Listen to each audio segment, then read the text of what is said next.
Oop, that one's flipped. You're gonna There's a little bit of a cheeky jump.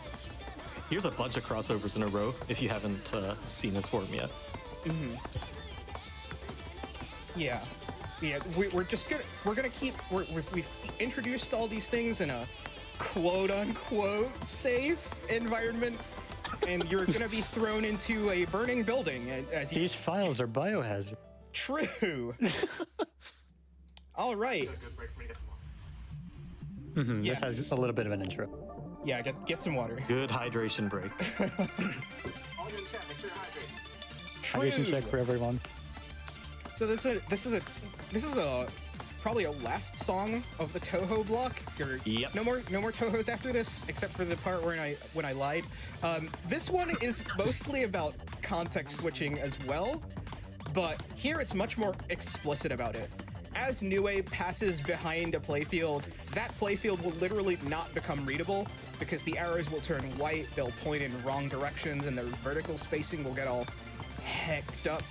So you really do have to keep looking left and right on this one. This one, it's also a reference to two separate tournaments. Like me and Windu both made separate tournaments that featured the character Nue. So for this file, I basically just used a bunch of ideas that Windu used and a bunch of ideas that I used in our separate files, and we both represented both like iterations of the character in the ITG community. So you got the UFOs from Toho UFO.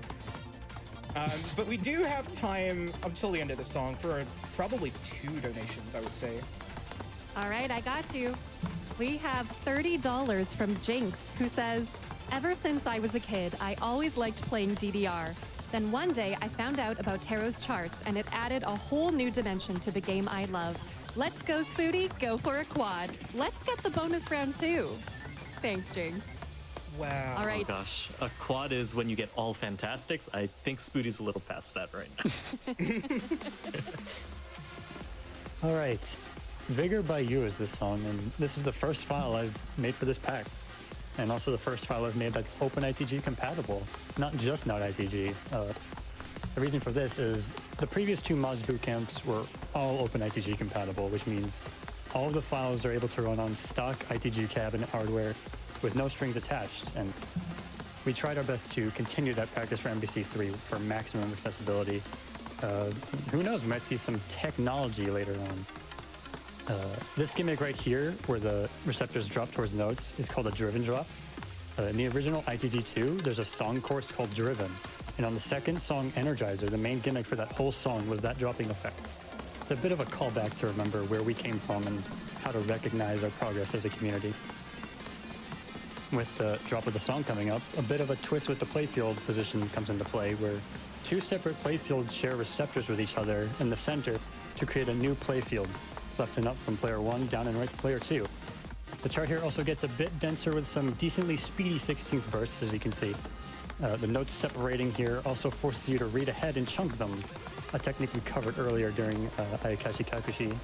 And if you think you have a keen eye, maybe you can try and seek out places where you have to chunk in later files, because it'll happen. To wrap up the climax, a big 16th drill into 12ths into a bracket as a cherry on top. A bracket is a technical term for hitting 2 panels with 1 foot simultaneously, and it's called a bracket because you step on the angle brackets on the pad at the corners of adjacent panels in order to hit them. It's just one of the many different kinds of technical elements you'll see in pad charting rhetoric in general. Oh no, the combo drop. Oh no. That's $10. That is. Yeah, that's $1. Oh wait, no, it's $1. Unlucky. It's okay. A seagull has decided to antagonize Booty now. New Daiki. So the song is a little bit tangy, if you get my drift. Okay, the joke is that this song is Citrus by Kamome Sano, and here you have to chunk a lot. So even in this intro, Spooty's kind of picking out the sequence of jumps and notes that are happening and getting it in his head really quickly before they're at the receptors, because it's really hard to react once they're doing their thing. So you can see all these notes as the playfields are spinning are just fading to white, and that makes Spooty do the same exact thing pretty much. He has to chunk really hard so that he can A, hit the notes, and B, find exactly where they are when they come back up, and then be able to continue processing the chart. Yeah. There's also, as you probably may have come to expect, a continued expansion and growth of ideas in each of these files, how it evolves and changes over the course of each song. Like, this whole time, the playfields have been, like, spinning around. You can see this nice little water wheel that culminated from the previous chunking spinning thing. And, of course, the fade-outs and the expansion of game design continues, where the notes literally just go away. Because we can do that. Oh, one clap from chat, please. Clap emoji. Oh, go. God, we got that squared away. I think we have a time for one quick donation before the song ends. All right, we have $25 from Whole Pigeon, who says, shout outs from the watch party in your Discord. Yay! Go. There are a ton of people in Discord. We are watching you.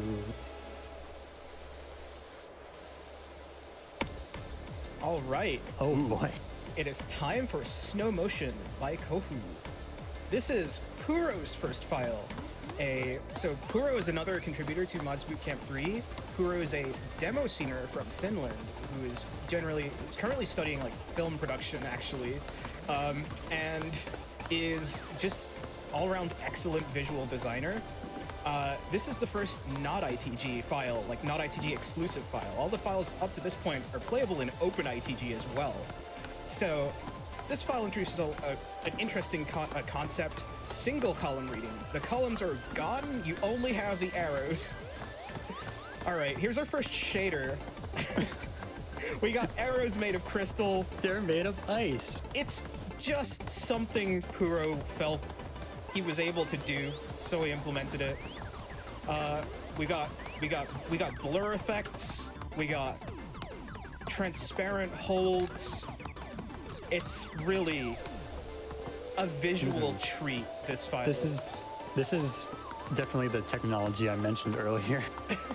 This is just it to a T. Because Pro can just do that.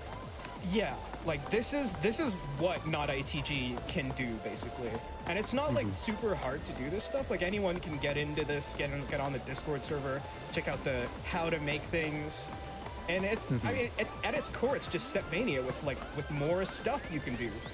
So the end of the song is pretty much just the beginning of the song but slightly more complicated. So we got time for a donation.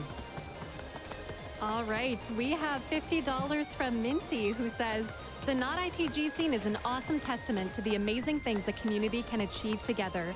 So many wonderful people have come together to inspire each other and create some truly incredible experiences, both to play and watch. You definitely want to see all this, so let's meet that bonus incentive. True. Absolutely. Very well said, too.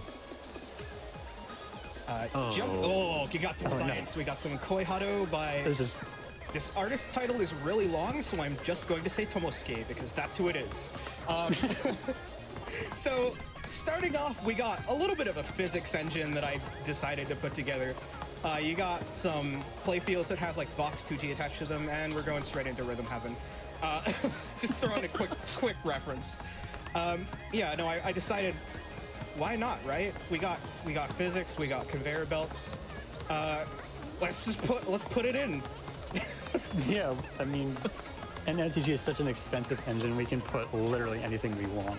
Even though this is only game. Open ITG compatible. This one is Open ITG compatible, actually, yeah. But It is. so this is our first raw column swap, I think, where the columns literally just swap.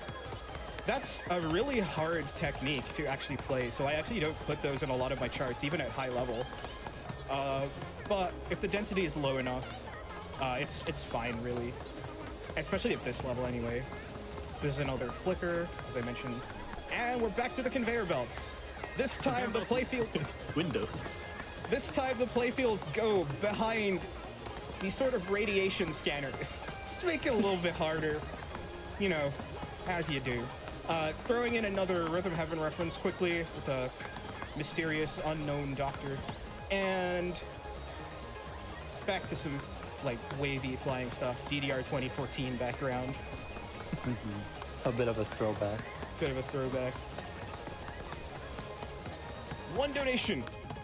All right, I got you. We have $50 from Good Guy 3, who says, if this is the regular run, I have got to see what the heck extra super difficult entails. Let's meet that incentive. And going a banger alert throws right into tier 2, aka the tiebreaker for tier 1.5 is destroyed by you.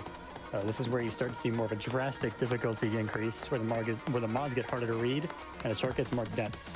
And to highlight this curve, Spoody has less breathing room to miss because life bar is on. From a full life bar, 10 consecutive misses will fail you, and you cannot regain life unless you have over 10 times.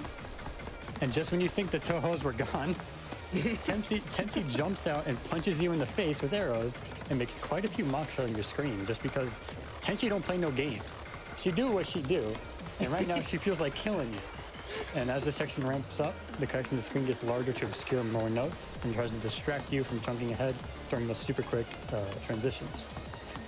And during the drop, we get sent to the ether, an ether that's a direct reference to the file Seismo, a file that Windu made as a final stage to Windu Hates You 401k, where the character featured in that stage was also Tenchi. With all these references and callbacks, you may be able to infer how deep-rooted the mod scene is in his history. As we start to reach the peak of the file here, the receptor sharing gimmick from Vigor with a different receptor configuration comes back, combined with hard-to-see crossovers and a quick 16 burst, all the while continuously swapping between up scroll and down scroll. And see, Tenchi has such a ball destroying you. She put the background graphic upside down. That's actually my fault. It was a complete accident during development of the stage, but I thought it was too goofy to not keep. So I just kept it. Really? And by the way, this is a nice soothing outro. Nice soothing outro to alleviate the concussion you just suffered. But now for something completely harmless with the world's largest asterisk. Taro, take us on a journey. Yes, this one! So this one's Planet Journey by Yusuke featuring Itsuki Natsume. Hal had made this file and it didn't have a background, and he was just like, I need a background for this one. And I was like, I got you! And I disappeared into my cave for like 5 days and just put together this like pump it up style music video for this song featuring these little aliens that go to they visit all these planets. And if you look at all the planets, you can see some One of them may or may not be planets. We don't know. You never know. It could still be a planet. Yeah, Like Crouton's a planet. Yeah, okay. Crouton. So this file also introduces teal notes. They're generally considered in the ITG community as the funny arrows because teal generally just means unquantized, so that rhythm could mean anything. This is literally like, well, anything with a snap to 190-second notes. But there's literally no indication of what the rhythm is. You just kind of have to feel it out by listening to the song. Here they represent 64th swing, but I'm really glad you convinced me not to convince you to change them, because we're considering having them as 16ths, because they're just really hard and I can't do them. But the thing is, at this BPM, 96 swing, which is what this is, 96 swing at this BPM, hitting that as a 16th note will still give you a fantastic, because 96 and 16ths in this context are only 0.042 milliseconds apart, which is way less than the fantastic window is. Like, you don't wide. have to hit them a swing? No. Oh, Just What? turn your brain off. What do you mean you don't have to do them? It's easy. Just hit the arrow, man. anyways, we're going to another mini block. Oh, this one. Slap. This is a fan favorite. This song is called Random Box by Lottie. This is the start of, I promise you it's only 2 songs long, the My Little Pony block. So, a character from season 2 of My Little Pony, Discord, appears in a stained glass window. And I really like that. So I vectored it in Flash, animated it in Flash, and wrote a little script to port the Flash animation to Lua, so I could just import it into Stepmania and have him dance around the screen while moving the background. It fits the song really well. It looks really funny. And I it's just a vibe. You really So- just gotta We like vibe in here. just vibe with them. Now we're going into what the song is actually known for, the random box itself. Discord is brought out today. We got references to lots of games. You see My My. Shout outs to Star on Kirby 86, who you saw play My My last year. Shout outs to Undertale. You got some Rhythm Doctor in there. Shout outs to 7-Beat Games, 2DX. And now we're going to start throwing them in all willy-nilly. Just back to back. And you just Yeah. gotta deal with it. You just got to deal with it. He gives you a bit of a break here, which gives us a bit of a break for a donation. All right, we have $250 from Jojo Story, who says, What? it was hard to tear my eyes away for a moment, but I had to, so I could donate for the Stepmania bonus round. We need more of this mind-melting run. You are so right, Jojo. Let's go. The So the box isn't done though. Oh god, Legend of Zelda. Oh god, car. Car? Legend of Zelda jump scare. Car? Shoutouts to Mr. Box in a Box for the car graphics and the Legend of Zelda graphics. And for the next song in the My Little Pony block, the next and final song in the My Little Pony block, we have a character file for Pinkie Pie and Vinyl Scratch, Trigger Happy by P-Light. This features lots of references to Windu and Ken files. Minty Dragon, who actually donated earlier and had his comment read. Yeah, so we got the hooves from Vinyl Scratch as she moves the playfields as if they are actually records in a way that fits the music just perfectly, honestly. And then we got references to Mods Bootcamp 2 that actually also featured this song, but as part of the medley for the end of Mods Bootcamp 2. And we have a shout out to Condor, who Right here, this section. this is the KAC medley reference section. This is actually quite tough to read if you don't know what you're doing. But Because it turns white and you lose color info for a bit. Spooty, fortunately, absolutely does know what he's doing. He does play the video game. And now it's time for Pinkie Pie's section. Here she just changes the text on the judgments and makes the screen go all sugar rush. Spooty's not going to be getting any judgments less than fantabularific, I don't think. Oh, They were super duper. You had to say something. all right, we got time for a quick donation. All right, we have $25 from Squiddy, who says, love seeing the funny arrows being stomped. Always so visually appealing. Thanks, Squiddy. I concur. Party cannon. Oh yeah. Right. So it's not just My Little Pony we like to reference. For some reason, UKSRT 3, which was run by me in 2013, was based on Neon Genesis Evangelion. So this song's character is Kaoru Nagisa from Evangelion, and I just picked a song that I really felt like fits the character. I also used a cover that has a different cut of the song because the cut that they used in Sound Voltex, which is where all of the songs in Mods Bootcamp 3 actually came from, cut out my favorite part of the song, which is the part that is coming up after this, I would say.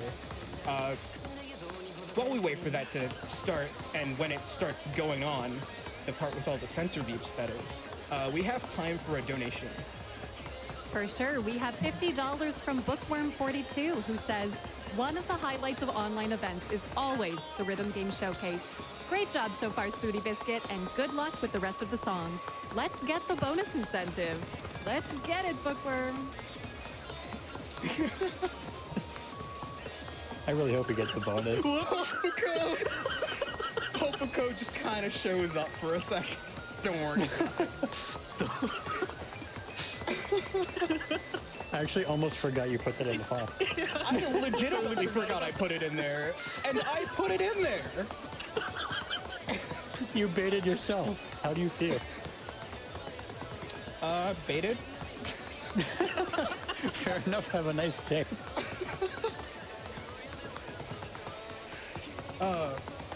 Just a nice bit of chaos before the end of the song as we wrap this one up.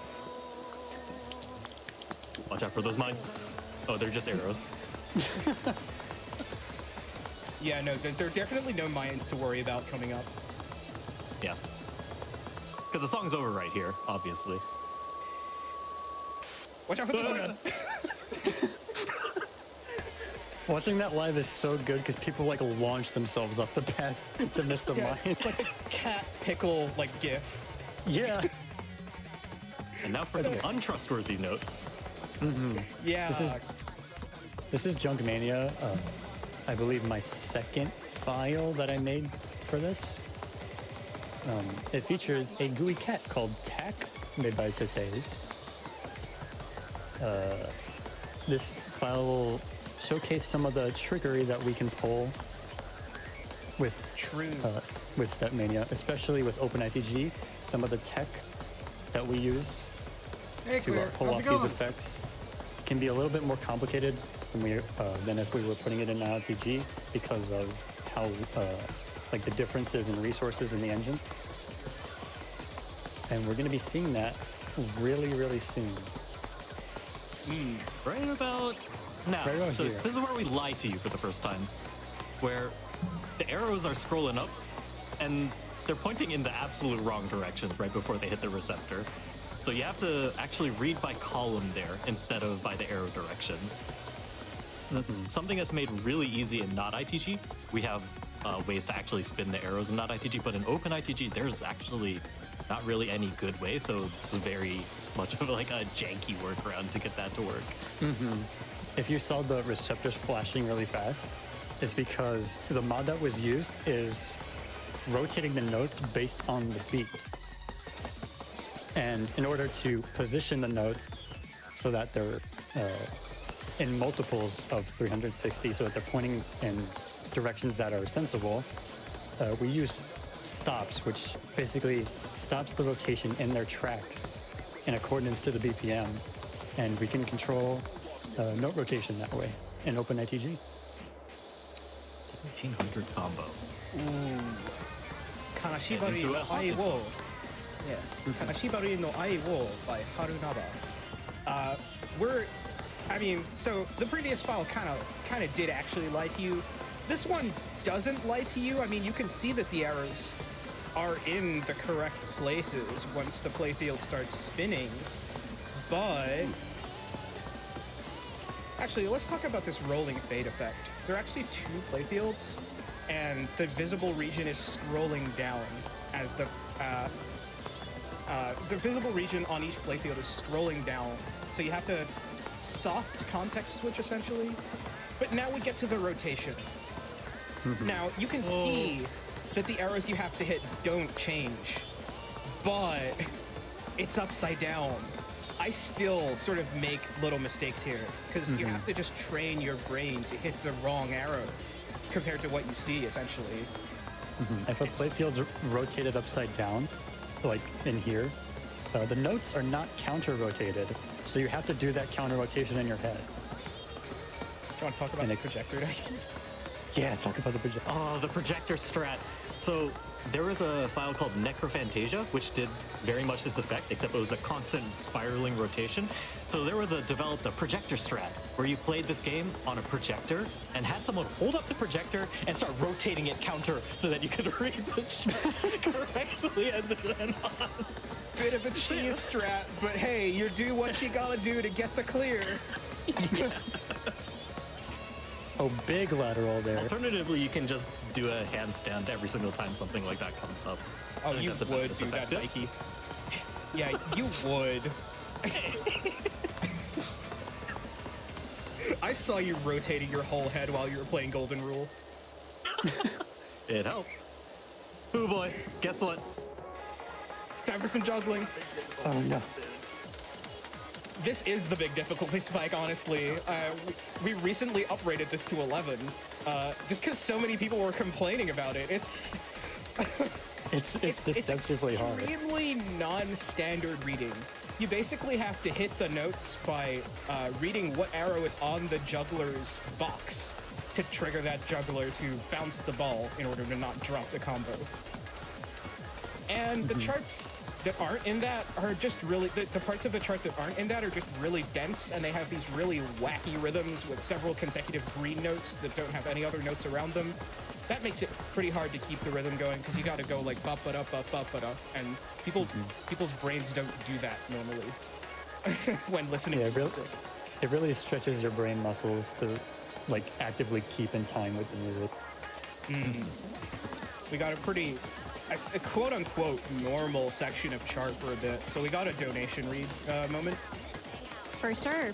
So we have $25 from Mr. Sun, who says, the first time I was exposed to mod charts, I was hooked. Such a creative way of playing a rhythm game. Let's dance to prevent cancer. Thank you, Mr. Sun. Also, be sure to get those donations in for the bonus at the end. Because I absolutely promise it's like 40%. Yeah, like, so we still need just under $30,000 to hit that bonus incentive. So let's see those coming in. Every dollar counts, whether it's $5, $50. We love to see it coming in. Yeah, no, this is super important, guys. This is an 11. You're gonna want to see the 20. Yeah. And for the ending, more bucks. Yeah. yeah. Whoops. Tier 3. Time to cry exactly 3 tiers. Ignore the combos in here. Ooh, but everything, it feels like everything up to now is like happy fun and games, and now we're in tier 3. And things are getting a little spicy. So this song is C18H27NO3, otherwise known as Capsaicin by Team Grimoire. And oh gosh, the difficulty goes up so high. So out of all the tier 3s in this event, there was one that was passed during the live event. Only one. It wasn't this one. So this relies on heavily ignoring the horizontal spacing of the notes because all the columns are gone and only reading based on the arrow direction. But because of how fast the song is and the way the arrows occasionally rotate into an incorrect direction, Spooty has to be like absolutely on his toes as he is the entire time watching the play fields as they spiral across the screen. By the way, there is a crossover in there.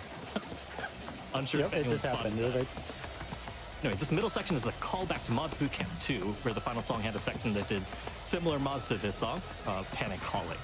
Most notably, this is probably the hardest section to score on because of those jackhammers, or jacks for short. Those are those repeated notes. But, oh gosh, those jacks are so fast that you have to hit at least, actually exactly 7 stomps a second to get perfect accuracy. I think a miss is pretty much expected there in a run. And then we have the ending, which is just a... Just look at this gimmick and deal with it. Wall. There's actually a vague playfield in the center. Vague. Tend to just Very vague. Yeah, go on. Yeah, the receptors are moving back and forth across the screen. They're dipping down, and it's just like you latch onto something. There are boxes in there to make your reading life a little bit easier, but Spooty still handled that pretty well. He's keeping 140 combo coming out of this. That's pretty impressive. Where are we going now? So we're gonna take a trip to a location. I forgot where we're going, but I'm sure I remember. Unspecified location. Right now, where are we? Gorge.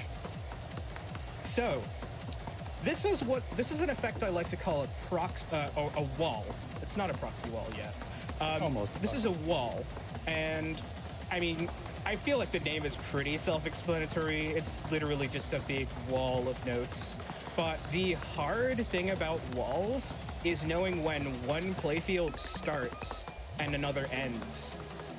It can get quite difficult, so that's where the chunking that I mentioned earlier also comes in. Like, once you have a playfield, it's very good to remember as much of it as you can, like, that you saw, because it can be very useful if you lose your place, which does tend to happen a lot in proxy walls, or walls of any kind.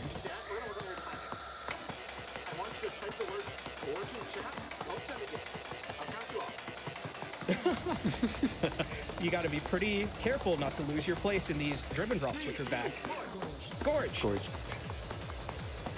And we go back into the gorge. We have another wall. The notes are rotating a little bit. They're also slowing down and speeding up just a little bit. Not too much. I'd say it's still pretty hard, though. This is a 13 out of 20. We do have time for one quick donation. All right, we have $25 from React, who says, just wanted to shout out and thank Not ITG and the whole crowd behind it for paving the way for mod charts in dozens of rhythm games following it. All of you have done wonders for the rhythm game scene as a whole. Thanks, React. Please, we need to get this. We need to see the extra stuff. Please. Where are we at with that now? 44%. Oh, 22K. we're getting there. First DLC file here. So Yep, this file this wasn't is- actually played in the main tournament. This was released after the tournament finished, after we had cleaned up a bunch of stuff. And yeah, I think this is our only DLC file as of currently right now, this instant. Yep. So, Really cool. Yep. I decided I'm gonna directly reference Sound Voltex here. I created those with I just hand wrote that geometry and hand wrote a quote unquote Voltex chart for it.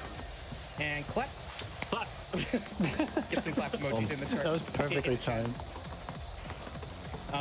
Here is probably the worst gimmick I've introduced to the meta. I'm not a fan, and I'm the one that did this to all of us. But I introduced a gimmick where you have a red playfield, you have a green playfield and some red ones. On the red playfield, literally just a fake chart. If you start reading that, you'll die instantly because you just won't be hitting the arrows that are actually in the chart.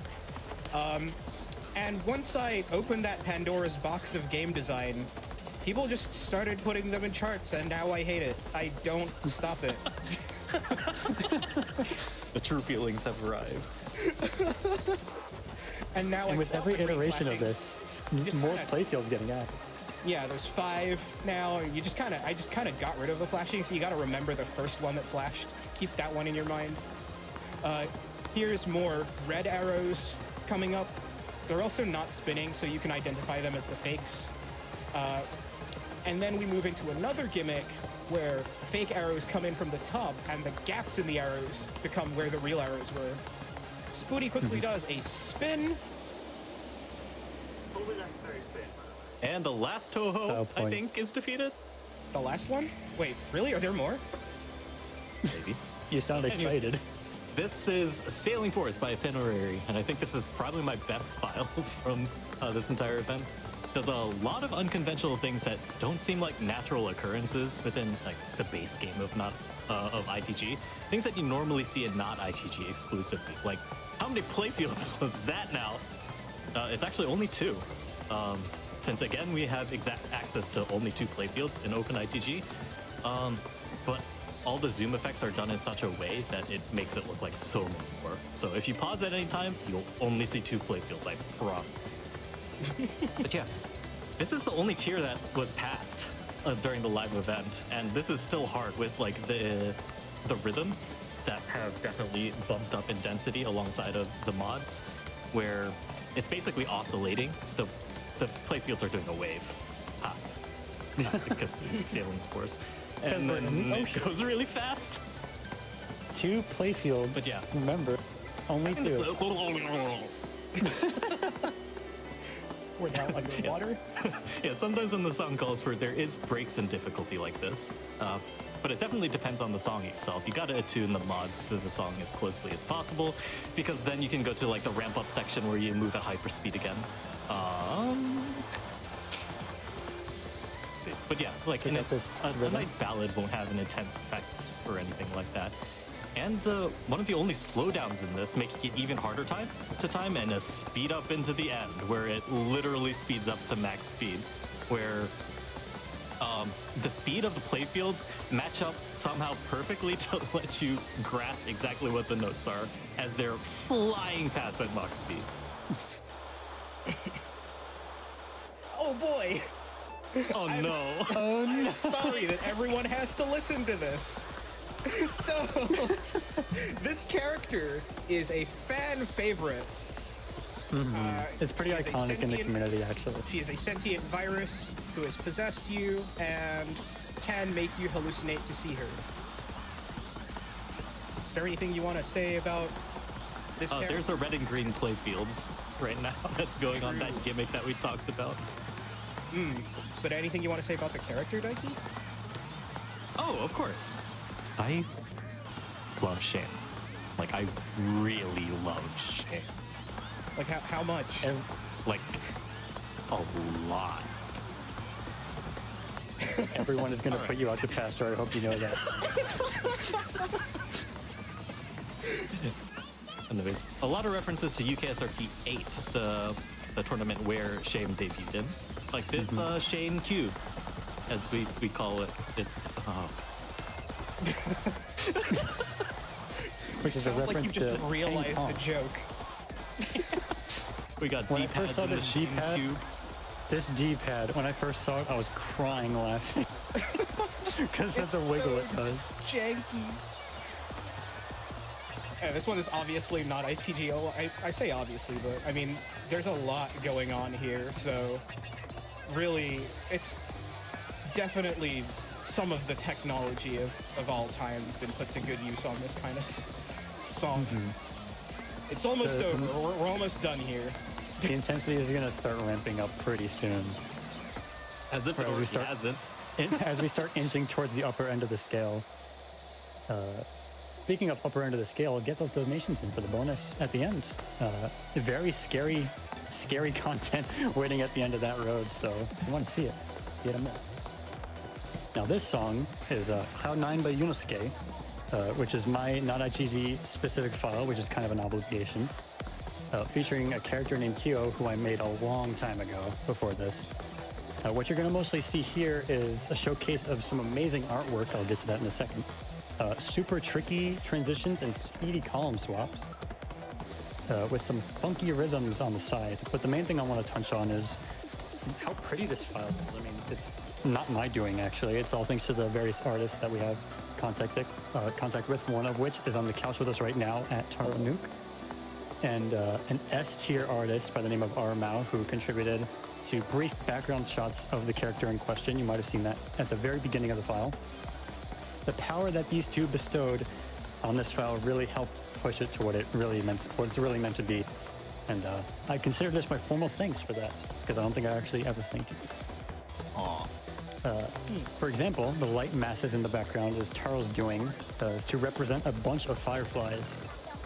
Light masses? Fun fact, those have a specific abbreviation that we legally cannot say, but if you figure it out, we're not smart. Light masses.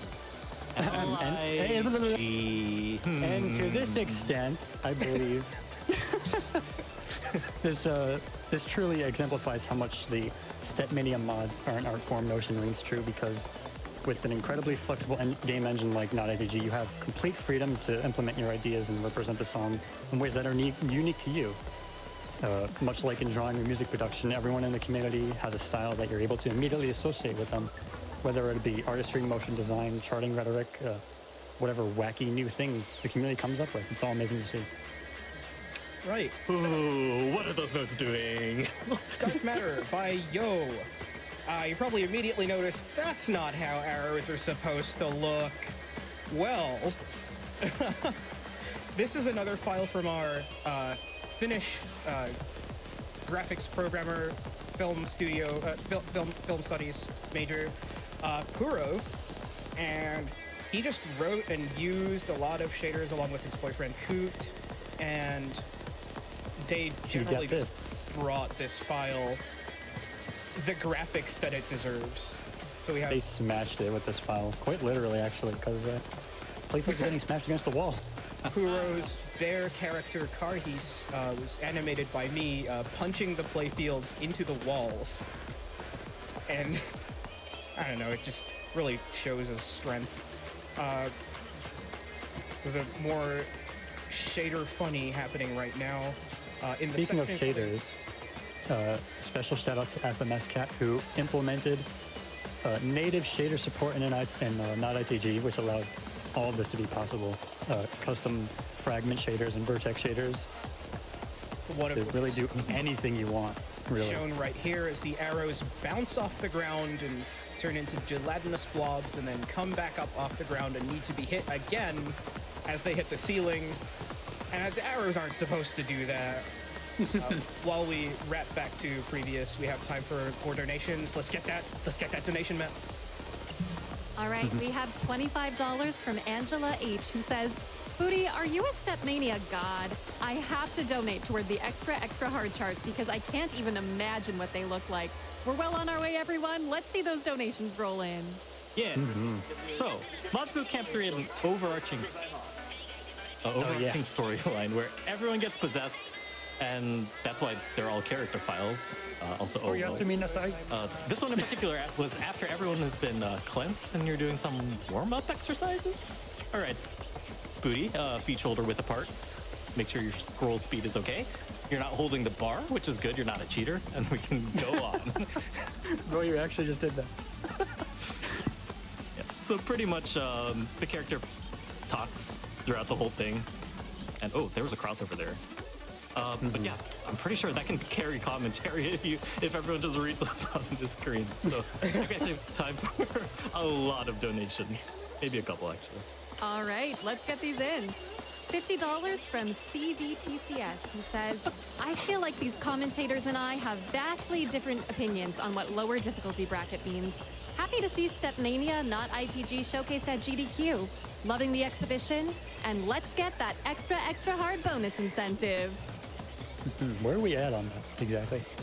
We are sitting at $33,000 out of $50,000. It has been jumping up, so let's see those donations roll in. We can still do it, everyone. You'll have to see it. Also, the incentive has to be met before the run is over. Yeah, we got Get those in. 6. We got like 8-ish songs left. So we really gotta start. Yeah, we're getting over to the end. Yeah, We need we're to getting kick up to that the into end. high gear. Kick that into high gear. Share it with everyone. You want these 20s. It's important. Builds character. All right. I think we can warm down, though. Are you ready? Just kidding. Inhale, inhale, inhale, inhale. Inhale. Done. Exhale. So yeah, there was a haunted house in there. We'll explain that in a little bit, in a couple songs now. But we're in tier 4 now. Here This we song- go. This song is called Hymn. It is by Zut, and it is from Poppin' Music, and it was crossed over into Sound Voltex. This is a huge difficulty jump. The previous tier 3, contained 12s, 13s, and 14s. This is a 16. The It 16 kind on of throws you in. on the 20-part scale. There's something really special about the feeling of playing a 16 plus for the first time, and it just throws you into the worst gimmick you've ever seen in your life abruptly and tells you to just read it. It's called tier 4 because that's how many tears you're gonna cry when you have to play these in a tournament bracket. This was the grand finals of Mods Boot Camp 3. Well, this was the first song of the grand finals of Mods Boot Camp 3. And it really, it builds, it takes everything that you've seen up in the tournament so far to its logical extreme, really. Like, the difficulty is at max. The max for what we'd consider fair anyway, because it's very easy to make extremely unfair mods. So, like, all of this is, like, actually possible. Like, otherwise it wouldn't really be a game at all. You just have to memorize, like, 1,000 arrows, and that's not That's no actually fun. fun. Like, people aren't doing that. People are reading this based on, like, color cues, the direction of the notes, the horizontal and vertical spacing. It all sort of comes together. The foot parity, so you can make very educated guesses on which arrow is next, because it can only logically be a few possible spots. But we do have time for another donation. All right, we have $4,261 from Hooligan, who says, I decided to donate $1 per note in Spooty's longest combo during this showcase, but I was starting to become legitimately worried that he was going to drain my entire bank account. Mad respect to Spooty for continuing to perform seemingly inhuman acts of gaming, and mad respect to him and all of the other runners, volunteers, staff, commentators, and everyone else who continues to support an important organization doing important work. P.S. Please, Spooty, don't pull off an even longer combo. My wallet is begging you. Got the shooting stars at the end. Unreal. Yeah, you gotta read the reflection of the shooting star notes in the lake. That was one of my favorite effects to write. It was also one of the first effects I wrote for MBC3 as a whole. Ooh! Call out post. And Windu, Hello, Windu. one of the mods Got the pioneers, announcement. Shoutouts to Windu, one of the original pioneers of the ITG modding scene as a whole, alongside Brother Mojo, Dark Link, and a few others I'm probably forgetting to mention right now. This file is basically a condensation of Windu's entire, at this point, 15 or 16 year ITG modding career. We basically just took all of his files and compressed it down into 2 minutes. There is literally one reference every 4 beats, sometimes more. Yeah. This whole file is just a giant love letter to him and all he's done for this community. Yeah. He's made a lot of content. Yeah, it influenced plenty of us. Like, like even seeing this brings back so many memories of like Windu's old work, and this background in particular. Yeah, it's like just stock footage he bought from like. Yeah, but it's like those strong associations. Oh, and so haunted house jumps. It's when you'll see this right now. This will explain it. There it It's is, a right haunted there. house Yeah, it where it starts looks like an up down, but then it's a left right.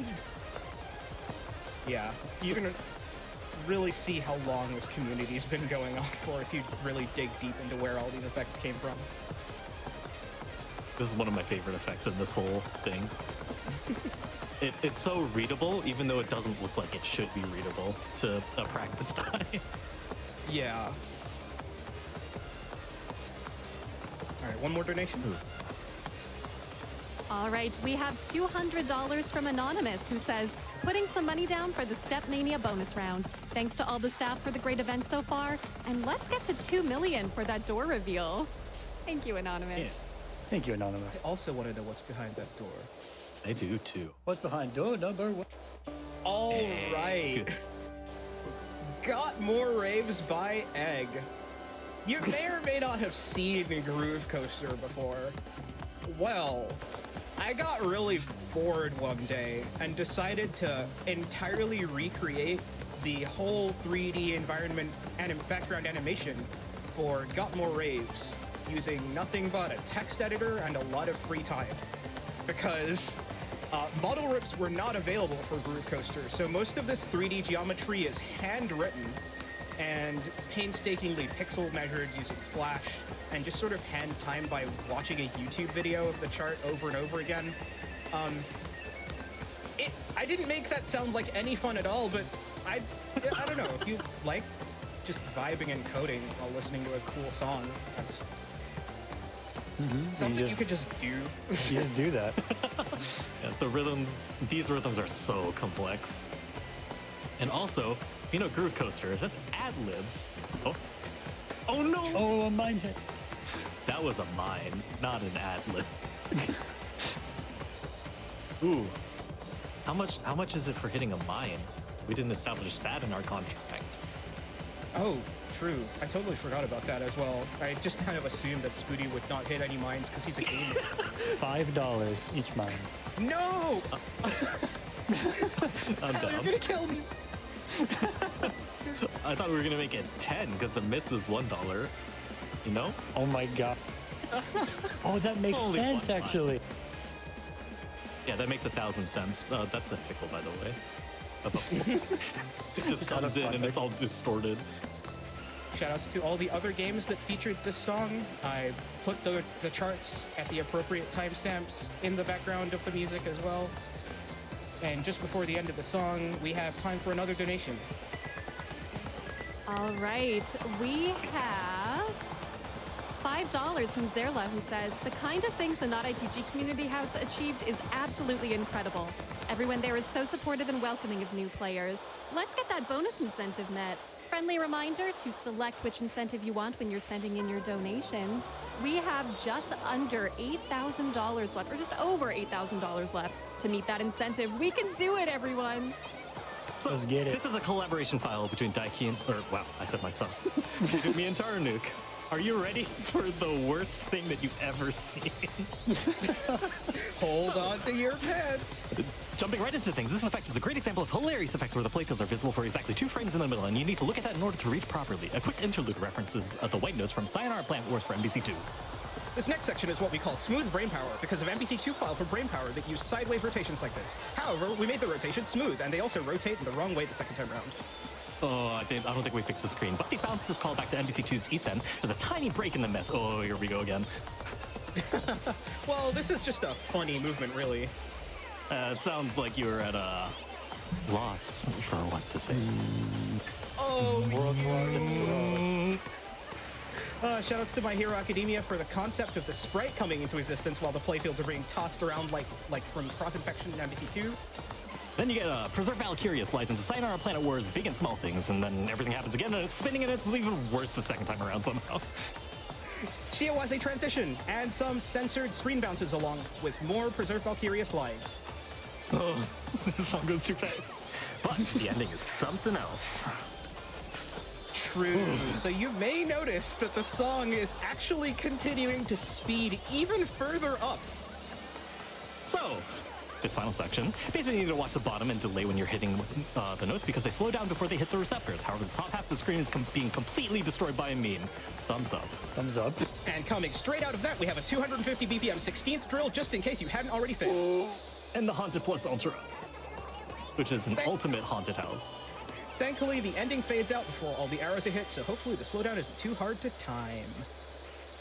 Oh, and now we're in the oh no. I watched you people bounce that file back and forth, and I'm still exhausted. So we go from probably the rudest song in the pack to the rudest sight read in the pack, which is seeing the file for the first time is called a sight read. It's a music notation term. This is just a generally kind of incomprehensible sight read, I would say. And it's still possible if you're good, but I would say this is just on the border of fair in terms of what's actually possible. This is rated 18 out of 20 on our difficulty scale. And for a chance to stay to 20, you know what to do. Get them donations in for that bonus game. Time for a donation? Yeah, for sure. We have $5 from Kolobi who says, let's get this bonus incentive met. I want to see the 20s. Can we get a $5 train? Let's go, everyone. We have just over $6,000 left to go. We are almost there. Come on, let's get it. Let's get it. We're so We've been close. pushing all marathon. We only have like 3 more songs? 4 after this. 4. Yeah. That white square in the top left is actually a bug. We call him Jeremy. You can ignore him. He's not hurting anyone. Yeah. The only He's just person that's vibing. being hurt is the screen, which has been sliced in half. With a hold sword. The sword effect is actually a hold. Yeah, That comes player with slices. 2's long hold slices the screen in half. It's an effect I was super, super proud of, honestly. Just coming up with the idea, I felt like my brain expanded when I was like, you can use player 2's hold to slice the screen in half. Let's do it. To some people in chat saying that this is memorized, it is not. People do read this level of mods, and we have an online tournament to prove that people can read stuff this hard. Oh, wow. Right.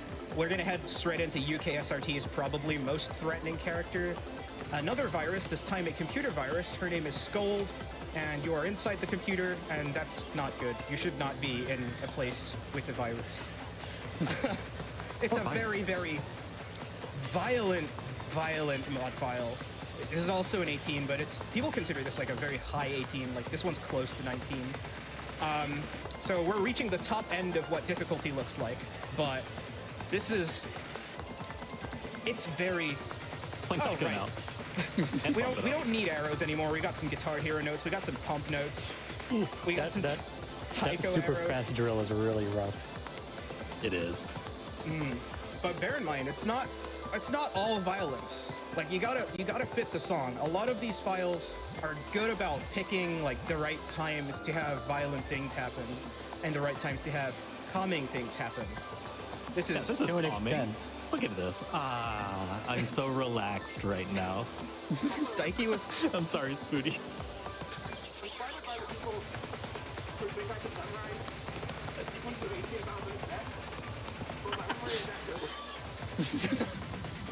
I don't remember Spooty, save your what I breath. had for breakfast this morning. Honestly. But yeah, let's get a donation quickly. All right, we have $50 from Teddy Bear Who Is a Bear, who says, can we get a quick check to make sure Spooty isn't going to catch fire? Thanks, Teddy Bear. I think that's Mods Boot Camp 2. There was a file called On Fire, so that's where you'll want to look at it. Oh man, we're always approaching coming the up end, with the though. one. We really are. Yeah, we only have like 4 songs left after 3 songs left after this, I think. And Two. just over $2,000 left to go, actually. So we are getting there. Let's we go, can get there. everyone. Oh no, this is the finale medley. We gotta go, chat. True. This is the Anyways, longest, this is the longest file. Yeah, the longest file, though. It is a medley of 4 songs. It was a huge collab between everyone on the couch, me, Taro, Nuke, and Hal. I did this first section with help with Taro for getting all these graphics and rooms assembled. But it looks like we're just going through some endless hallways. I'm not sure what's too special about a finale. Oh, I see.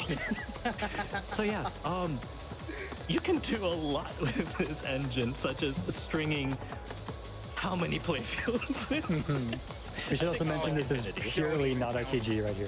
Yeah, this is not ITG. This is peak NITG. Yeah. I And could all these watch this assets for are also hours. 2D as well. Like, it's just a 3D environment with 2D assets. But oh my gosh, I could stare at this effect actually forever as it starts For real. twisting around as you're moving through. Oh boy. True. It's so crazy how this came out. Like it's still like a What's it done? staple in Oh. mods graphics today. Quick shout-outs to Weatherfell Games, creator of The Duck and the Turtle, Marbles and Checkers. Peking Boo, who is the dance pad player you've probably seen at GDQ before, plays games on a dance pad. And these are his characters.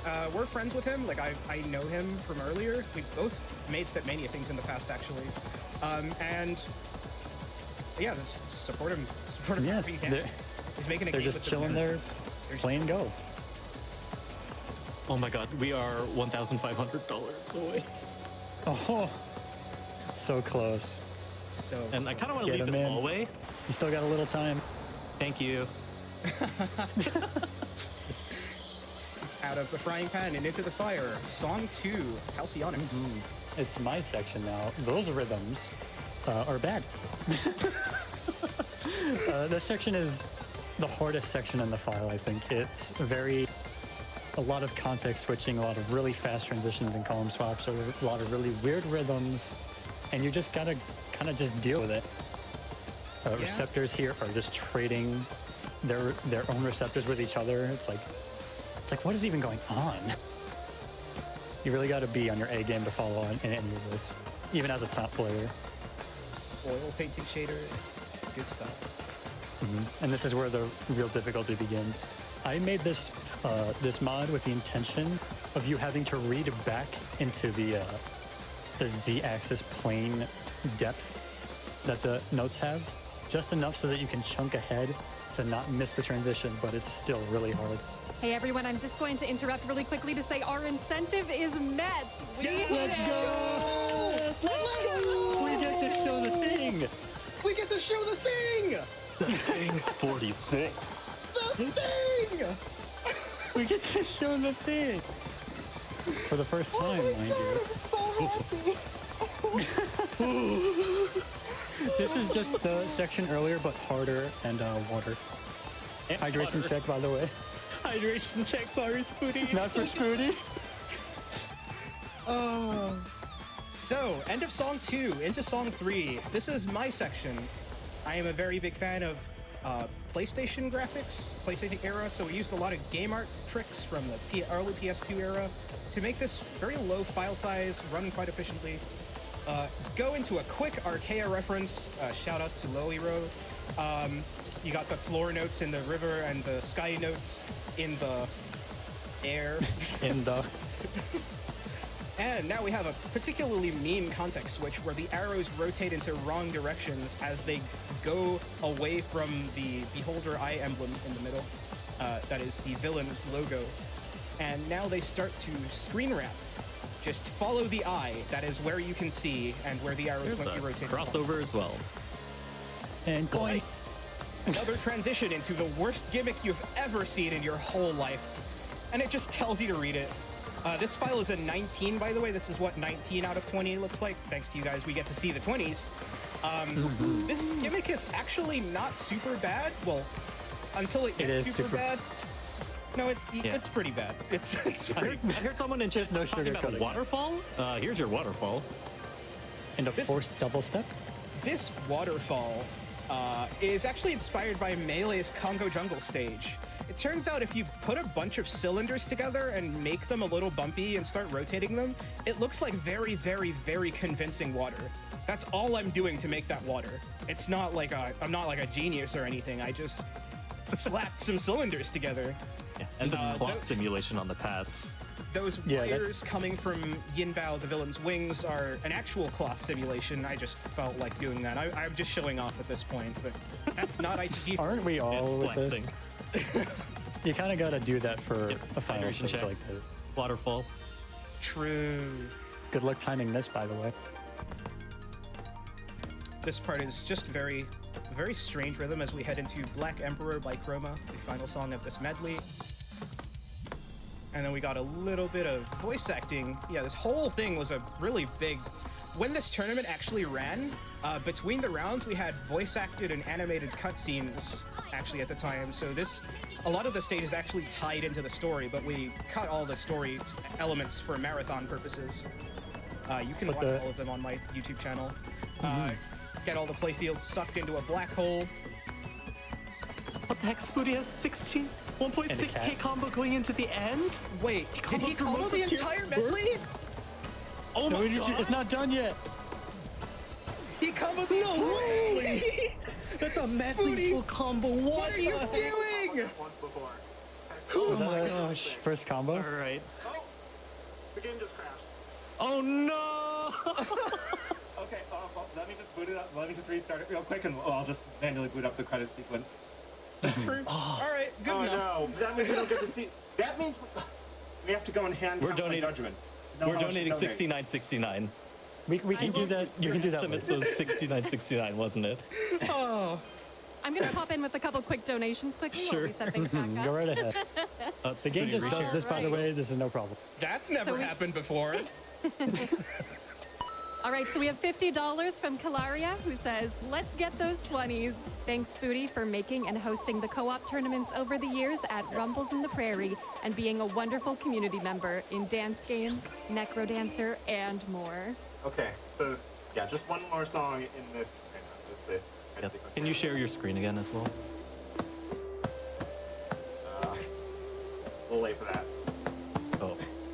All right. Well, here are the credits. So, Hal did the MBC3 logo, which is a pretty obvious parody of the Sound Voltex 3 logo. Yeah. Yeah, this whole project was a big collaboration. This song was a collab between Hal and I. This was played after the medley. Taranuk and the winner, Telperion, got to sight read it live.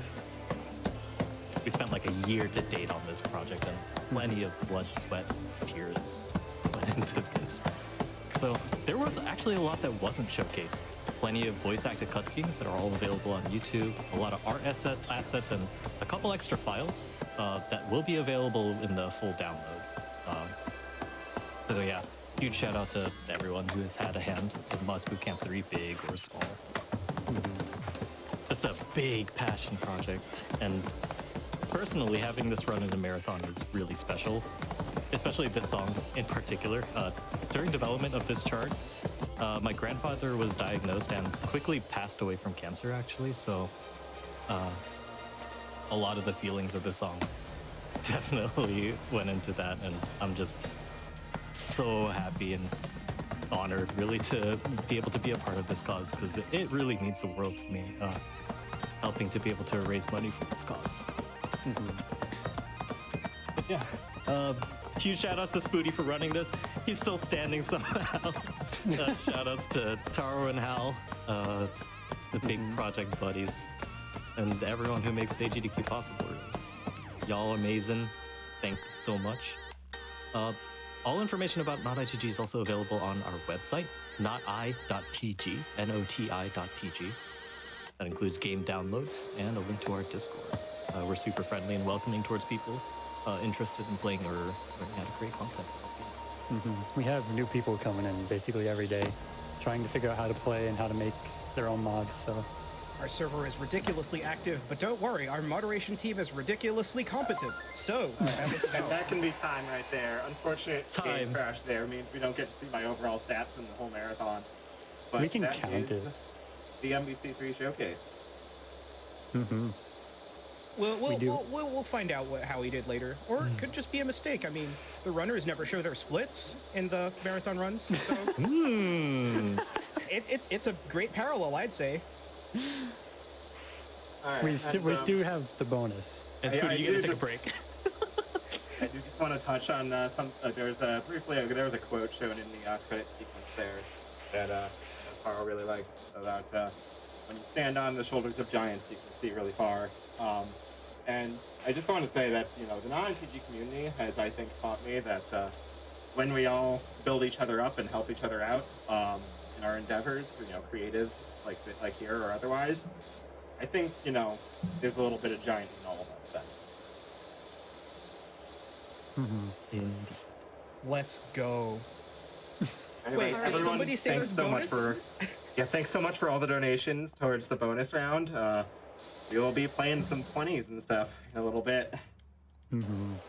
Yeah, so before we do that, we're just going to be reading a couple donations and taking a little break so that Fruity can also have a bit of a breather. Definitely deserved. All right, so we have a couple donations here.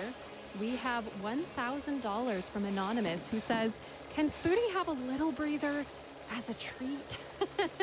And absolutely, especially for meeting this incentive because of all y'all, we can definitely give Spooty a little breather.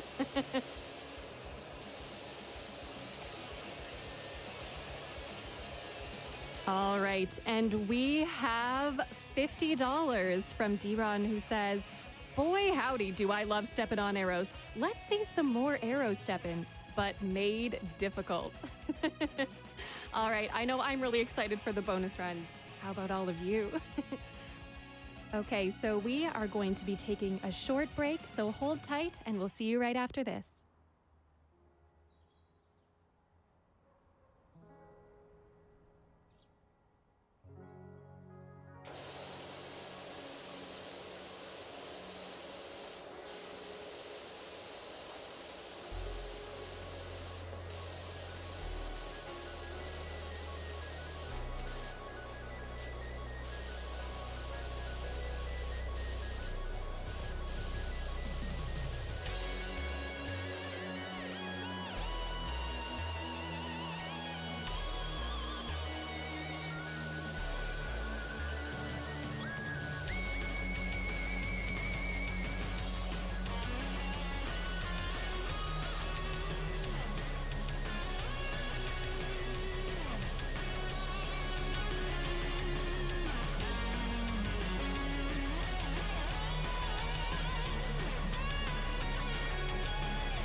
right, welcome back, everybody. I hope you enjoyed your short break and that you also got a little bit of a breather. We're going to read a couple more donations quickly. So we have $150 from Brochek, who says, I absolutely love the rhythm games at GDQ. Keep it up. All right, we have $50 from Deg, who says, my brain melted an hour ago, but I need more. Foodie is no normal human. Is this what it is to go even further beyond? Thank you so much for the donation. All right, now we are going to head over to Shout for a quick prize segment. Take it away, Shout.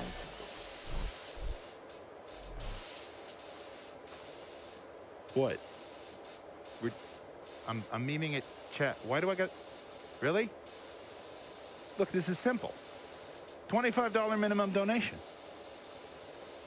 PlayStation 5. It's right here. It could be where you are.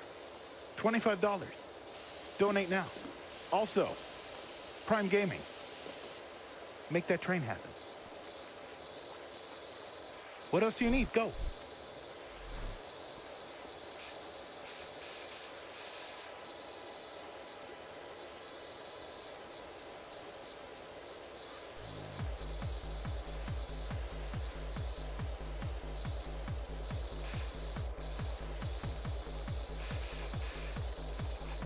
All right, thank you so much for that prize segment.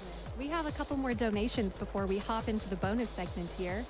We have $250 from Kazara, who says, this Stepmania exhibition is absolutely wild. Mad props to Spoody for somehow being able to read all this. We have another $5 from Stealthfire101, who says, hey, chat, I know it seems hard to believe at first, but Spoody doesn't have these songs memorized. He's just that good.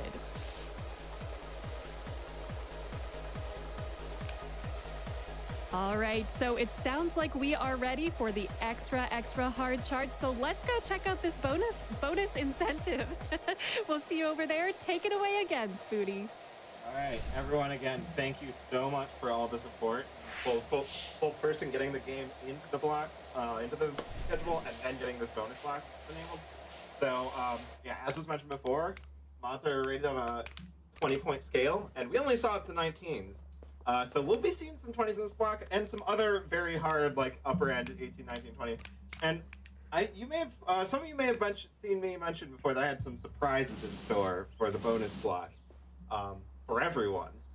And that includes for my commentators, too. Hmm? So, we're going to be starting with Doppelganger, which is another file by Taro. But, hey, guess what, Taro? We're playing the 19. What? No! What do you mean we're playing the 19? 19 to this chart. Okay, let's go. What? Also, Tari, on your... Okay. What? Okay, so Doppelganger. I learned that to commentate this song, you have to talk really fast. So this was the final part of the final round of UK SRT 10, which was in October. By the way, shout out to Simple Flips. Dude. So this is actually the first shader that I wrote like entirely on my own. Shaders are quite fun when you start getting into them. Just like go on Shader Toy, look up some tutorials. It's really a great time. So this is probably the meanest context switch I've ever written. You'll notice that of the 4 playfields on screen, one of them will be brightly lit and the others will be black.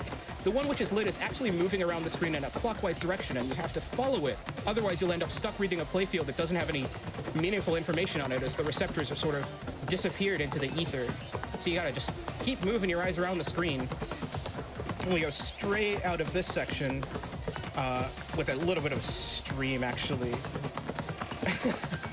into another section about, remember when we said that the white arrows are misleading information?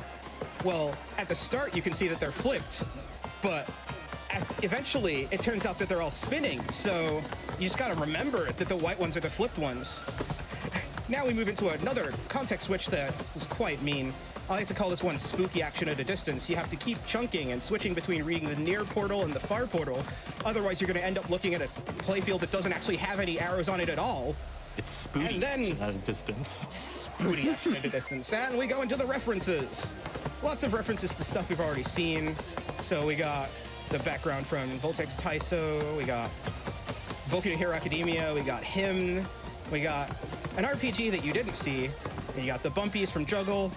Quick mini game, you know, usual. The usual. We got another lateral. Oh no, you forgot to install Counter-Strike Source. So now, I put a bunch of playfields together. Some of them will actually freeze and turn white because, you know, Windows kind of unreliable sometimes. Do you have your Battle.net account all set up correctly? Oh, it's a by the way. Bethesda account. You need a Bethesda account to view the next 3 notes. Now you have to literally read the notes. This is probably the funniest gimmick I've ever written. You literally just gotta read it. Don't know what to say about it other than you just read it. That was just a bunch of words. This file is incredibly complicated to commentate. So much happens so fast. This is an atom. You just kind of first in, first out queue this. Like the first arrow that appears is the first arrow that you hit. You just gotta keep track of that. Now, we're moving on to a section I call Hell Orbs. I want to see, can we get some orbs in the chat? Put the orb in the chat. Literally a demo scene thing I created. It uses a domain repetition to make an infinitely scrolling 3D scene with playfields on each orb. Spooty has to keep darting his vision between the orbs. The orbs get a bit scrungly though. So by the time they get too scrungly, the main one has appeared in the middle again. Spooty can go back to reading that. We get punched out of there. Straight into another shader. This one was written by Shane of Rhomboid.com. There's also a separate, like, independent shader applied to the notes themselves. It's making them move in this kind of really wiggly, melty way. But let's cool off. Dunked in the water again. Remember that breaks are kind of important. As the boy menacingly walks towards us for the final section of the song. This is a really, really intense stream. It's not that hard to read, but the chart is just so dense and Spooty is really going at it. I did not expect him to be playing the 19. I don't have words for... This is so much harder than what was originally planned for the bonus block, and he hasn't failed. And He passed it. you can't just pad past that on I command. think he's the first person in the world to pad past that. People keyboard past this. 87. This is a first in the world. Like pad What is pass. wrong with you? First documented, I have a 92 on it. What do you mean you have a 92 on it?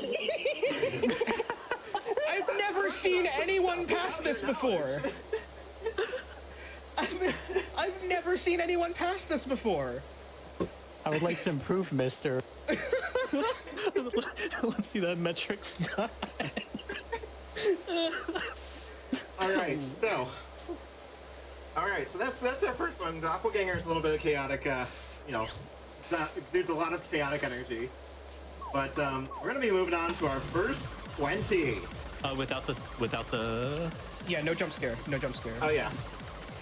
I'll be nice to you, Chad. I won't jump scare you. We'll play the no jump scare version. So That was a 19. this time for is a 20. really intense. 210 BPM, 16 first. That's generally faster than I can move, so I'm gonna have to focus real hard on this. This is kind of a serious time. But anyway, this is the final by K Puma, so someone outside the MBC3 crew. Happy to give other folks outside of the commentator crew here some rep. I'll let them take over now because I'm going to need to focus. Get ready for breathtaking graphics. Like, K-Puma does such incredible work on their aesthetics in their file, and it just all comes together in such a good show.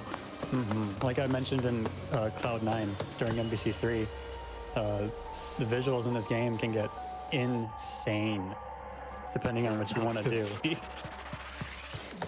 This is like full capability of what not ITG can do. Yeah, it has everything. It has shaders, it has sprites, it has like animated textures, it has a visualizer in the background done with some 3D models, dude. handwritten geometry, the water reflection of the moon. And it's really, really hard. I can't read this at all. There were no real like 20s that the community like canon agreed were 20s. It mostly just stopped at 19. But I would be pretty happy with calling this the first official not ITG 20. I think it's earned it. It's not only really hard, but it's also really fairly designed, I would say. Keep in mind that this is a much harder chart than it is intended. The intended chart is, I think, 17 or around there. I didn't get, but didn't quite see, but this this chart is introduces a much tech. harder chart. Let's talk about the tech. Like that down, that You wanna talk about giant the tech, down Mikey? syncopated jack. Yeah, so there's now some things called foot switches, which people usually only have in tech charts, not in mods, because those are really hard to parse while you're doing mods, where you press the one arrow with one foot, and then you press the same arrow with your other foot, so you can hit one note really fast, like a down arrow. And those mines are also forcing you to take your foot off the note that you just pressed to instead hit a different note, and it's marking that specifically. There's so many technical elements that generally don't make it into mod charts that this thing has. Yeah, there were a bunch of graphics there before too. It's also just incredibly fast. Like I feel like I've already said this, but it's 220 BPM, people. That's 14.3 steps per second. It's very, very fast. It's very a lot. Also, this game design of bringing back all of the previous environments that were shown in the file in this way. Like, what the heck? You can kind of like look at one of the strips if you're good. If you're One of the chicken strips. Do you wanna get a quick donation in? Ooh. I can if you'd like. Yep. Sure. We have $100 from Evan who says, Spooty is not human. We are not worthy. Thank you, Evan. It's true. Oh, that's a pass. Oh my god, I think that's a pass. I could tell that was getting a little bit hairy life bar-wise. Remember what Hal said earlier? 10 misses is a fail. 10 consecutive misses is a fail, and you need 10 combo to get your life bar back once it starts going down. So, He just cleared that on That's a command. little bit of a dicey run. on command. Ooh, that's a pass. Look at the barely. Look at how The close. barely. The barely on the in a row. graph. That is Twice too as much much. if I do say so myself. That looks like that's barely, I believe, means less than 10% health left, which Yeah. means another miss at that point will fail you. So you're one miss away from failing 2 times in a row. That's nutty. Ooh, man, it's getting spicy in here. Yeah, and I would also like to point out that most players tend to have a bar behind their pad that they hold on to for external support, and also so that they can play faster things a little bit more easy. Spooty's doing this all without that. Like, he's relying on his balance and foot speed alone. Now, So even I need a that break. is I need impressive. to play something a little easier, and this is really exciting for me to play for another reason. So this is the 46th file in Mods Bootcamp 3. New DLC? New DLC. This has not been seen outside of the people in the booth right now. So, we're going to be debuting some new content for y'all. Let's go.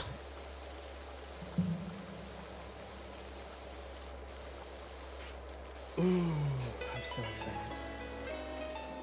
It's Joe. Shoutouts to Terry. He's a game designer. They are a game designer and animator from, I think they're Canadian, but they are a very popular modder in the not ITG community with their own series, Rhythmverse Mods Project. And we brought in a character from Rhythmverse Mods Project into MVC3 DLC to show off for this marathon. File made by Daiki. Yep. And it tries to capture the essence of Terry files, which is a lot of flowing ease mods and just general pretty gimmicks, you know? There was a gimmick earlier that used the notes that once you hit them, they actually came back to haunt you in a different playfield. This, however, is a callback to a couple Windu stuff, actually. This is from Pet Peeve from Mods Boot Camp 1, where the playfields are... You can see exactly where the arrows are. They're just alternating what's being shown at any given time. And then we'll see a little bit of the return of those notes that come back. You'll be able to see this pretty clearly, where the notes will flow right into the next time they need to be hit. Shoutouts. People who know what this are will know what this are. Yeah. That is a direct shout out. I want to see Terry's reaction right away. I want to see what Terry's saying about this. I do as well. Bit of a silly love callback in the background there. You might Silly love being a notice those Terry notes in the background that are continuing to spiral around menacingly. Oh. Nothing like getting punched in the face a bunch of times to end the file. What do you mean you full comboed it? What do you mean you full comboed it? My best is like a 75. Easier. My best is like a 75 on this. All right, with that, I've got one more surprise in store here. Wait, a surprise? So, I'm sure Daiki especially noticed that during the marathon, we skipped right past the song. Oh no, you're going to do that? What? And I have a very good reason for having skipped that. And, I apologize to Daiki for cutting his song out, but we'll play it now. But in exchange, I want to know, if the mod scale is a 20-point scale, then why am I playing a 22? What? Why are you doing Why are you doing this? What? No. For Defendu, this was supposed to be one of the tier 4 that was a bonus, but I was like, it got skipped. I didn't say anything about it. I didn't realize. I didn't even notice. 22. No! This is so bad. Society was not meant to handle numbers bigger than 20. What even comes after 20? 22 is not after 20. There's another number there. I have never passed this. I have never passed this. I kind of assumed it was a joke. But yeah. We're Why getting into are the you realm passing where this? mods are getting so hard that difficulty is starting to become kind of arbitrary. Yeah, it's hard. That's what the difficulty truly is. Difficulty is just hard. Once you start raising the temperature, like past the Planck temperature, the physics stops making sense. I don't That's think actually he's making perfect. much sense, right? Why are you comboing this? This Wait, is not he's comboing allowed. it. He's comboing it. Oh, okay. God, oh, no. We spoke. That was a lot of misses. I think that was pretty cool. Yeah, this is getting close to a fail. How hard is the He's ending? recovered though. Oh god, the ending's the worst. Oh, Teals! teals, the funny ones. What is wrong with you? Those bursts! I have not seen this in so long. Oh my god, I haven't.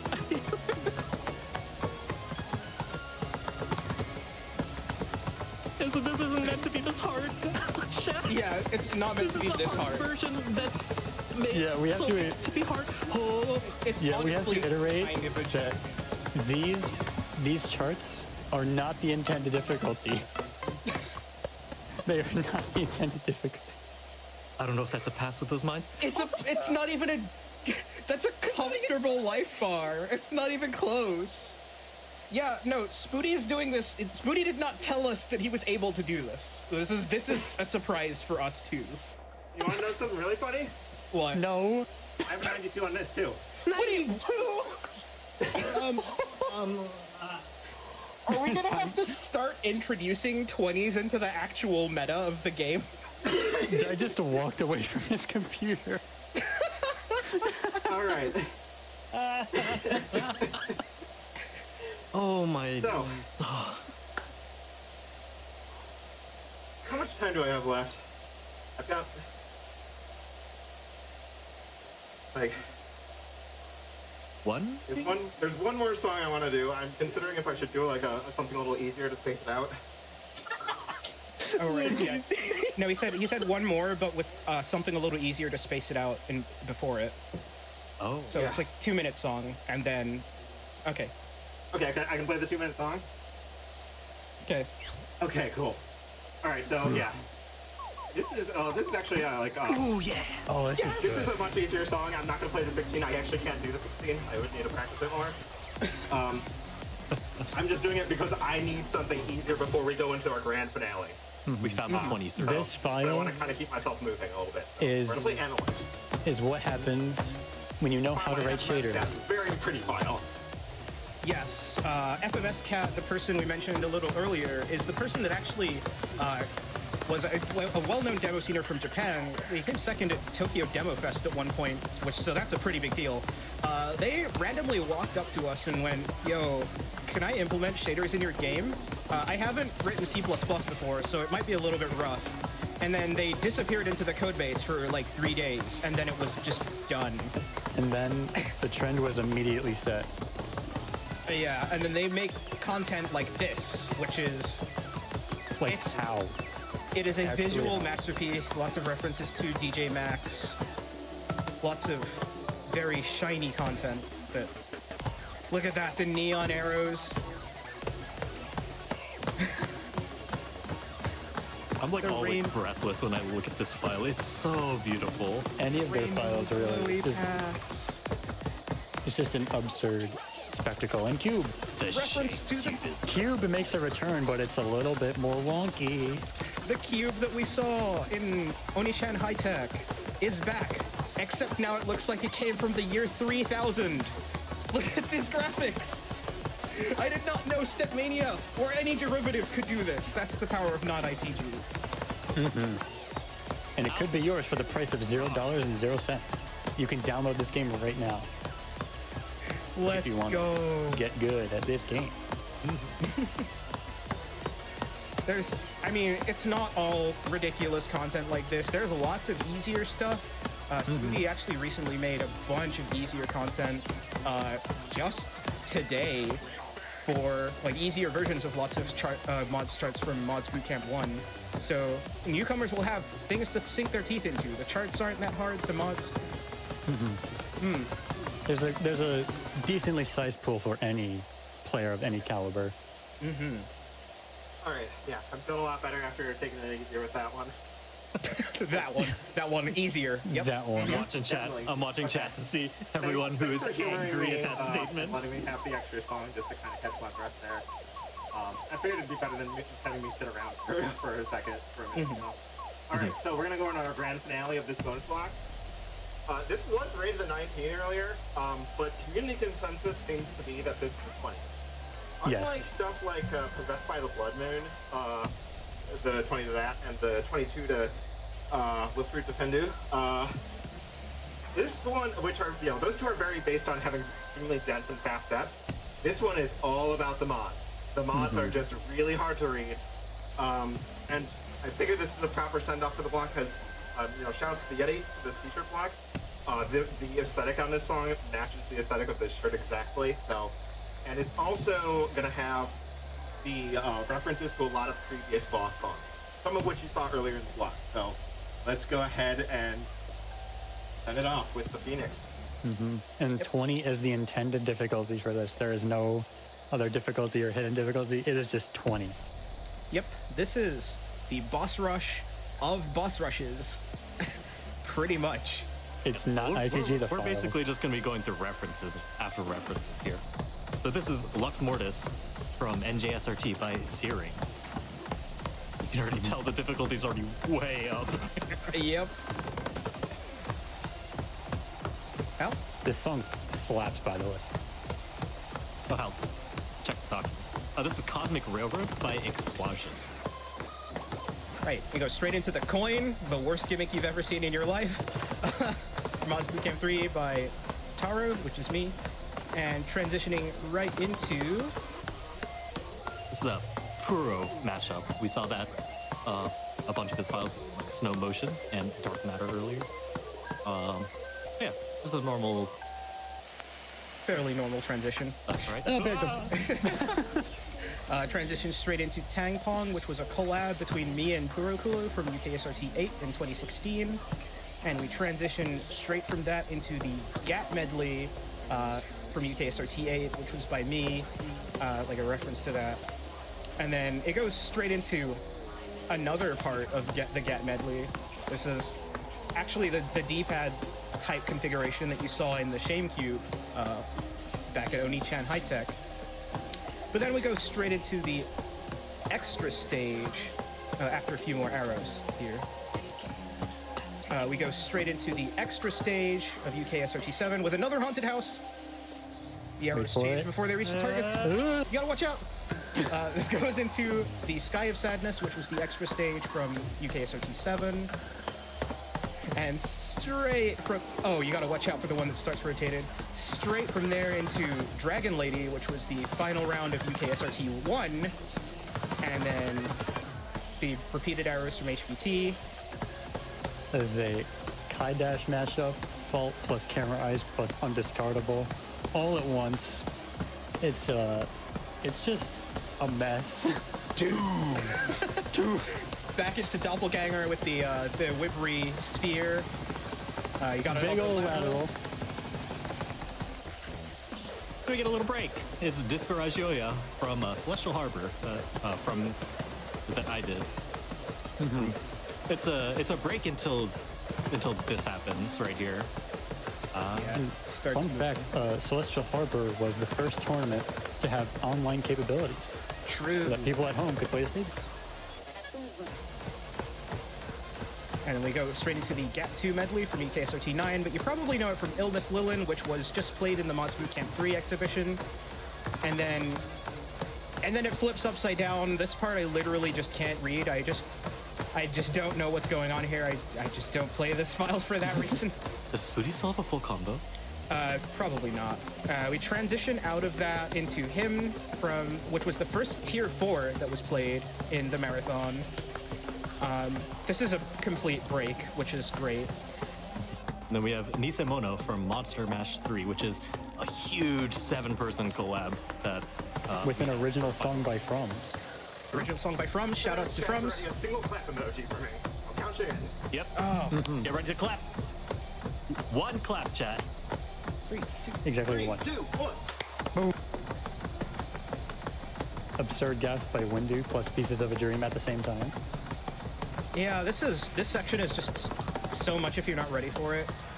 Then it transitions into Matoi and Golden Rule. So Matoi being the extra stage of UKSRT 8, and Golden Rule being the first part of the last round of UKSRT 9. Transitions straight into Fafnir from MBC 3, which we did just see. That was the really mean one with Jeremy.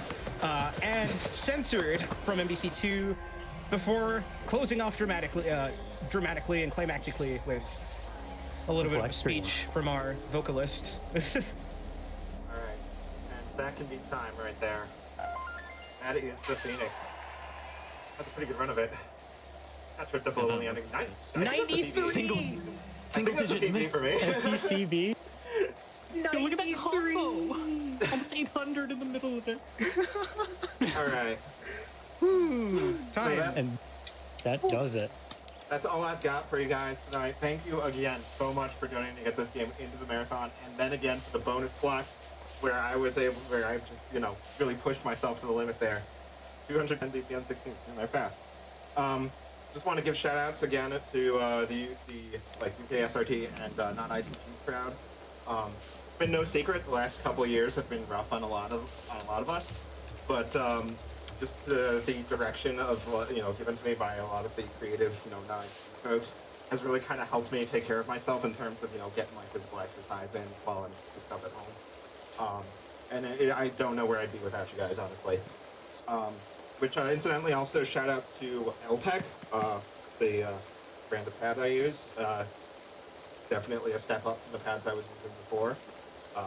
And obviously works. Very sturdy for the price as well. Thanks again to the three of you for joining me in commentary. No problem. As soon as you guys contacted me saying, "Hey, we might be on AGDQ," I was like, "Yes." I'm on I am on the couch for that. Yeah, And super yeah, honored to be here. Haro mentioned it a couple songs ago, but yeah, my last surprise for this scene, as I close out the block, is that last night I chugged through all of the first Mods Bootcamp pack and added new easy charts. They are charts that are much, much, much less dense than anything you saw here. So if learning how to play this style of game looks like your cup of tea, there's a great new pack that's open for you guys, with newer, easier files. Because previously, there was kind of a barrier of entry to mod files of you have to have played a lot of DDR and you have to have built up a lot of times and be able to handle like 8 notes and such. So I hope this helps lower the barrier of entry and get some more people into it if you're interested. But yeah, once again, thank you so much. Thank you for having us. Thanks so much, and thanks for all your support for this great cause. I hope to see you guys again sometime on this stage. Any last comments, guys? I would like to say shout outs to my 2 nephews, Taru and Theo, who are probably watching right now. I also want to say trans rights. Anything else? No, I'm just speechless. That just happened. Yep, trans rights, and also once again, you can actually go and play this yourself at noti.tg, noti.tg. Sorry, Come on over if you want to makes play or make downloads a little the bit engine slow, is free but to download and play. So, and if you want to get used to playing the game without the mods, there's plenty of non-modded content for the errors are just scrolling up old-fashioned like. You don't need a pad; you can play it on your keyboard too. So. Absolutely. And I think that is it from us. Thanks, guys. Awesome. Thanks so much. thank you.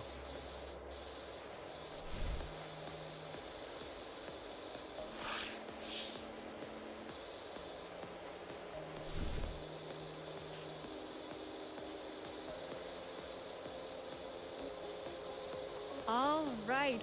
Wow. Wasn't that incredible? Let's get some claps in chat for Spooty. That was amazing. We're going to read a couple extra donations here. We have $1,000 from Uneven Mike, who says, "Hello, GDQ. I've had a busy week of work and haven't been able to watch as much as I'd like, but I still want to support the Prevent Cancer Foundation. Also, what's behind the door?" We have another $25 from Irvi, who says, "Unsolved mysteries of GDQ. How can Spooty move so fast he breaks the game's meta? How can these commentators keep up and stay so amazing? What's behind AGDQ's door? And how can we not pet a good dog?" Donation goes to Pet Cerberus after this mesmerizing Stepmania exhibition. Thanks so much, Irvi. All right, well, I think we all need a breather after all of that intense dancing, so we are going to take a quick break off to see the end.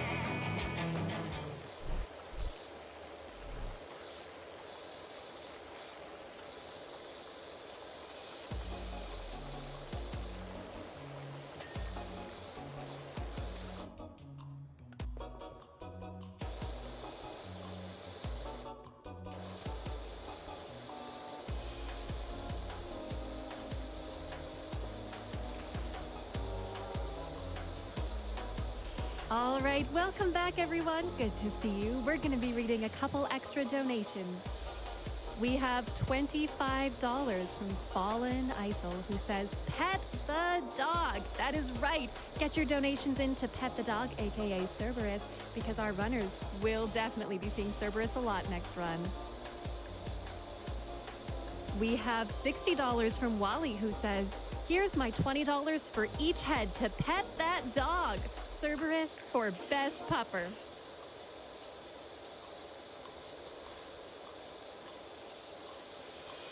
All right, everyone, we are going to be heading over to our daily recap. So hold tight and let's recap the day.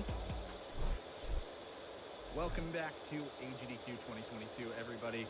Thanks for sticking through the break, and welcome to the daily recap for Friday. It's Friday. That's awesome. And we are at $1.8 million raised for Prevent Cancer Foundation so far. This is absurd. You all are amazing. My name is Jay Obbs, and I am joined by Kizaron and Adef. Gentlemen, we had a fantastic day today of runs, didn't we? There's so much good stuff. There's just, how do you keep track? Right. And there were so many good things, and we want to let you all know about some of the runs that you should check out. And okay, let's just get it out of the way first.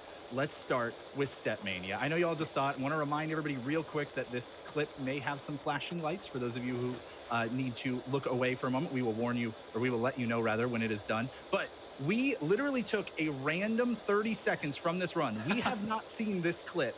We genuinely haven't watched it. We have not at all.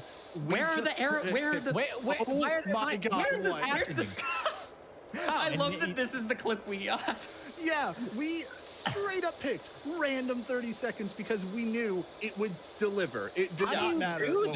How do you actually play this? You got to watch this whole run by Spooty Biscuit. If you somehow missed the last hour, if you're catching this out, you got to watch this run. I have no idea. Well, that was incredible. Definitely check that run out if rhythm games are your jam. And now let's move on to something maybe a little more zen generally. Marble it up, Keys. You want to talk about this one? Yeah, definitely. So, first off, it's a marble. You can't really do any better than that. But we're going to take advantage of some collision momentum here. Right there, actually. Just zooms up to the finish line. All it took was just a genteel touch to the side of the cog, and you just zoom to the moon. That's incredible. Do they have an interesting name for that trick or anything like that? Coggers. Because it's pretty poggers, except it's a cog. That joke. Let's go. Wait, I just realized, of course I got that joke. All the people. They could get away with it. That's incredible. All right, but that was not the only run, obviously. So let's move on to the next one. Adef, you wanted to talk about the Yu-Gi-Oh! Okay, run. so the whole Forbidden Memories run was amazing. We got to give a shout out, of course, to Keys and to Skybills, two friends of mine that put on an amazing show. Sky's doing this bonus run here where she's trying to farm for a Blue Eyes White Dragon. It's like a crazy low drop rate, and she gets it on the first duel. The bonus run, estimate 15 minutes, it took 2 minutes. It's barely over 1%. That's how incredible that was. It's barely over 1%. You can see her popping off. Yeah. Did she have to go through the list twice to even confirm that it was yes. safe? Yeah. Because Keys and Spike were both like, oh, you got it. And she was like, did I? That's great. Well, anybody who knows me knows that I was super looking forward to the It Takes Two run last night / this morning. And we are in one of the hardest skips of this game. You've got Who is Hyper controlling this plane, and he just squeezes out of the bounds of the area there. There's just that little crack in the tunnel, and he squeezes out. Now they're just flying out of bounds straight to a checkpoint and then their final destination. The entire run was full of just astounding gameplay. Like, my boy Hyper, he's Cody main, all the way. He was the one who taught me how to run Cody. He was killing it at the beginning, so please check that one out. But of course, there are plenty more fantastic runs later in the day as well. And Keys, you had just a really fun one here, I think. Yeah, so we got Portal Reloaded here. So, friendly reminder, green is time. So he goes back in time, sets up a portal to receive this block. He's going to receive the block right about now. Back to the future he goes. He throws one hell of a curveball coming up just to get this block to where he needs to go. Back to the trilogy, because I ran out of future and time and present jokes. And just an incredible curveball just to get everything moving. This entire run is just, it's a mind blow. It just really is. Yeah. It's hard to keep up, but it's also just really familiar because it's Portal. It's so hard to think with 2 portals, let alone 3. Yeah. And Adef, what was your next clip that you had? So I wanted to snag Dark Souls. So this Dark Souls race was so good. The all bosses race between Danflesh and Regal. And Regal here is using the Dragon Tooth and manages to hit the Dragon Calamite mid-air like 5, 6, maybe 7 times and kill the boss in mid-air, saving tons of time and in the fight. And it is so tight, and he absolutely nails it. You gotta be kidding me. That's oh my incredible. But still, if you're going to take Dark Souls from me, because come on, I love Dark Souls. You know, I'm generally the Dark Souls guy here on like the interview team. Then I'm going to take one from you, Adef. I'm going to talk about Rockman and Forte here. Ahmad ran this one this morning. And, you know, we just saw some red Tearstone ring You usage. can't steal Mega Man. This is not allowed. I gotta steal it. We saw some red Tearstone ring usage in Dark Souls, and he's using a similar thing here. He is at such low health right now in order to deal extra damage to this boss, and then doing an AI manipulation as well. This game is notoriously difficult. Like that is what people know about this game, is how difficult it is. And he had a fantastic run from start to finish. This is just one of many amazing moments. And speaking of amazing moments, we're definitely not done with them. The marathon is still going on, folks. We are going all the way through tomorrow. So I'm just curious, what are people excited for coming up, you know, for the rest of the marathon? Adef, Okay, this is like the run of the marathon for me. You cannot miss A Link to the Past, all bosses, no exploration glitch tomorrow. It's going to be played by Hoda Ruby, who is an absolute legend. If you've been around speedrunning at all over the last 12 years, you've seen a Hoda Ruby run. You got to check out this. It is going to be so sick. Okay, cool. We'll be watching out for that one. Keys, how about you? I mean, Hoda Ruby is speedrunning royalty at this point, but something we've seen a lot with GDQ lately is blindfolded runs. So I'm looking forward to watching something that the runner isn't going to watch in Sekiro. It's going to be incredible, and, you know, it kind of humbles all of the gamers here just to kind of show, hey, this person can beat this game with no vision, and it's just always an incredible watch. Absurd. I am super looking forward to watching that one. And I'm also looking forward to our next run. That's right. It's going to be Hades, the all-weapons race. Of course. I am so excited for this. I think it's Isn't really it right cool. after this? It is. It's right after the daily recap. Everybody should definitely stick around and be sure to get in donations. You know, just talking about our good boy Cerberus, the best dog. But with that being said, we've covered the runs. And Adef, I know we're here at the daily recap for Friday, and unfortunately, we didn't quite get to 2 million yet. We're doing great. I know. And you know, gamers, it is tough for sure that we didn't get to see what was in the door. I'm disappointed too. But you know, ultimately things like this happen. We could still get there, but you know, sorry, my phone's actually ringing. Come on, dude, you can't be answering your phone. Come on, we told you got to put this on silent. We're professional. No, I know, it's me. Huh? What do you mean it's you? What is he talking about? He's taking a call in the middle of it. I can't believe this. I would have fired you over that. Can he even hear us? Did he only have sound in one ear? Adef, what's going on? Sorry guys, I just What are those lights? What's going on? What? Is he okay? What?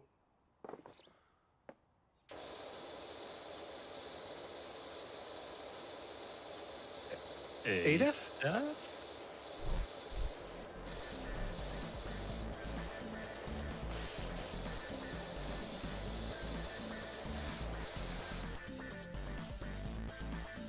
All right, welcome back, everybody. Thank you so much to our amazing recap team for sharing some of the top clips from our day today. It's been such an incredible day already, and there is still so much more to come. We've already raised over $1.8 million for the Prevent Cancer Foundation, so let's read a couple extra donations. Are you raiding me, Suki? We have $10 from Dog Ambassador, who says, I better mute this. Are you raiding me, Suki? Are you challenging my raid ability? No, seriously, are you? I'm not entirely sure here. I am being raided! No! I am being... Why is Toa quite... Toa, you okay, yeah. Alright, well, okay, so anybody who's curious, I'm not doing much, really. I'm just trying to earn up some funds here to get the next level power washer for our Let's Play collab in a couple of days on Sunday. So I'm just doing the ones that we've already done. At the same time, I know that this could sometimes be a little boring, so I'm actually watching awesome games done quick right now because, you know, speedruns are fun. And it's pretty fun to be able to just enjoy some crazy charity speedruns while I'm spraying down a children's yard. Yeah, I feel you, Suki. I really feel you. And I did the stego slide already. I'm close, but so far away. I'm probably just gonna get tier 2 and maybe start build up a little bit to tier 3. I don't know if I'll get all the way to tier 3 before Sunday though. That one's gonna be tricky. That one's gonna be really tricky. Like super tricky. Extra tricky. It's tricky. Tricky. This tower won't come clean, it won't come clean, it's tricky. How the hell are the kids... How are the kids making it this messy? That's what I'm wondering. I mean, are they literally throwing themselves up into the roof just to make a mess there? You kids have it so good. Look at this roof. It's ugly. It's horrible. It's making me do weird voices. It's terrible. Ah. It sucks. Your mess is horrible, and you should feel horrible too. Yes. I don't make horrible messes. Oh, hey, can I... What the hell? Okay, roof it is. Looks like the game decided for me. The roof. We should clean the roof. Just do one blade there. One there. Yeah. Blade. Oh, Suki, if you're still there. I've also been trying to get through the Lego Marvel Superheroes 2 game at 100%. Glad we didn't. Oh dear God, glad we didn't. Oh man, it's not hard per se. It's just that there's a lot there, and unfortunately, it's not 100% coded well. So yeah, I've had some weird glitches abound, and I found people that were never marked. And anyway, the reason I bring it up, they got Blade, man. They got Blade. Freaking Blade is in the game. It was hilarious. Yeah, he also had a vampiric cow with him. Blade and a vampiric cow. It was amazing. I almost wish we found that. I mean, we've got Squirrel Girl, Howard the Duck, and we could have Blade and a freaking vampire cow. But yeah, other than that, it's been a headache trying to get through everything. So yeah, I'm glad I'm doing it off stream. Power Simulator is at least cathartic and nice. Just after a few hours of Lego superheroes. I mean, it's easy, but you just kind of feel brain numbed. And you can't think straight anymore.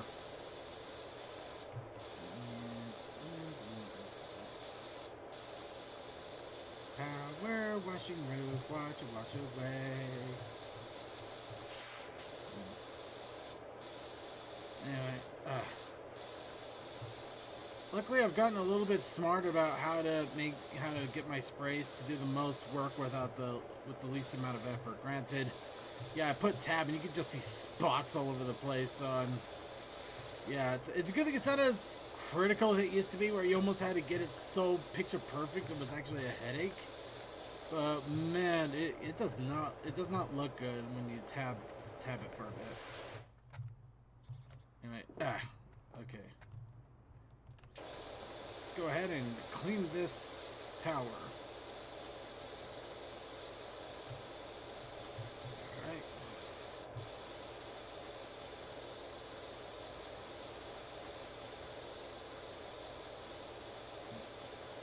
I'm just gonna go back to spraying willy-nilly, and looks like they're going to be starting up the Hades speedrun here in a bit, so I'll probably turn the audio back on the speed running here.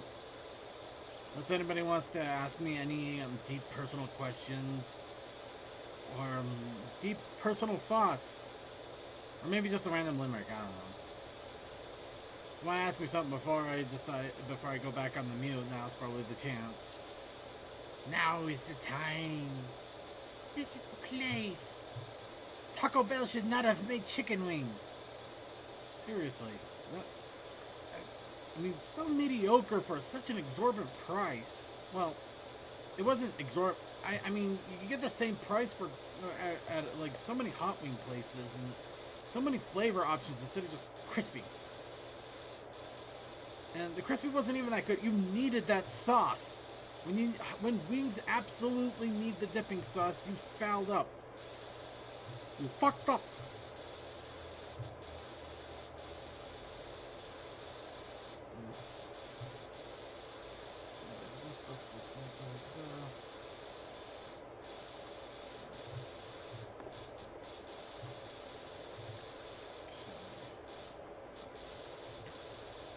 At least the best part is I haven't locked my pinky knuckle, though I keep stopping to squeeze my fingers because I'm so paranoid now. That's the one thing about whatever the hell happens. I'm just so scared I'm gonna lock my fingers now.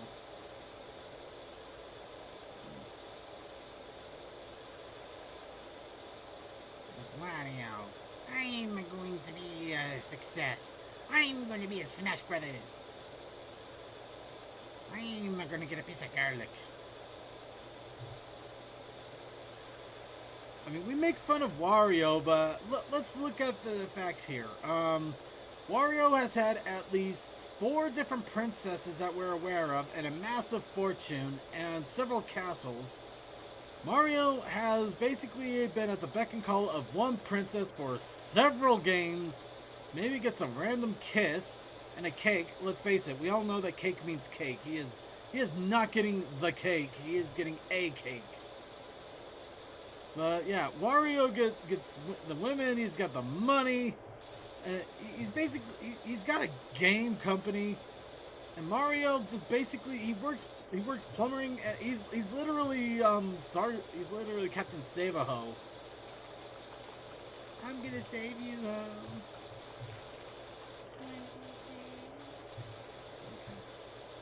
Alright, looks like they're about to start here, so let's enjoy the audio. And welcome everyone. My name's Lat Millard. Welcome to the Hades All Weapons Race. For those of you not familiar with Hades, it's a roguelike starring Zagreus, the son of Hades, who wants to escape his life in the underworld, but he will not be able to go alone.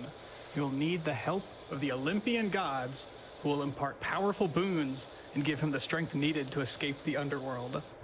And so in the all weapons category, our racers, Seagull and Tonus, are going to complete a run with each of the 6 infernal arms. And so we will see them travel through the 4 biomes of the underworld: Tartarus, Asphodel, Elysium, and the Temple of Styx.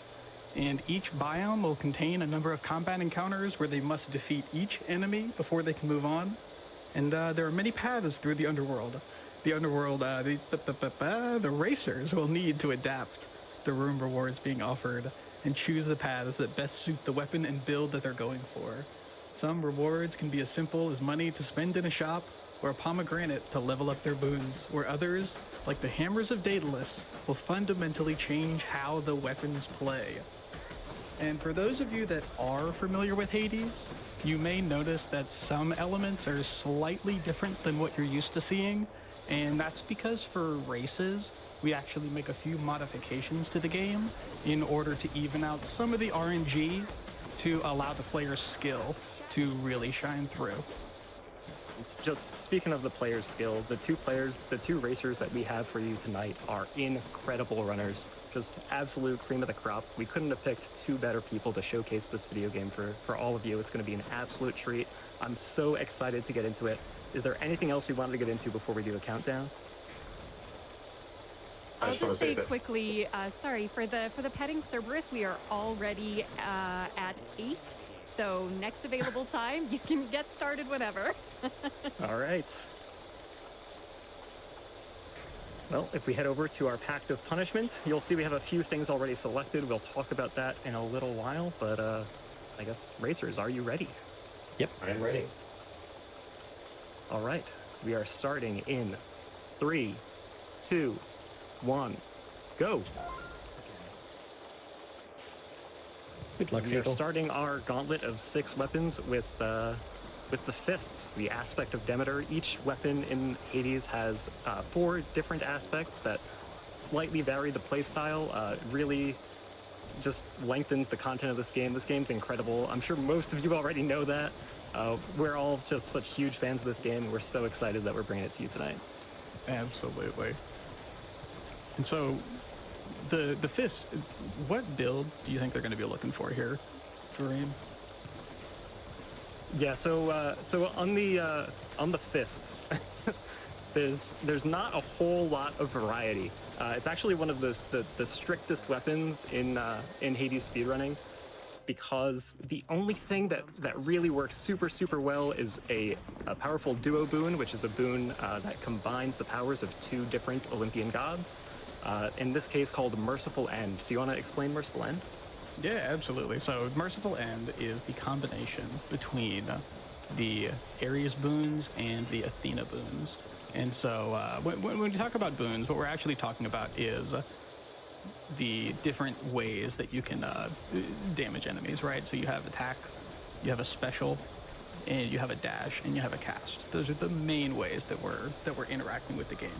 And so our attack, we want to have the Ares attack boon. It's called Doom, and what that does is it actually leaves basically, I guess it's kind of a damage over time on. Wow.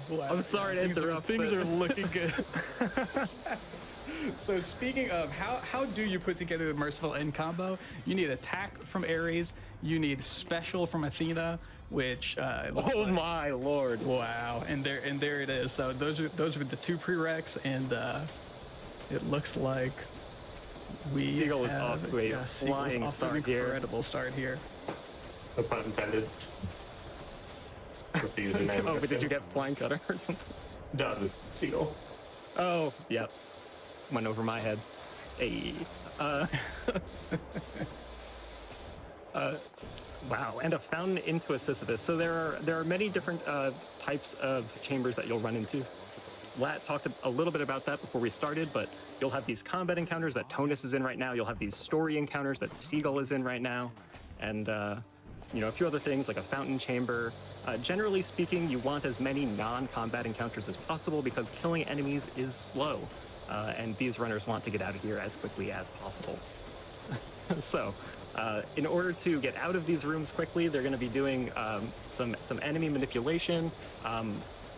One of the most important skills in Hades speedrunning is knowing where enemies can spawn and how to manipulate them to spawn where you want. Basically, you want everything to spawn in a nice big clump so you can DPS it down and get through that room as fast as you can. Absolutely. And so we're talking about Seagull having a great build and looking like he's off to a fantastic start.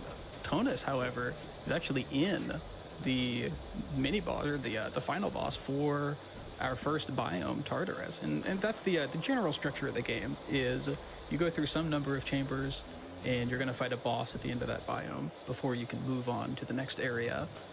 And so here we can see Tonus taking care of Megara the Fury, and Seagull, on the other hand, walking into his own Fury fight against Tisiphone here. Yeah, and some of you may be noticing that these runners are making their decisions incredibly quickly, so quickly, in fact, that you're not going to be able to keep up and read what they're selecting. At this point, these runners, they're skilled enough, they can sight read everything. They'll just snap pick things before you even recognize they're on a screen. So we will be doing our very, very best to keep up and inform you of the important decisions they make. Sometimes we might miss something, and in that case, hopefully Seagull and Tonus will chime in themselves and let us all know what it is they're doing. And so, it looks like Seagull just got a Light of Ix from a well. Do you want to explain what Light of Ix does? Yeah, absolutely. So Light of Ixion actually takes you into a lower layer of the underworld, as it were, down to meet Chaos. And Chaos is one of the elder chthonic gods who offers you, instead of just a reward, they offer you a reward and a curse to go along with that. So we're going to see our racers have to choose wisely, make sure that the curse that they pick does not either slow them down or sometimes cause them a bit too much damage and maybe lose a life or two. And we can see here, oh, wow, actually both racers taking a Hermes boon, which is another type of interesting boon that actually changes the way that you play the game on a more meta level. And so we can see there that Tonus was able to pick up Hyper Sprint, which is a boon that gives you plus 100% movement speed anytime you dash for a second or so after you dash. And on Seagull's side of things, we actually saw the perfect complement to Hypersprint, which is Rush Delivery. And what Rush Delivery does is it gives you plus however much percent based on rarity, damage based on your movement speed. And so that Rush Delivery and Hypersprint is going to be a combo that we want to see our racers put together as often as possible. And it looks like Tonus finally collecting that first Athena boon. Both runners are coming up toward the end of Asphodel here. They're going to fight Lerny, the Lernaean Bone Hydra, who's just nicknamed by Zagreus Lerny. It's one of the best moments in the game when you're playing through it casually. I love it so much. It's such a nice touch. But while they go through these last rooms, do we have any donations? We do. We actually have a $2,000 donation from Super Giant Games. Ooh, incredible. And they say, thanks to AGDQ for featuring these Hades speedrunners. The speedrunning community has been so creative in the variety of formats they've invented since our 1.0 release. We appreciate how much ingenuity and practice goes into preparing for this. May the gods bless your IGTs. Thank you so much, Super Giant. Yeah, thank you. Yeah, and Super Giant they've been so wonderful to us, to the speedrunning community, from the early access days on through release. You know, several of them made guest appearances in some of our racing events. They've just been just wonderful. I can't say enough nice things about Super Giant. But here we are, Lernaean Bone Hydra. Yeah, and you may notice that this doesn't look quite like the vanilla or your usual Lerny fight here. Usually the arena is much larger, and that's because we actually use one of the Pact of Punishment we use the Extreme Measures Pact of Punishment, which changes how the boss fights work in the game. And so in all speedruns, you'll generally see the racers take Extreme Measures 2, because we get the smaller arena, which allows all of Lerny's heads to be a little more grouped up, and we get to take advantage of our area of attack boons. And there you can see both racers making short work of that fight. Yeah, and while we're on the topic of extreme measures, I did see before we started this that all of you were so incredible. You met that donation incentive for Extreme Measures 4, and I cannot wait for these racers to get to the back half of this run and showcase that fight. It was one of the coolest things that came out with the 1.0 update, and it has, in my opinion, the best music in the game. Oh, absolutely.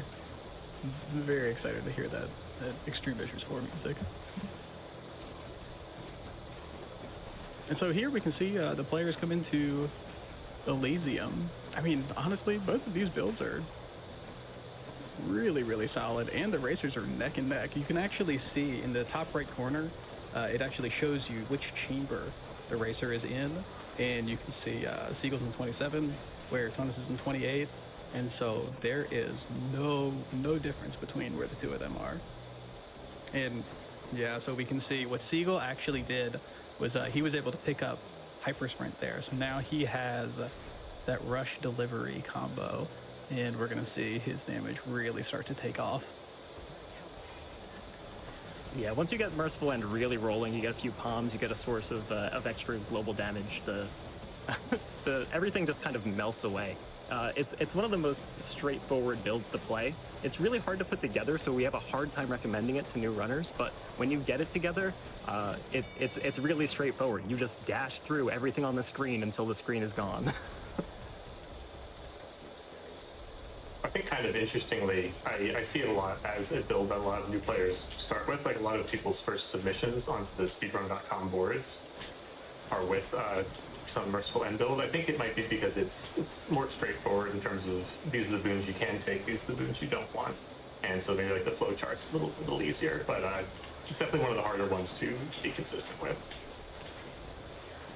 Definitely, and I saw a great question in chat. They're asking, why does it look like they have both types of Death Defiance? So we mentioned a little bit before the start of the run that there are some modifications here for racing. One of those is, rather than the run completely ending when someone runs out of Death Defiances, they will instead go into a penalty box, and they will have to live with the shame of a countdown timer on the screen. And so, with the Extreme Measures 4 donation incentive met, Who knows? We might see that happen. Hopefully not. I want to see everyone go as fast as possible, but Absolutely. we'll certainly see what they can do. As someone that's been on the receiving end of both a full loss in a race before we developed this mod and someone who's been in the penalty box several times, neither is pleasant. So it looks like Tonus is the first here to make it to our boss of Elysium, and that is the heroes. That's Theseus and Asterius. Theseus has some of my absolute favorite dialogue in this game. I know it's a character we love to hate, but I really love to hate Theseus. Theseus is probably my favorite character in Hades, and a lot of people are upset with me when I say that. He's the perfect heel. Absolutely the perfect heel. And so here, one thing that I do want to point out about what are we looking for? You know, we want to play the game fast. We want to get all these rooms, but like when we're actually in a combat or going for you know, these really fast times, what do we want these combats to look like? And this 34 that Seagull is in is a perfect example of if you have to play the room, at least it has armored enemies and they all are like very quick and they group up with you. And so that's really what you want to see, is you want to see armored enemies, because each encounter actually has a basically a challenge rating associated with it, and enemies are going to keep spawning in until that challenge rating is met. Look at these So heroes armored- melt. Wow. Yeah. I'm sorry to interrupt, but look at this. No, I mean, that's if true. you've played Hades casually before and you've never seen a speedrun, that is ridiculous.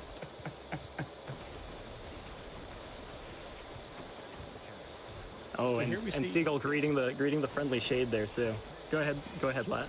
Oh, absolutely. Yeah, we're going to see everyone come into the River Styx. And just like we have with the Infinite DDs, we also have changed the game. You may know that what we're looking for in Styx is the Satyr Sack, feed to our favorite pet Cerberus to move on to the final boss of the game. That sack can usually be found anywhere between the second and the fifth door. In order to make races fair, we just put it behind the second door every single time. And so we can see that these players are going to go through any two paths, basically any two paths that they want, to pick up that Satyr Sack and move on to the final boss. Yeah, and while while both of these runners make their way to the end of Styx, if we have a few more donations, now's a good time. Yeah, absolutely. So we have $50 from Kalobi, who says, the Hades speedrunning community is one of the most welcoming communities I've been a part of, and I'm glad that Seagull and Tonus get to showcase this amazing game on the big stage. I'll be donating another $2 per barge and Tony and $10 per death, so don't die on EM4, guys. Thanks so much, Kalobi. I guess we should explain Tony. But first, we should watch this Hades fight. Absolutely, because we can see Tonus actually picked up epic rush delivery right before the end of this, so oh wow. He has so much damage right now. Those 455 Doom procs. Oh man. It is just absolutely melting away. Seagull's not far behind here, just entering the Hades fight now. Tonus is What's still in our phase one. pet count at as we're moving into the first potential opportunity to pet the dog? Yeah, for sure. I'm doing some quick math here, and I believe we're at 12 pets. Oh boy. Yep. Wow. $36,000 out of $90,000. You're all Yep. incredible. That's amazing. That's so good. We can probably space those out a little bit, right? No. We don't need to do 10. Pet that Just dog. now. Pet that dog. Pet that dog. That's what I said. I'm glad on this one. Sorry, Seagull. Okay, we'll break down 12? all 10 at once then. What's 12? 12. 12, both pets. All 12. Wow. 12 pets, and then, and a bonus fish here for Tonus, too. I do know we have a few members of the community that are donating for every fish these racers fish up, and so here's number one. If you would like to join in on that, you know, doesn't have to be a lot. Maybe $1 for every fish, $5 for every fish, whatever you feel comfortable doing. You know, really show some love for these racers. Mm-hmm.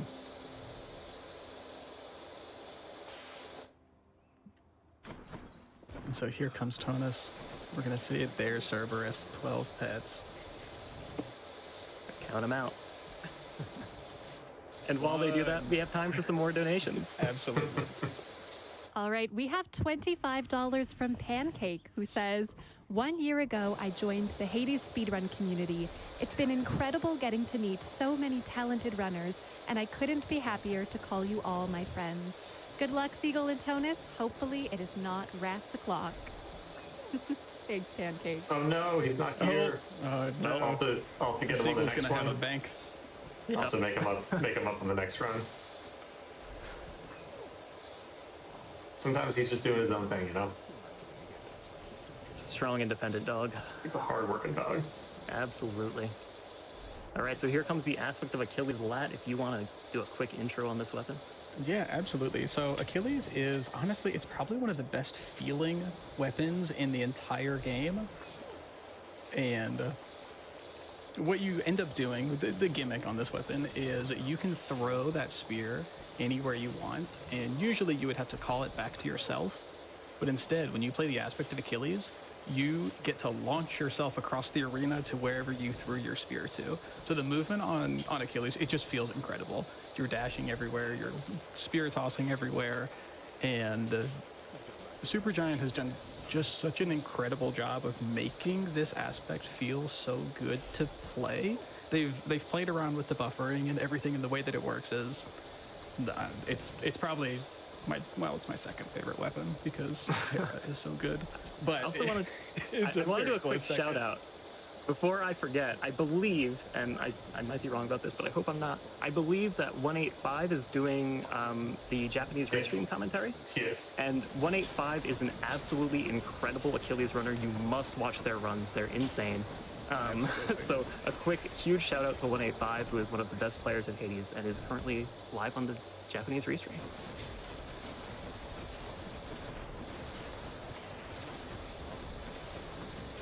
You'll have noticed that Tonus right there just checked a little menu there before heading out. That was the Mirror of Night. That's our meta progression system. There's a few different upgrades.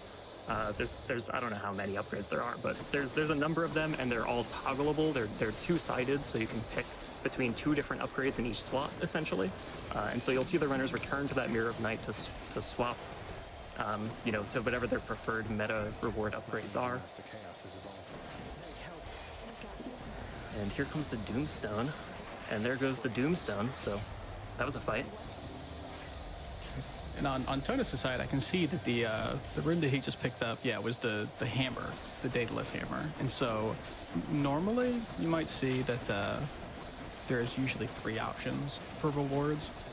When we're racing, we allow the players to choose exactly which hammer they want.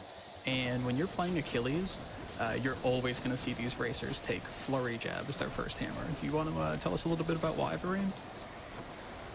Sure. So there's so the first reason is that a lot of the hammers for the spear are not very good. They do not make you go fast. Flurry Jab makes you go fast. It's like 3 times attack speed. You can just hold the button down if you want. It's just so much damage. It's completely ridiculous. It's amazing that we didn't find out that this was the case sooner and get this thing nerfed before the game was released. But here we are. It's live, and they're gonna absolutely shred the game with it.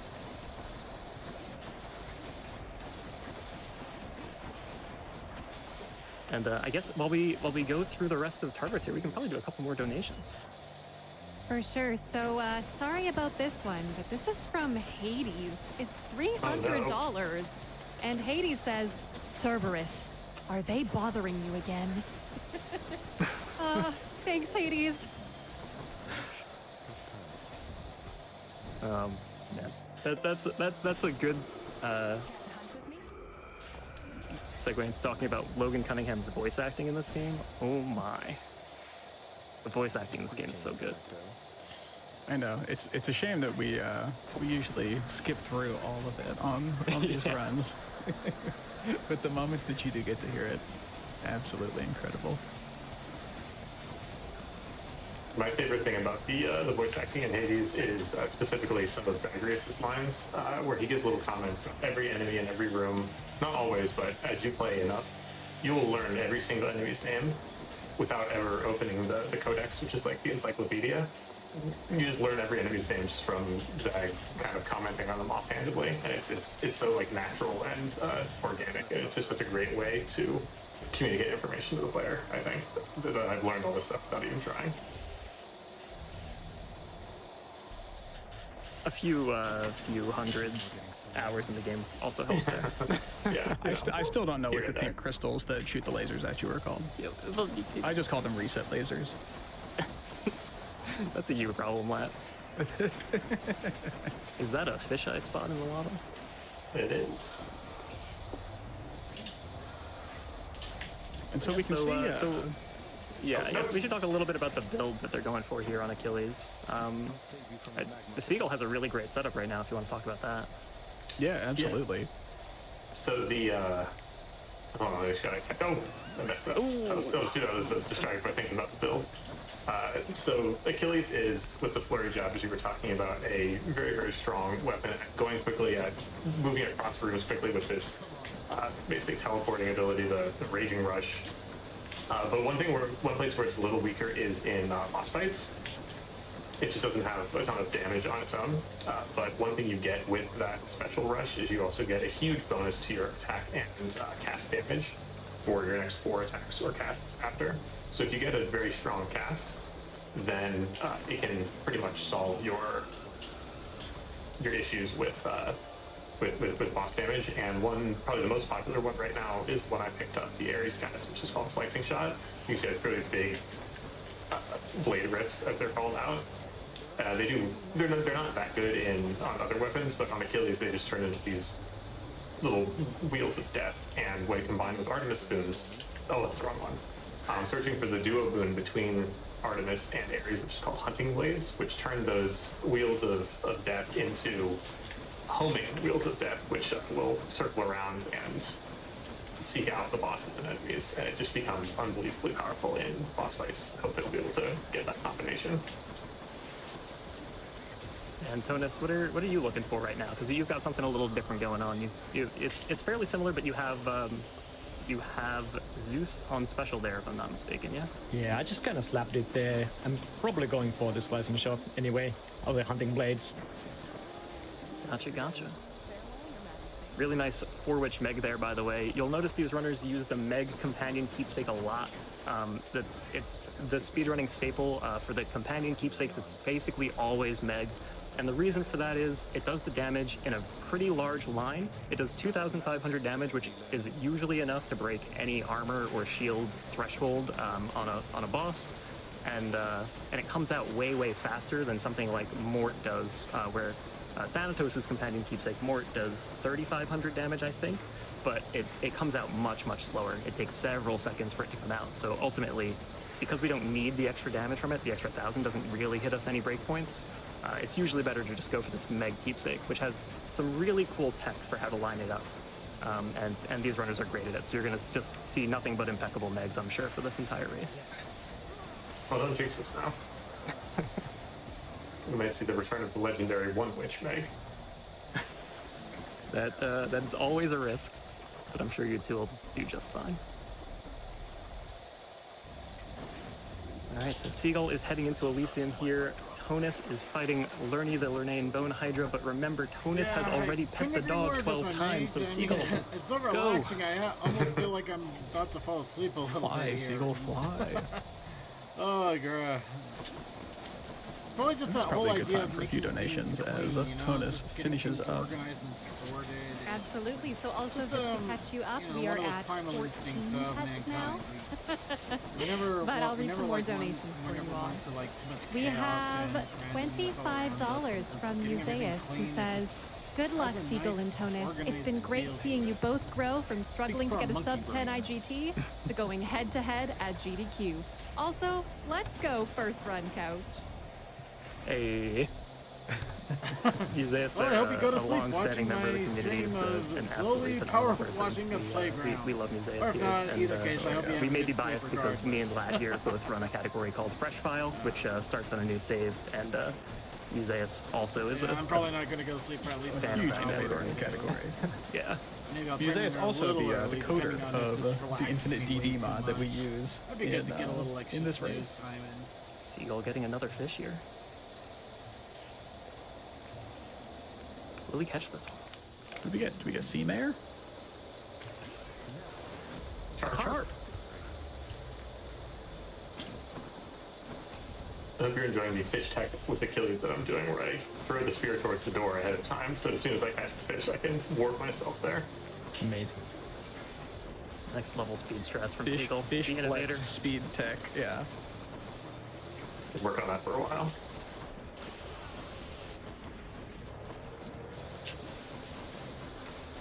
Speaking of speed tech, Tonus there, launching the spear toward the Chaos Gate before checking the exit doors, and unfortunately, along with the Chaos Gate, also got offered Patroclus and the shop. You generally don't want to see multiple free rooms offered next to each other, because that means you won't run into them later, and so Tonus getting a little bit unlucky there.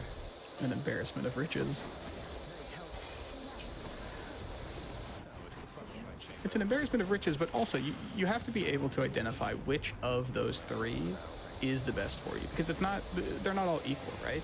So in this case, Tonus has to decide, okay, well, is the potential to get something extremely powerful from Chaos worth actually turning around and going all the way back down to the bottom of the screen?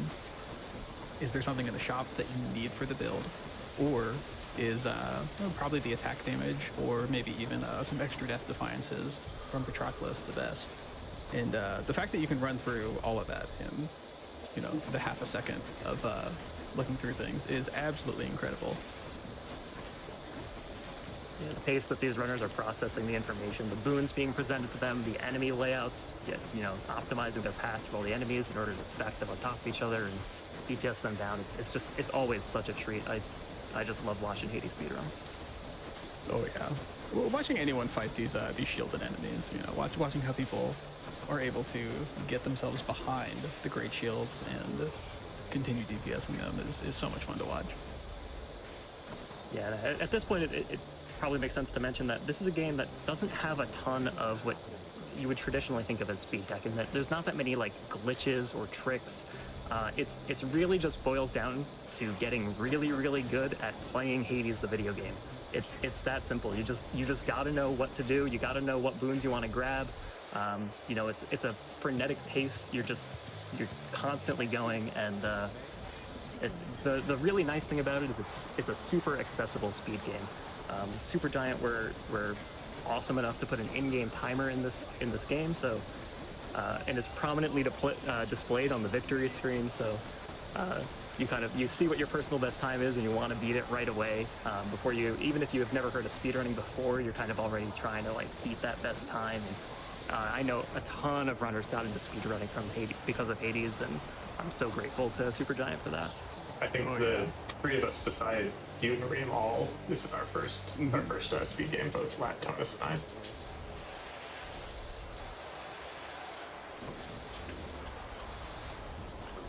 Would this be a good time for some donations?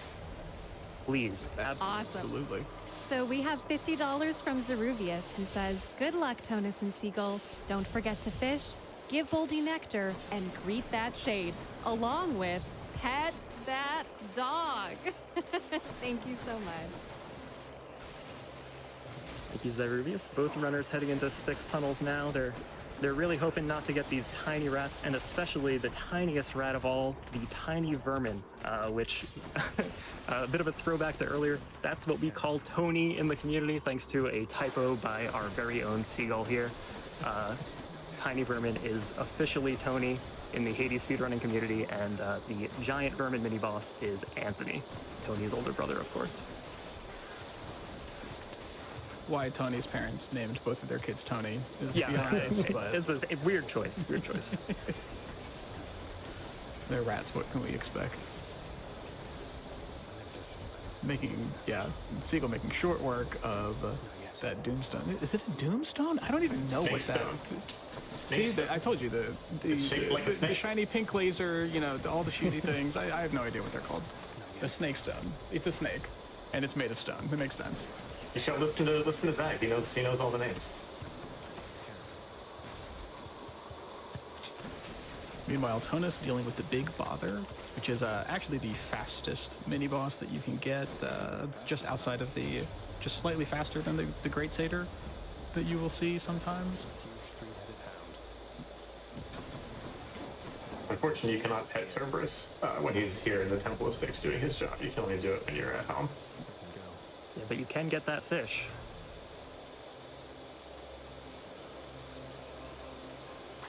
Seagull definitely winning on the fish right now. That's for sure. Look, if I can't win the race, then I might as well at least catch the most fish, right? And the scuffer there is a great catch. I love the art for the scuffer. It's probably my absolute favorite in the game. So, Tonus, have you picked up every single duo boon that you can possibly have right now? Is that where they I think are? so. I don't have any. Hunting Blaze, Rod, second wave. I didn't even notice the second wave pickup. I saw it Russia. show up. I didn't notice you picked it. Of course, it's orange. True. So what second wave does, for anyone who's curious, it's the Poseidon legendary boon. It causes knockback effects to get doubled. So your boons that cause knockback effects cause an additional knockback. And usually it just like doesn't do anything good. It makes things harder rather than easier. You basically only take it to either flex or try to sell it later, because legendary and heroic boons sell for, and duo boons sell for extra money at the purging pool, which you can find in the mid biome chambers. And there is an achievement for selling that legendary boon as well. So, you know, all the achievement hunting that our runners are trying to do today, I'm sure. Absolutely. And so here we can see the power. Both of these racers have hunting blades, and I just have to see blades, how but you didn't find it? Yeah, well. they weren't hunting. They were Tonus took all the green boons. Tonus is down to the penalty box, TD. Has to be careful here.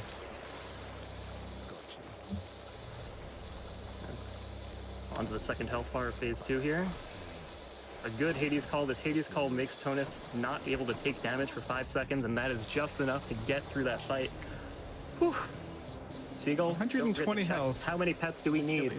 How many So pets we we have? are at 14 right now. Oh boy, so 2 more for Tonus. And, 14 A whole for boatload me. for you. 15. Oh, this is gonna set me back a little bit. Pet that dog.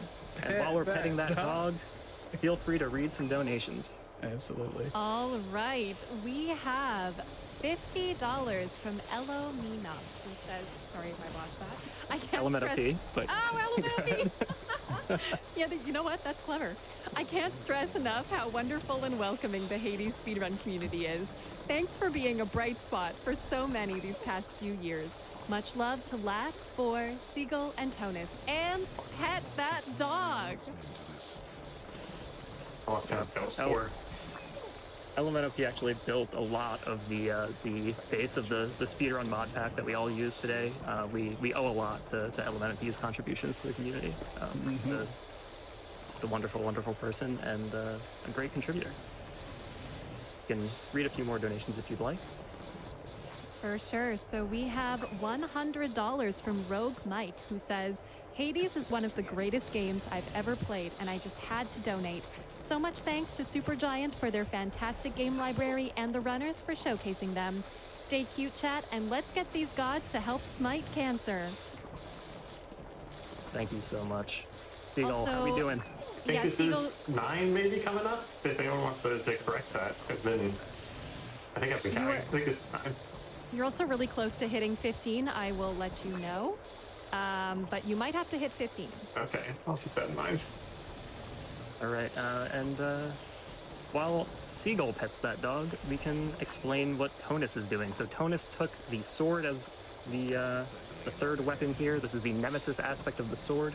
It grants you a bonus to your critical strike chance on your attack after you use your special for a couple seconds. Do you want to explain sword gameplay, Lat? Yeah, absolutely. So, what you want to be doing on the sword, honestly with all the weapons in Hades, but especially on the sword, 14. you really are going to be focusing on the dash strikes. And so what a dash strike actually is in Hades is inputting an attack into dash at the same exact time, or you can dash first and attack later. Extended dash strikes, these exist. It doesn't really matter. So you're trying to dash strike everywhere. And the reason on the sword that you want to dash strike is because the standing attack or the neutral attack is just incredibly slow. and actually just has lower base damage than a dash strike does.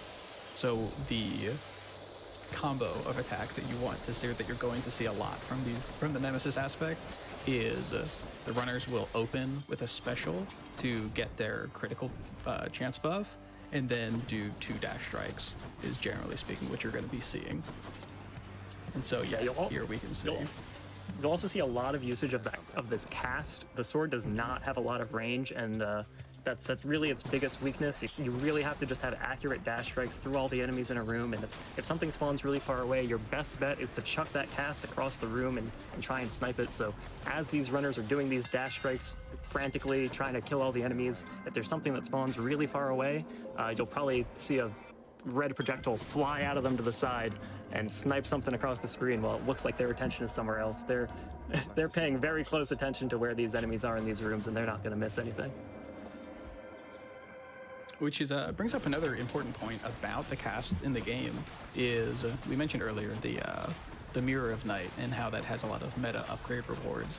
One of those rewards is, it's called Boiling Blood, and anytime you cast at an enemy and your cast stone gets stuck in them, you actually deal an extra 50% attack damage. And so you're going to see on weapons like this that really heavily rely on getting critical hits, So I got that the, extra Powerwas 50% damage that I'm before the looking crit for, even but I wanna happens make sure I also is got all of the pretty good important, package especially in accessories these to make boss it work fights. well. Now it doesn't Welcome stack, to so one you more. can see if you look at, well, I like to dive a little bit too quickly to show it This off. wasn't so good. We could have. You would have been able to see. We'll try to point it out a little bit more when Seagull ends up catching up. So, Yeah, and Tonus, both these you have runners an interesting build here. Yeah. I see Dionysus special, which is not generally what we see in the meta. Yeah, so What's- I just what's like going to on over there? like start with the shackle. Just gives really 100% extra damage until I get like a boon on any of the slots. So I just like to take that and then just slap anything I can find. And this time it just ended up being this weird, like basically kind of traditional crit build, I guess, with Artemis. Even Forest Hunter's Mark here to get most out of my crits, because I think Nemesis is the most fun. That they like the base mechanics are so fun that you don't really need to get all the flat damage boons that we are probably going to see Seagull go for. I don't know. Yeah, I do Seagull see a did tidal start- dash Yeah. on his side. And so Yeah, what that there's- means when Tonus was talking about the flat damage boons, well, that is the opposite of essentially percent damage boons. So you have these things like tidal dash, the dash from Poseidon. That just deals a flat damage amount, say like 70 damage. There's not a modifier on top of that or anything. Whereas the attack that you get from Artemis, it just takes your base attack damage times 48%. And so those are the two different types of damage. We have additive damage and then we have flat damage, is generally speaking how these builds come together. So Sorry, I'm just entranced here by the speed that they're killing these bosses. Yeah, so you'll have flat damage and percentage damage. Generally speaking, it's a lot easier to find sources of percentage damage. You'll get percentage damage from chaos, you'll get percentage damage from boons, you'll get percentage damage from Wells of Charon occasionally. It'll give you jerky or something. Flat damage only scales off global damage for the most part. So your boons like your tidal dash or your revenge boons, those are not going to get extra damage unless you get something like the rush delivery boon that Lat was talking about earlier, or something like your mirror bonus of high confidence, which when you have high health gives you 25% more damage. Those kinds of things. And generally in this game, damage is additive, not multiplicative. So what that essentially means is that the more you get of a certain damage bonus, it becomes like less and less relatively impactful. So if you get 100% damage, attack damage here, and 100% attack damage here, that just ends up being 200% of the base. Which is why. And as I said all of that, they both flew through Asphodel. You sure did. But that's exactly why you want to pair those additive damage along with the crit build, which is why Nemesis is such a powerful crit build, is because, one, you have, anytime you special, you get a 30% crit chance in this game, which is, for this game, extremely high, just out of the gate. Nothing does 30%. Once you get that Artemis attack, it gives you an extra 15% crit chance. So when every single attack that you have has a 45% chance to crit, and crits in this game are, what are they? Are they just 3 times damage? Yeah, they're 3 times? Yep. It's so much. It's so much damage. Yeah. And you saw that happen with Lerny, where Lerny just kind of popped. Yeah, and to talk quickly about how we make these crits even more consistent with Nemesis, this Hunter's Mark boon that Tonus was talking about earlier, both racers have it right now. You'll notice on some enemies this green target on top of them. That means they've been debuffed by Hunter's Mark. What Hunter's Mark does is when you crit an enemy, a nearby enemy gets that mark on them, and any hit against them will have bonus crit chance.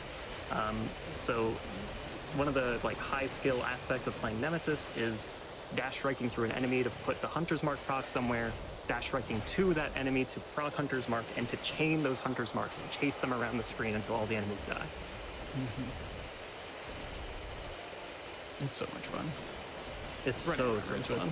70 to 80% crit chances. It's really, really a good time.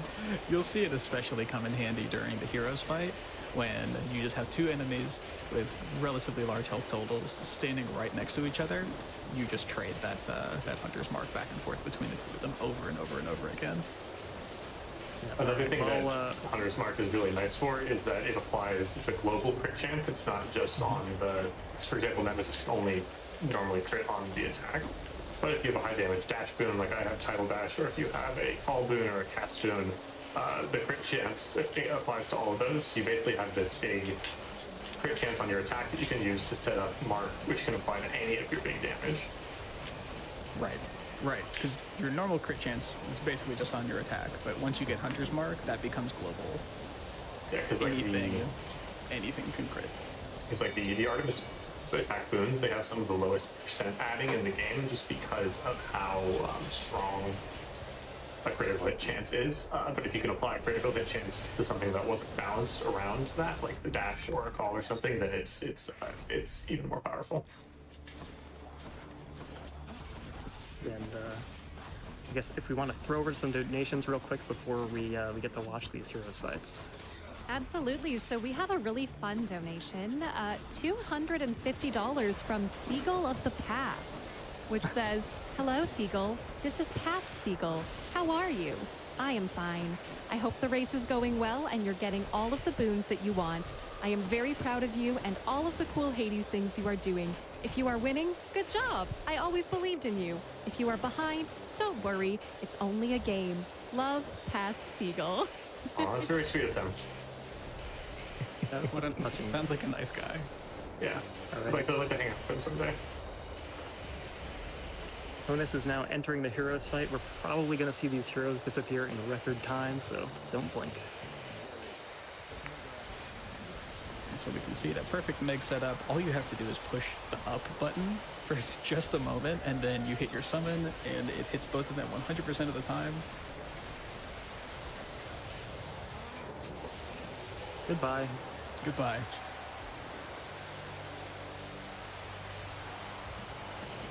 Meanwhile, Tonus doing the same thing to the mini-boss version of Asterius here. A little less good since you can't proc Hunter's Mark, but damage will actually be even higher in the heroes fight, if you can believe that. And did we touch on the hammer that's used on Aspect of Nemesis? We had not. We had not.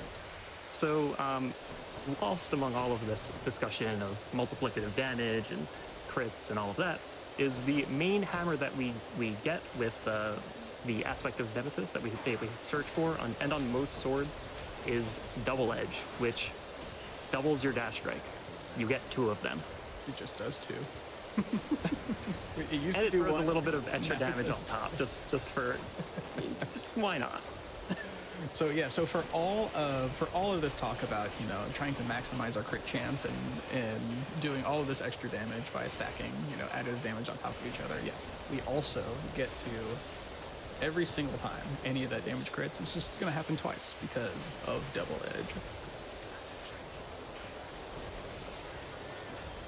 Kona's doing Double a really nice Edge. job killing that big bother there before any additional enemies can spawn in. That's one of the things you want to be most careful about in Styx. You really want to make sure you kill those mini bosses quickly because they will spawn in adds and they just cost a lot of time.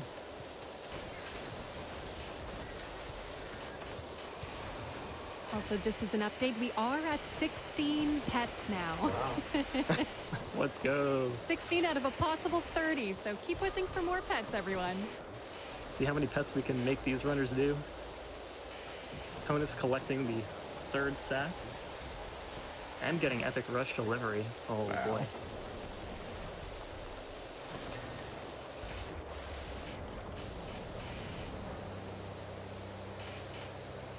Seagull's wrapping up the last combat chamber of Elysium here. Kona's entering the Hades fight. They're both going to have some pets to do when they get out of this run. I just love this game. Oh yeah, it's so much fun.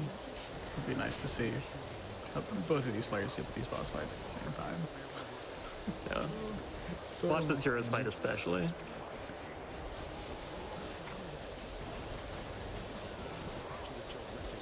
Phasing both of them simultaneously, which is a skill actually. It is something that you want to do. Usually, you'll end up in these situations where you might phase one enemy slightly before the other, and they can kind of get stuck in their bubble for a while. So Seagull doing a fantastic job of actually taking down both Theseus and Asterius at exactly the same time.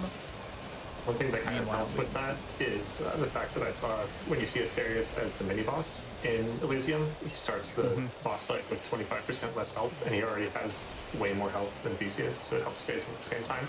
Unfortunately, seeing Asterius as a mini-boss is much slower than the alternative, so it's more of a, like the game throwing you a bone than a real strat anyway. In the IGT versions, the in-game time versions, it ends up to be fairly equal. But yeah, when you're looking at real time, and we actually have to account for all of the cutscene timing, yeah, you generally don't want to see Asterius as your mini boss in Elysium. Yes. Konas gets these pets out of the way. Dog, pet that dog, pet that dog.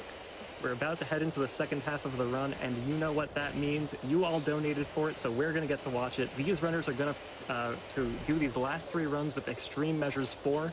This pack increases the difficulty of the Heroes boss fight and the Hades boss fight. It introduces some real wacky stuff to the Heroes, so I'm so excited to get there. And the Hades fight is also just a real treat and extremely dangerous. Both these runners are understandably a little bit nervous going in. They've practiced plenty. I'm sure they'll be fine. And so here, yeah, we get to Eris, which is the aspect of the rail. You know, the classic Greek weapon, a regular gun. And so the gimmick on this weapon is that any time you stand inside of the blast radius of your special, you get a 75% global damage buff, which is it's completely unheard of in this game. It almost doesn't fit with the rest of the types of buffs that you get. And so for a very long time, this was thought to be the meta fastest weapon, and it's still many people's first weapon that they learn to speedrun the game with because of that damage buff. And you just feel very powerful when you take advantage of that. And so what you're gonna see here is that this is the build where you want to stack as much flat damage as possible, which is why you can see Tonas here has taken Zeus attack and Poseidon's dash. Those are both flat damage wounds, and they are going to get buffed by that 75% global damage. Seagull wrapping up the Nemesis Sword run here, not too far behind. This is definitely still recoverable. I am so excited to watch the CM4 though. I just can't wait.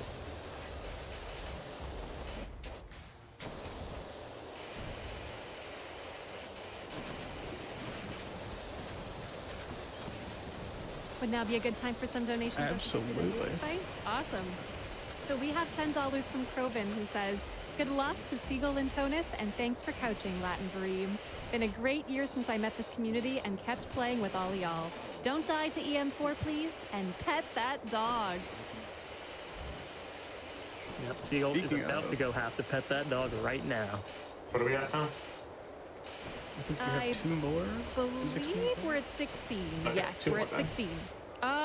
Wait, 17. We just crossed 17, I think. 3 more for me then. Thomas will have 1 in the bank. Yep, 17. There you go. Such a good boy. And so there's a number of cosmetics you can purchase for the House of Hades. Like my house here looks much less drab than it does at the beginning of the game. This includes the bowl of bones, the comfy plush bed, and the teddy bear that Cerberus has to play with. Right here next to Hades' desk. You have a couple options. You can give him like a ball. You can give him a different color bed. A lot of fun dog furnishings you can pick up. And while Siegel goes and gets ready to do that EM4 rail run, we can watch Tonus do this Furious fight and talk a little bit about the hammers that we want to see on the rail. Lad, do you want to go over the hammers? Absolutely. So it looks like we were able to make it all the way through Tartarus on Tonus's run without finding our first hammer, because the first hammer that we want to see is going to be called Rocket Bomb. The reason that we choose Rocket Bomb is because it gives you a big increase to the base damage of the special, which pairs really nicely with any large attack damage or say like Artemis attack or something along those lines. It looks like Tonus here has epic special from Demeter, which is pretty good, pretty good attack damage there. And so you want to get that Rocket Bomb first, because when you play on controller, which both of these players do, it pairs really nicely with the auto aim, and of course you get that base damage increase. But the second hammer, the one that our players do not get to plan for, they are hoping that it's going to be cluster bombs. And what cluster bombs is it gives you 5 bombs that leave in a spread. So when you pair cluster bombs with rocket bombs, you just shoot 5 rockets in a giant spread in front of you, and they actually use that to their advantage to basically shotgun down all the enemies in the game. And it's super fun to watch them play it, and it's extremely satisfying to play yourself. And I so hope that one of these runners gets it. Absolutely. Definitely makes the extreme measures fights much smoother when you have an instant death button. We can see they're picking up epic special speed. Really, really hoping. And so epic special speed means that the cooldown time on his specials is going to be reduced, and when it's epic, it's reduced significantly. So he'll basically be able to special with impunity. And so here we can see, is this the first barge of death of the entire run? No, I just haven't been paying attention. They play so fast, I have not even been able to notice. Yeah. But this is good news. This is good news for Siegel here. Tonus getting barged while Siegel finds a fountain that is about as much as you can hope for to start catching up here on this 4th aspect. We are on the 4th weapon of our all weapons race. Already, I know the time is flying. These runners are going so fast. I hope you're all having a wonderful time, having an incredible time with this GDQ marathon. I've been enjoying the runs all week. It's been awesome. We're so stoked to bring you all Hades right now. Absolutely. I don't think about a thing, especially when I start to spray away. I would also like to point out that we have hit our 18th pet. Didn't run either. So it just keeps going up. Having too much fun. Let's see. Can we max that thing out? Do we think? It's 30 pets total. We're already at 18. That's over halfway. Let's do it. I don't know. Well, I said how many we can get. when they first said it's like, oh, it's going to be 30 pets possible, I said, no way, people are going to get bored of us petting the dog. So, prove me wrong. So let's see how many times you really want this good boy pet. Because he does have 3 heads, so logically I think that means he needs 3 times as many pets as any other dog. That math checks out. Although there's some dialogue in the game that where Zagreus basically says that servers are very particular. Only one of the heads likes to be pet. The other ones will snap at you. So you only pet. Oh yeah. Only one head gets pets. But I assume they all share the good feelings from them. Certainly hope so. There's definitely a bitey head that you want to steer clear of. Tonus leaving Asphodel here while Seagull enters Asphodel, so they're about a biome apart. There's still plenty of time left in this race for Seagull to make it up, and this Chaos Gate will definitely help that cause. And don't forget that I'm also one dog pet ahead. True.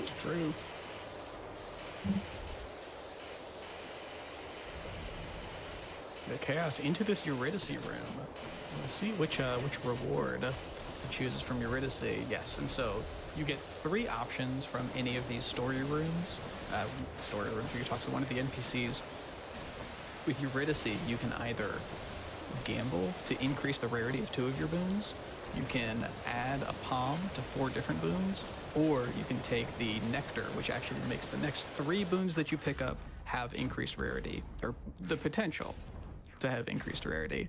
And here, he's already got a lot of the boons that he really wants to see for his build, so he just wants to make himself more powerful, so he wants to add to pick the pomegranates so that he can get 4 levels in the boons that he already has. And oh no, here he goes onto the barge of death.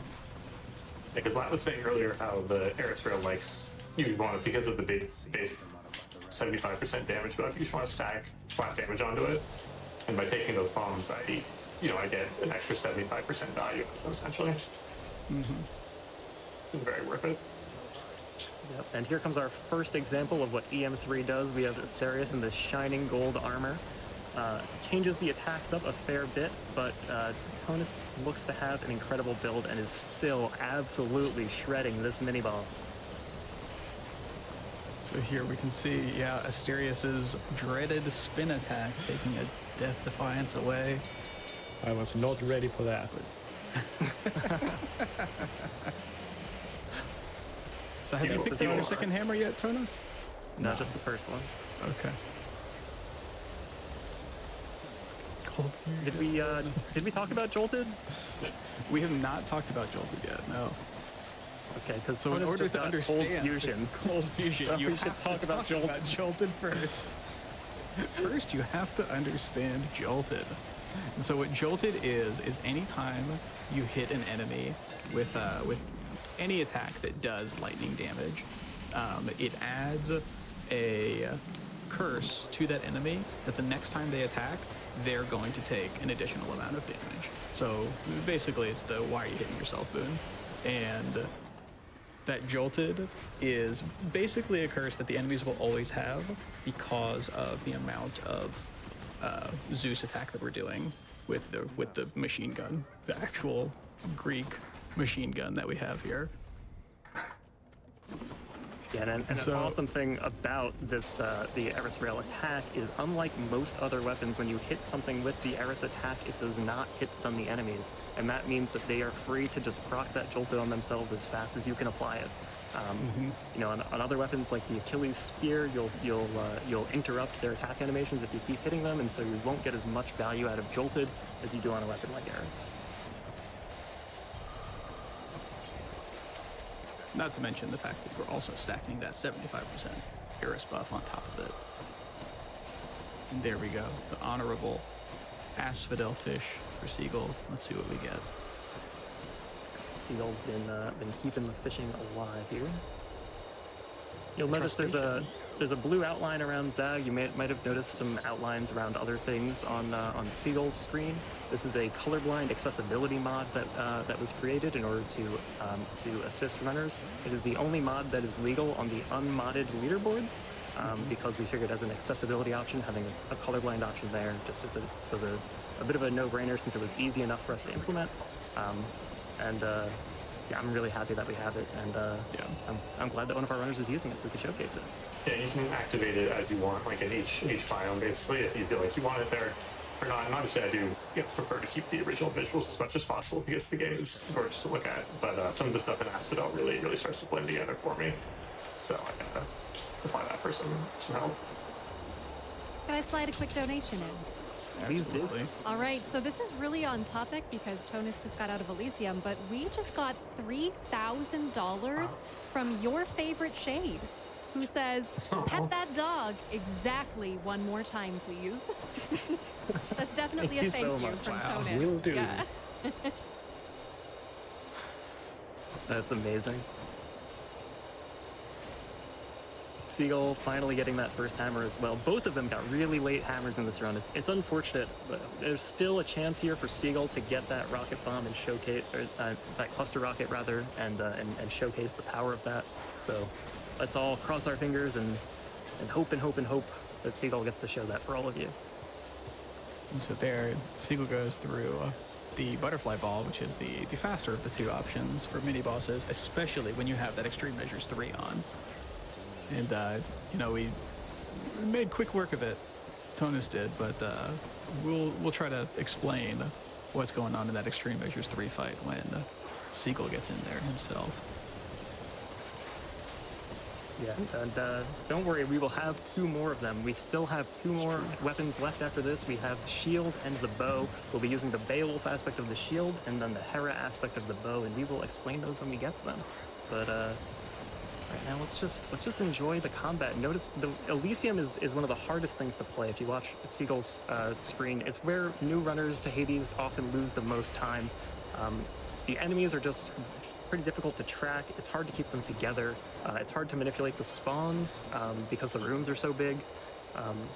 And Seagull gets triple bomb here. It's not cluster rocket, unfortunately, but it does mean Seagull gets to shoot 3 rockets, and I mean, that's pretty cool too. And so Seagull, I think, was actually explaining to me the other day, so when you have triple bomb, sometimes the way that your attack or your special works is a little bit awkward because the natural cooldown for your special doesn't actually kick off until you shoot that 3rd triple rocket. So your natural rhythm for playing Eris kind of gets interrupted when you pick triple rocket.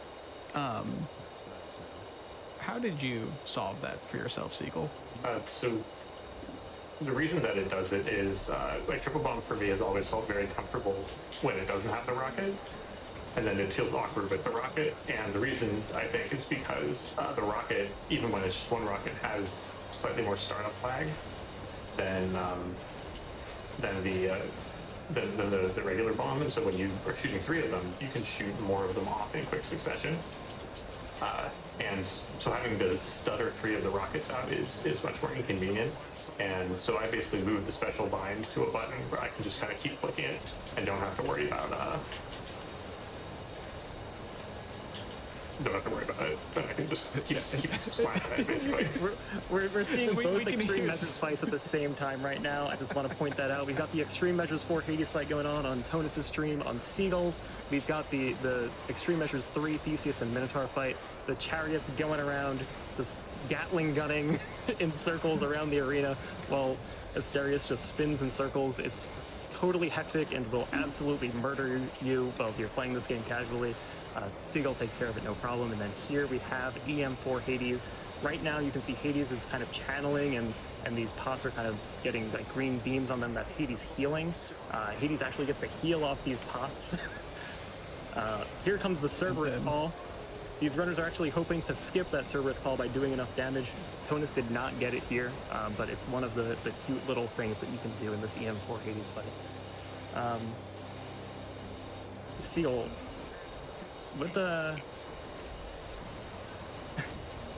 what are you hoping to find here in Styx to maybe give you a bit of an edge here on this EM4 Hades fight? Well, unfortunately, just towards the end of that Extreme Measures 3 fight against Heroes, I did lose a Death Defiance, and I'd like to not lose all of my Death Defiances if possible against Hades. So I'd like to buff up my health a little bit. I might go for that Zeus boon next to maybe pick up the Zeus Call for some additional damage. I was able to pick up a fun boon called Exclusive Access earlier, which is a duo boon between Poseidon and Dionysus. And once you get it, every boon you pick up is going to be the highest rarity that a boon can be on pickup, which is epic. And so this lets you just get really good boons. And so I just want to pick up as many as possible here to help my survival. Gotcha. All right, how many pets are we at? Because Tonus is about to go back to the house. All right, 1 second. So we are at 18 pets. 18 pets. 18 pets, yep. Explore. I'm just getting another surface fish here. A nice little bass. Although you'll notice sometimes there's that perfect catch text. That means that they hit, there's a certain timing window. I think it's 0.35 seconds, so it's not too bad. That's within most people's reaction time. You get that perfect catch, and that increases the rarity of the fish you catch. And I think what we want to do is just take a little bit of time. We can read a couple donations, and when we get into the next phase of Hades, we really want to listen to that soundtrack because it's so good. For sure. So we have $250 from Penguin Farm, who says, "Pet that dog. Hades has made the pandemic so much more tolerable, and Cerberus, the best video game dog ever, deserves all the pets, at least the head who won't bite you." Thank you so much, Penguin. We can do probably 2 more. Sure. We have $100 from Uno, who says, "The Hades community is one of the best group of people I've been a part of, and I'm so glad that they're able to be here at JDQ, raising money for a great cause." Thank you so much, Uno. All right, and we have $25 from Mads Brutal, who says, "Hades has been the most welcoming and supportive community I've ever been a part of, and I'm so pumped to see it at GDQ again. Good luck, Siegel and Tonus. Get the boons and rooms." Yep, and Thank you all. Mads is, Speaking of Mads, yeah. yeah, we should absolutely plug Mads. So Frost Fatales is coming up. It's another wonderful marathon that is hosted by GDQ, and Archelena will be doing a 3 Weapons Hades run there with Mads on commentary. Absolutely. Be very excited for that. And so here we can see Siegel moving into that final phase. Best music in the game. Take me to Defiance. Oh, sorry. Getting Real short further. there. Yeah, you kind of shredded there. And so you might have noticed when you're looking at that Extreme Measures 4 fight that Hades' moveset certainly looks a little bit different, but also the ads that he can spawn in those first couple of phases are just actual mini bosses from earlier on in the game. So usually Hades spawns, regular enemies from throughout the underworld, but here he just gets the Doomstone from Tartarus, the Sneak from Tartarus, the giant butterfly balls. Oh no dog pets this time. All right, Siegel has to bank those pets for later. The shield beast, I believe. Yes, you are running Beowulf. And speaking of Beowulf, let's get into Beowulf a little bit. Yeah, so Beowulf is the aspect of the shield, and what you end up doing is this is the first of 2 cast specs, or cast aspects, if you will. And when you play these cast aspects, what you're actually doing is normally when you cast, you would just send your cast flying across the screen. With these weapons, with Beowulf and with Hera, you'll see you load your cast into your attack, and then once you finish that attack, the cast comes out in a giant flare at the end. And so, speaking of flares, the cast that people are looking for is Flood Flare, which is Poseidon's cast. And the reason why is because Flood Flare is half of the requirements for Mirage Shot, which gives you 2 casts, where the second cast usually does 30% of the original base cast damage. But on Beowulf, due to some maybe layering, I'm not entirely sure exactly what it is, when you have Mirage Shot on Beowulf, that second cast just does full 100% damage. So when you get Mirage Shot on Beowulf, you have literally doubled your damage. And that's why we take Poseidon cast first, and our players are going to be looking for Artemis, which is the other requirement to get Mirage Shot as quickly as possible. Yeah, and if you've played casual Hades before, you probably understand at least a little bit, if you've experimented with some cast builds, the power of getting those extra cast stones. And if you get Mirage Shot on Beowulf, it's kind of like getting 3 extra free cast stones. That also, like, the extra cast stones you get from then on also scale double. So if you have 4 cast stones, it's like having 8. Except they're all, you know, it's tightly packed. It's just a nuclear explosion.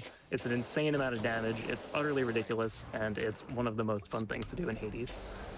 The other thing that you want to do on Beowulf is the hammer. You want to find Charged Shot. What Charged Shot lets you do is it has 80 base damage, so when you charge up, you'll notice Tonus is doing this a lot, just charging up that attack, releasing it. It'll fly across the screen on its own and deal damage far away, so this lets you kind of pinpoint, locate your cast across the room and get the most optimal AoE spread so that you can take out as many enemies as possible at once. The other thing it does 80 base damage, which is a lot of base damage. Attacks in this game just don't do that much damage. So when you get that crit chance as well with the Artemis attack, like Tonus just picked up, it's just crazy. It flies. It's amazing, and I'm really hoping that both these runners get Mirage Shots so you can really see the absolute power. Absolutely. And Seagull is entering the Furies here. We can probably do another couple donations. All right, so for donations, we have $400 from High Five from Ryan, who says, super proud of the Hades speedrun community, Legends Racing, and on commentary, pet that dog. Thank you so much. Thank you, Ryan. Thanks, Ryan. And thank you so much to everyone from the Hades community that has been showing up tonight, putting in those donations, contributing to an absolute great cause in the Prevent Cancer Foundation. I'm so happy that you're all here to support us and support Seagull and Tonus as they make their way through this all-weapons run. And so we can see that Tonus actually did just pick up Mirage Shot, so you might notice that these enemies really don't stand a chance. That room was basically perfect. And so that's one of the reasons that we choose Poseidon's cast. Instead, we could do this build where you have Artemis cast, and then you find some Poseidon somewhere else in the build, and that's how you get your Mirage Shot. The reason that we choose Poseidon cast is because of the gigantic AoE that it has. So even though the actual base damage of the cast is relatively low compared to some of your other options, the AoE makes up for it by a whole lot. Yeah, we're gonna get to see some of the sick damage that Mirage Shot does in this Lerny fight. Single phasing here, taking advantage of that AoE to take care of them. So let's see how the second phase looks for Tonus. Yeah, and we can see Tonus standing in what we call the spot over here on the right-hand side, trying to group up all 4 heads. Still doing a fantastic job, not quite getting the 4 heads all with one single volley of casts, but it didn't take any time to play the cleanup there. Yeah, Seagull collecting Artemis attack of his own there, hopefully finding that Mirage Shot. Oh, and here's a chance here. Let's go. There we go. And a palm too. You really love to see those palms. They're so important, especially on a common flood shot like Seagull has here. You really need those palms. That extra base damage. Because of all of this multiplicative scaling, you really want that base number to be higher so that, you know, as you multiply it, you know, that base, that seed being higher at the start means that at the end you get something way, way larger. Absolutely. And we can see Seagull has a braid and an extra cast stone from the wells, which is, how does that math work out? So if you have an extra cast stone, that's an extra, so that's a Mirage Shot, right? Because you have an extra cast, so 1 extra cast stone is a Mirage Shot. And then you have a Mirage Shot on top of that, so that's 4 Mirage Shots. And then you take that plus the 50% that you get from Braid, which is half a Mirage Shot, times the 4 Mirage Shots. It's like 12 Mirage Shots. I feel like to do a lot of math here in the Hades community. Most of it's wrong. most of it's just for fun, and I wouldn't worry about the numbers too much. It's like whose line is it anyway? You know, all the numbers are made up, and we just want the enemies to explode. Exactly. I was about to say the same thing. Speaking of not doing the math is actually apt here. It took us a very long time. We knew that Beowulf was a very good weapon for a really long time. And we knew that this Flood Flare build was actually very powerful for a very long time. But every single time we played it, we would just ask ourselves, we were like, why is this doing so much damage? It feels like it's doing more damage than it's supposed to. And it wasn't until very recently, within the last several months, that we actually did look under the hood. And that was when we finally noticed, you know, months and months later, after this had already been like a top meta aspect, that we finally realized that the Mirage Shot is, that there's a bug, essentially, in the code that gives it that double damage. And so that's a fairly recent development in our understanding. Yeah, and one thing that you'll find, pretty much every Hades runner leaves these damage numbers on. They are able to be toggled off, but not a single one of us actually apparently reads them, because if we had just read the numbers, we would have realized that something was going horribly wrong, or in, I guess, our case, horribly right. Horribly right. I also just want to point out quickly that we have hit our 19th pet. So we have 19 pets. Let's go. Were we at 17 last time we checked, I think? I The ones I have to do left. someone had done 18 already. Okay. Yeah. Here's the EM3 Heroes fight with Beowulf. It's not quite as flashy as the EM2 Heroes fight, but it's still going to be nice. This last phase here should go by real fast.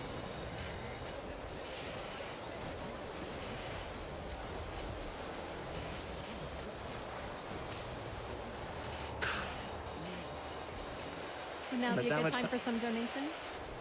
Yeah, please. Awesome. Please do. So we have $100 from Contra, who says, today marks a year since I joined the Hades speedrunning community.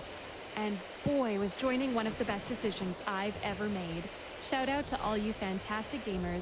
May your megs always hit, and may your casts never new high. Thank you, Contra. Oh, new high casts. What a new high cast is affectionately named after our longtime community member, New High. It's just when you miss. It's when you miss a cast that it just goes sailing right past an enemy. Especially at point blank. The closer you are to an enemy, the more of a New High cast it is. And we say that with deep love for New High. Absolutely. And that's one fantastic thing. player. Absolutely, so much better. One of the best. Well, it sounds like fun, so I'm just trying to get enough was that, money Seal? to get One of the best players. few Oh, yeah, bonuses, absolutely. so I was just going to say real quick that we've gotten a lot of these donations from the Hades community tonight, and yeah, I mean, it so just much goes without nicer saying now that I have it's just more one of the powerful best gun. places. It's the best place on the internet I've ever been a part of, and I'm so thankful for all of them and for everything that they've done over the last couple of years. I got the touch. You know, to make these last couple of years, which have been tough for a lot of us, Put me you in know, jail. just that little bit brighter. It's been so lovely having all of you, and thank you so much, and thank you so much to this GDQ audience as well. All of your donations, letting us pet this dog so many times. It just makes me so happy. Yeah. Yeah, definitely big shout outs to the community for being such an incredible place to be. Like the reason that we have these mods and we have all this like metagame already like sorted out for things like races is because we have you know, it's not just people doing runs on their own and posting personal bests, which we have a lot of, but it's also live races, tournaments, our own charity marathons that have happened over the last like year or so. It's just everyone just keeps having ideas and keeps having things they want to do. And it's always just like a ton of fun to just be a part of this community that just wants to do so much around this wonderful game.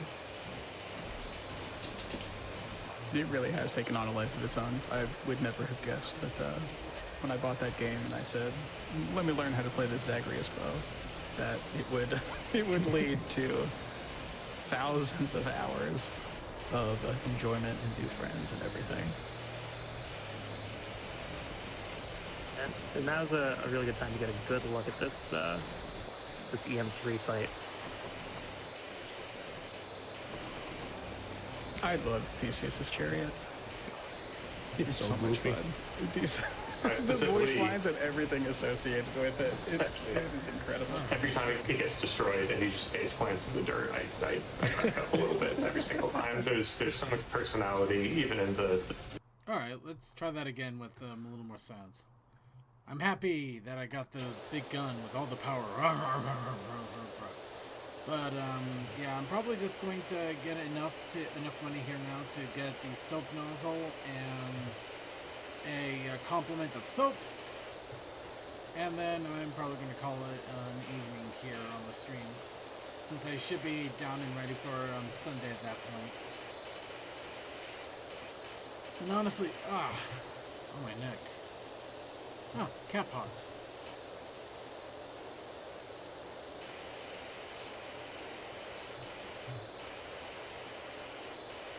And yeah, all the spraying is relaxing me so much, I'm starting to get a little on the tired side. And, yeah, I fall asleep while streaming. That'd be weird, wouldn't it?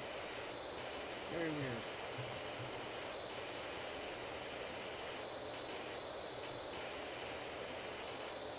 Anyway, back to GDQ.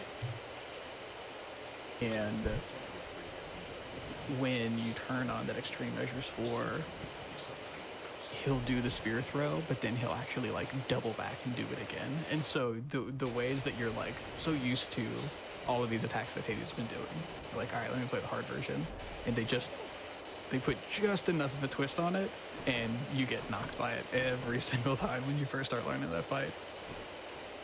Tonus just getting another few dog pets out there and going over to the Hera aspect of the bow. Meanwhile, we're gonna watch Seagull finish up this Beowulf aspect of the shield. This weapon from Tonus will be the last weapon of this race, so it's the final stretch here. I just quickly want to point out for Seagull to watch and things to watch in this EM4 fight. You know, the mechanics of really good Beowulf gameplay are really important.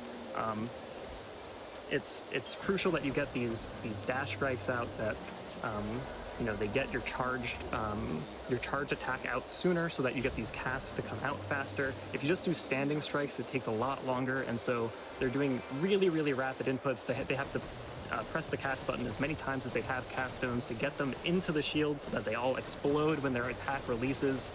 They have to, you know, dash back and forth picking these casts up. It's just it's one of those things that watching it played really, really well is it's just a joy. And something else additionally I've considered now is I was lucky enough to get that hyper sprint rush delivery combo here, but you only get the damage buff in that combo when your sprint is active, which is only for a half second after each dash. And so with the way Beowulf works, a lot of times the buff is worn off by the time your cast actually hits. And so you have to be very careful to dash afterwards in order to get a new sprint going on. But there's also something about Beowulf where you lose invincibility frames while the cast is going on. So you have to be very careful in fights like this. And there, we skip the Cerberus summon. So after hitting that mid phase in the Extreme Measures 4 fight, Hades will always go right into healing animation. He heals like I think 1500 health every like 3 seconds or so.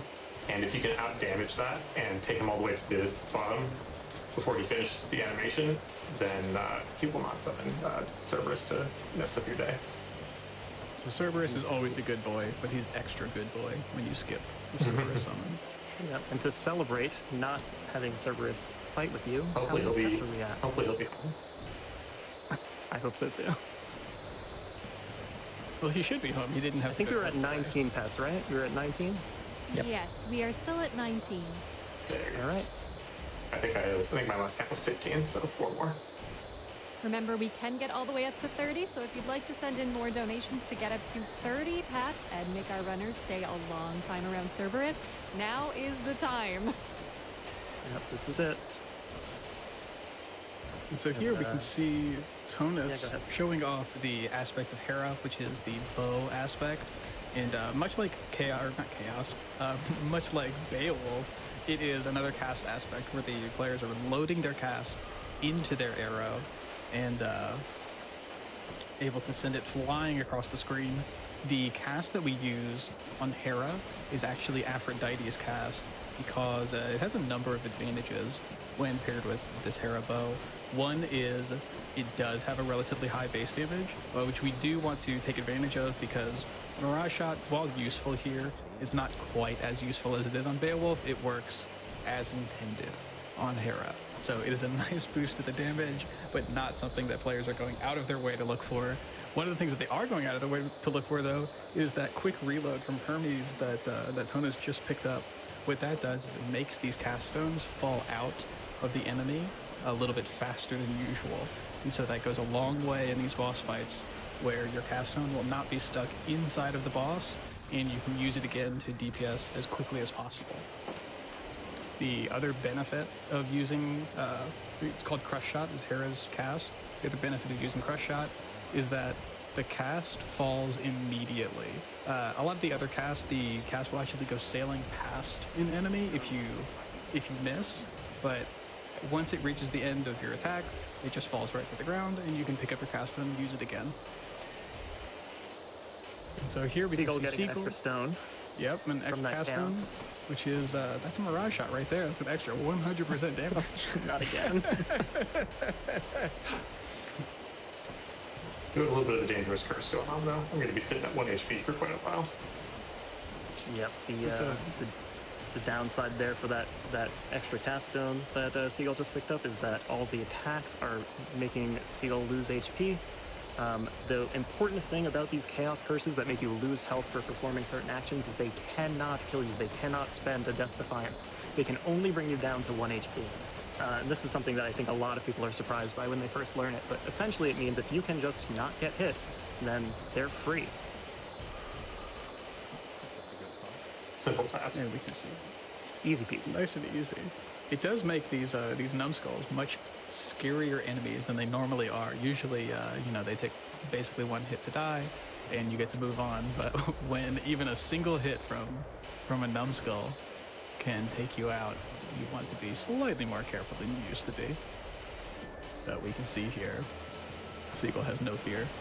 And I've escaped the curse now. I'm just recovering from the fallout of it, which is the 4 HP I have now. Yeah, there's a heart. You gain another 25 HP from this reward, and you'll be back to normal. Exactly. Some of my favorite rewards, chaos curses are the ones that drop your max HP. You can end up walking around with 1 out of 1 max HP, and it's very amusing. I had 1 HP in a run earlier today in one of my runs. And another bard for Tonus. Tonus, how do you feel about how this run's going for you so far, this Hera run? It looks like you've got something pretty nice going on. It's very blessed. Except for this, this will eat my Chaos Ixion I just bought, which is kind of unfortunate. But I have the Snowburst, which is really nice for like additional AoE to like handle all the smallest fry, and then have extra cast zone, have good palms. Everything is just going great. Actually, everything has been going great for me the whole run. Outside of these barges, things have been looking pretty good for you. And here's a fountain, because just to keep that chaos into Elysium, why not? So what Tonus had picked up, the Light of Ixion, that will create a portal to chaos in the next eligible room. So if that last room had been a normal combat, the Chaos Gate would have been in there, but it would have been the last room in Asphodel, so you wouldn't have taken it because you would have just gone on to fight the mini-boss afterwards anyway, so it would have been essentially a waste of 55 O-balls and a potential increase in power. However, because Tonus got the fountain there, it does not, that room can't have a Chaos Gate in it, so he gets to wait until Elysium to use that Chaos Gate. That's so blessed. It's fantastic. It's really, really incredible. Yeah, I guess I want to quickly talk about Snowburst, because I think Tonus mentioned it there, but I don't think we've explained what Snowburst does. So when you press your cast button with Beowulf in the previous run and with Hera here, it loads that cast into your weapon to shoot on the next attack. What Snowburst does is when you press your cast button, it does an AoE, a point-blank AoE Nova around Zagreus that does, an amount of damage depending on, the rarity and pobs. It's really, really good for cleaning up tiny enemies because on Hera and Beowulf, you can just kind of mash that cast button really fast to load all your casts, and as you load them, because there's no, animation cost or anything, those Novas all come out really, really quickly and can take care of things like the little soul enemies here in Elysium or tiny rats and sticks. It's a fantastic utility boon for this aspect, and I'm glad Tonus is able to show it off here for all of you tonight.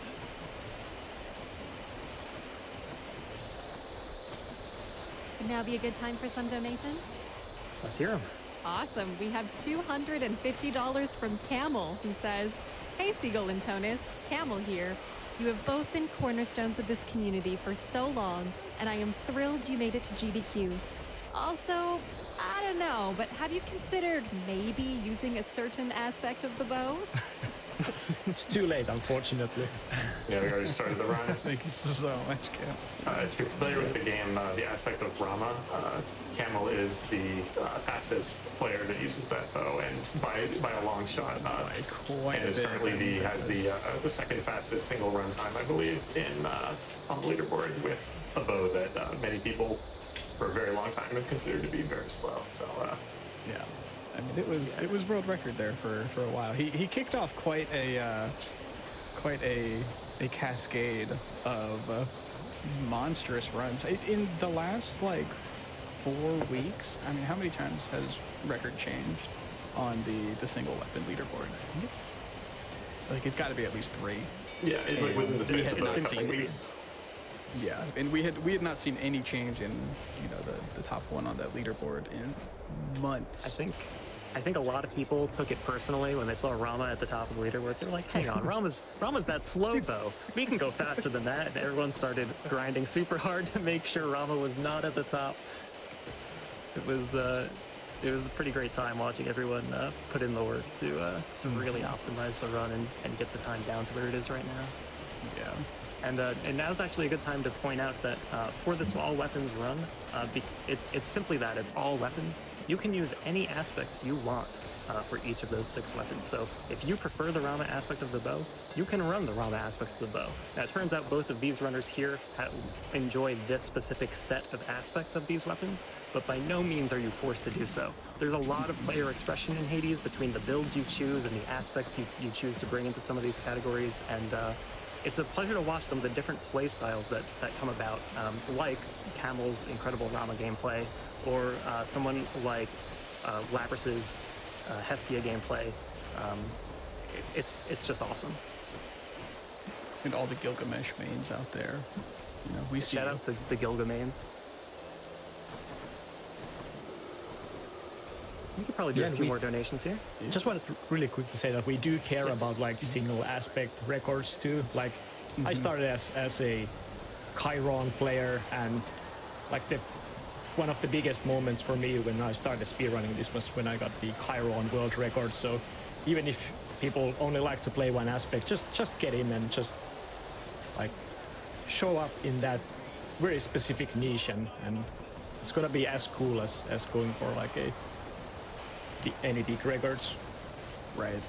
And everyone gets really great point. Another great part with the community is everyone just gets in the personal best channel in the Discord. Everyone gets very excited about everything, whether it's a new player's first sub 15 run or the new world record. They both get very similar amounts of attention.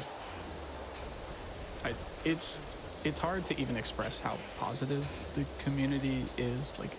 It really is just such an absolute joy to be a part of and get to see everyone, waking up every day, seeing 150 missed messages in the personal best Discord and seeing, oh no, what's happened?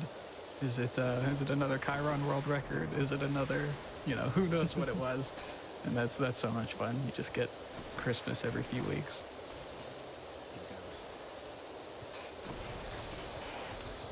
And let's please, as Seagull comes to wrap up Coliseum and Tonus is going through these paths, let's hear a few more donations.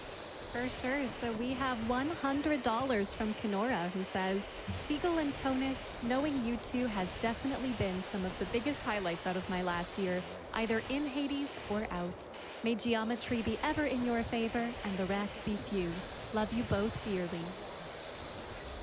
Thanks, Connor. You can do another. You can. For sure. We have a $40 donation from Rose Garden, who says, I see we're running mods so no one can get bereaved, but there's still a chance to latch your cast. Watch out for the lake. We never did get around to explaining that, did we? No, we never did, huh? You would All take right. the waiver.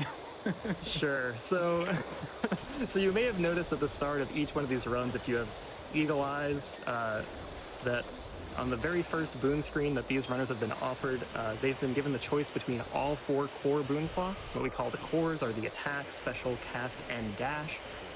This is to increase the consistency of the run and make sure you start at least with the very first boon that you're looking for in a racing environment. It really sucks on an aspect like Hera. If you don't get your cast right away, it just, it's just not fair in a racing environment. So, so we adjusted in that way. This mod came about mostly because of my AGDQ run last year, where on Beowulf I didn't find Bloodshot. And so the anti-Vareem mod was born. Thank you very much for the name. Nobody has things named after them for good things, do they? It's a real shame. But that was the GDQ community's introduction to Hades was rolling twice and not getting that boon. That's true. Well, that was when we emailed the devs even, and we said, hey, is the priority on this boon set correctly? Are we actually likely to see Blood Flare here? I'm like, yeah, it is coded as intended. Yeah, we even had just got unlucky. had something in the code that we were like, oh, well, this is clearly we can see here that they've done something wrong, and we're so smart, we found it, and we've seen it because we don't get this boon ever. And they basically said, hey, take like another look at it. You're looking at it upside down, right? Try again. And it was just our paranoia, as it turned out. By the way, Tonus, I think, is coming up on time here. Tonus, feel free to call that out whenever you feel the last bit of Hades' health. I'll try to remember.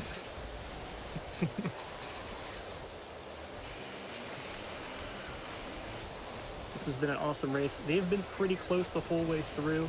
They've been within a biome of each other for pretty much the whole race. It's hard to ask for much more, especially with these mod settings that we have, where they've got all the mini bosses are available and things like that. So they both put on a very impressive performance. This has been an extremely fast run, especially for the EM4 incentive. Did we see any tiny vermins? I don't I think we dodged all of them. Oh no! Well, there's Anthony, big brother Anthony. And so so Tonus is almost done here.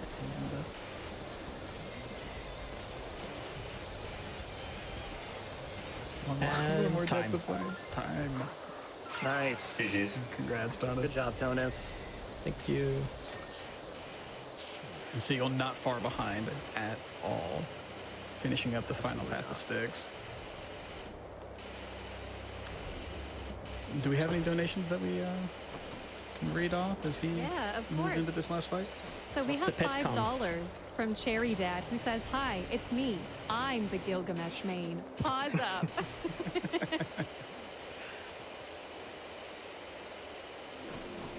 Yep, and Tonus is going to go pet the dog a little bit, perhaps?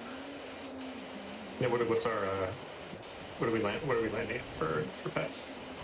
What are we cutting? So we're on 19. We are just shy of 20. If someone has just under $200, I'll let you know if we hit it. We can get one more pet for Cerberus, right? Absolutely. He's been such a good boy this run. Well, we'll see if he smacks me around a little bit before we make that judgment, maybe. No, what am I saying? He's always a very good boy, regardless. Yeah, all dogs are good boys. On Tonus's screen, you may have noticed turning in a whole ton of fish there, so the text goes off the top of the screen. That is an absolute classic. You'll love to see it.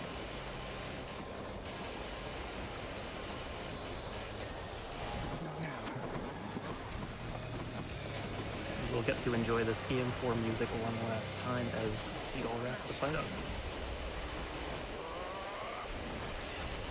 We're getting to see a lot of this. I just love. You get 2 Doomstones, a Deuce ahead from the power couple. That the whole first phase of the EM4 is so wacky. Oh, and the lasers too with the pushback. And that's another one of the super giants little sticking their tongue out moment at someone who's like learned to fight thanks to being trippy. That's true. Yeah, so usually what you can do is you can get right on top of Hades whenever he does this. Yeah, whenever he does those big lasers, but in the extreme measures fight, he actually pushes you away, so you can't hug your dad in extreme measures 4. Almost got the skip there, but he hid from us right at the end. Yeah, and actually what happened there is when he went into his lasers, I tried to hug him as you would in the normal fight, and the knockback pushed me into 2 of those green pots, dealing like a ton of damage. It just kind of happened again there. My normal reflexes for the normal fight are betraying me. Also, we've hit our 20th pet for Cerberus. Oh, this is honor.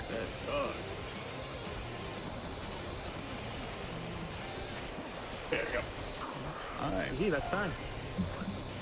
Congratulations to both racers. The race was honestly incredible. Super glad to be a part of it. I can't believe how fast they both just blitzed through that, especially with EM4. It's amazing. These runners are so good. I'm so glad I was able to just sit here and witness it.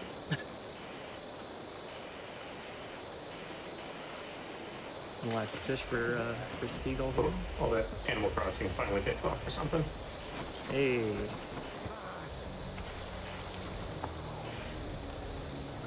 All right. I just gotta go give Cerberus the rest of my pets. And any more donations for us? Yeah, absolutely. So we have $250 from SciGuy007 who said, thanks to everyone involved with GDQ for being awesome. More pets for Cerberus. Thanks so much for helping us hit 20 pets. Thank you so much. Thank you so much to everyone who donated for these Hades incentives and to all the other incentives and everything going on at GDQ this week. It has been awesome so far, and we have some really good stuff left to go this weekend. I can't wait. I'm sorry he disturbed you, Cerberus.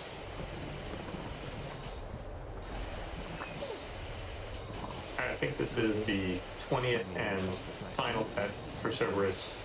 In case I missed any off-stream later, I'll be sure to give him many, many more for all of you who donated for it. But I believe that is 20, so we have to fill the incentive. 40 total pets for Cerberus across Thomas and I. 3 Extreme Measures 4 runs. Tons of money raised from you guys over the course of this run. It's absolutely a pleasure. So thank you all. Visit the head chef. Hey, you can have these, chef. Thank you, everyone. Thank you, GDQ, so much for having us.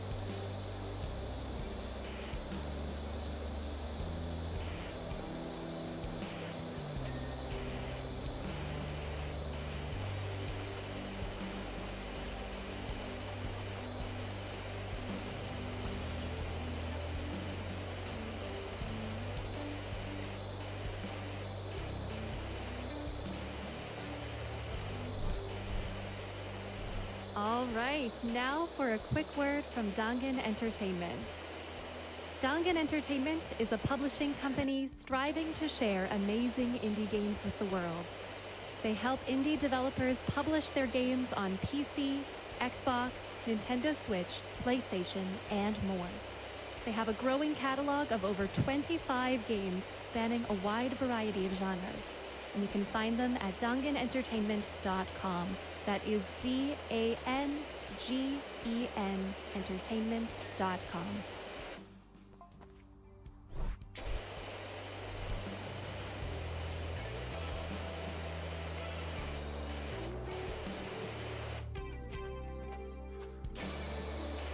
All right, and now we will be taking a short break. We'll see you right after this.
All right, we have a few more donations for you right now. So we have $500 from Kapura, who said, "Love to see Hades capping off a great day of races.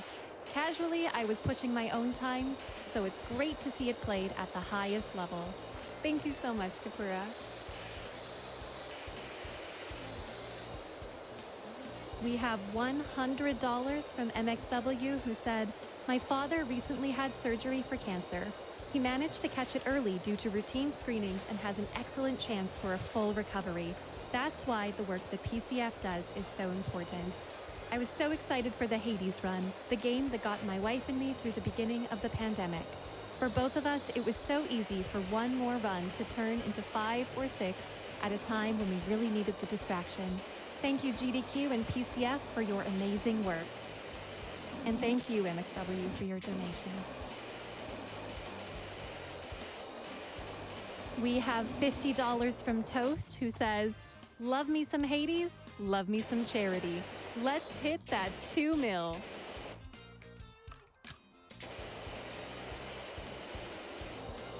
All right, we have $250 from Babinski, who says, "GDQ has already been awesome, but now you added petting dogs? please take my money. This is in honor of our best of puppers who we lost to liver cancer earlier this year, his younger pupper sister who beat cancer this year, and all of the puppers joining us for the last week on our own couches at home for this incredible marathon.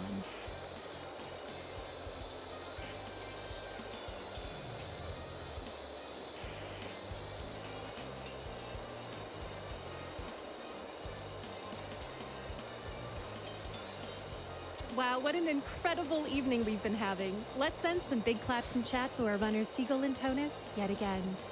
Now that our race has come to an end, I will be leaving you in the very capable care of Iggy Zig. Thank you so much for having me on as one of your hosts for tonight. Remember to keep sending in your donations for the Prevent Cancer Foundation. As always, my name is Lana Ruse, and I am signing off for tonight. We have an interview with our Hades runners right away. Take it away.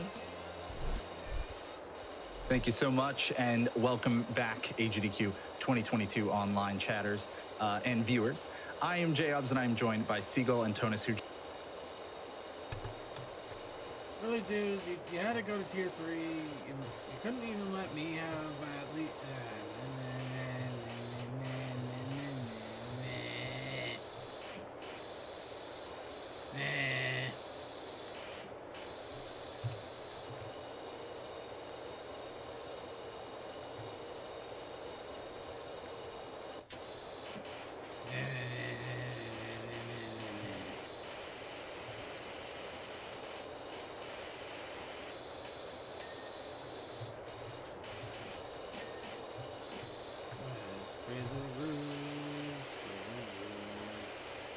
At least I can get some food.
Oh, garage because his own thing. I see. Okay.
Looks like I'm missing a lot. Yeah, there's a lot.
Okay, Gutter, what are you hiding from me, huh?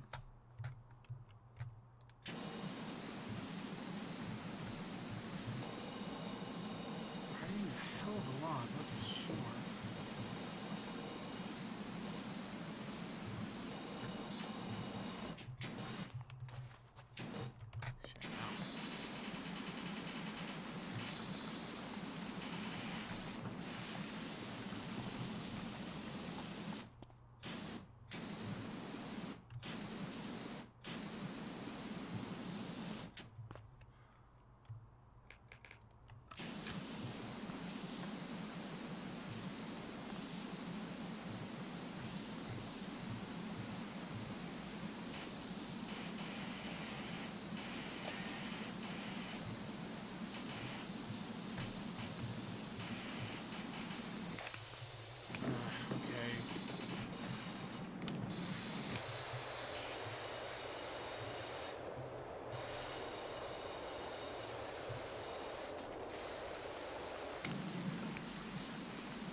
Let's get the roof over and done with.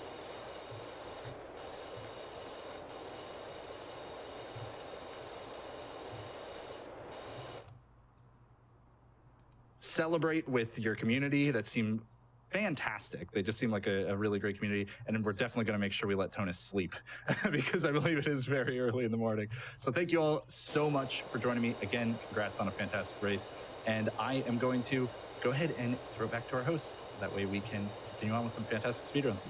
Bye.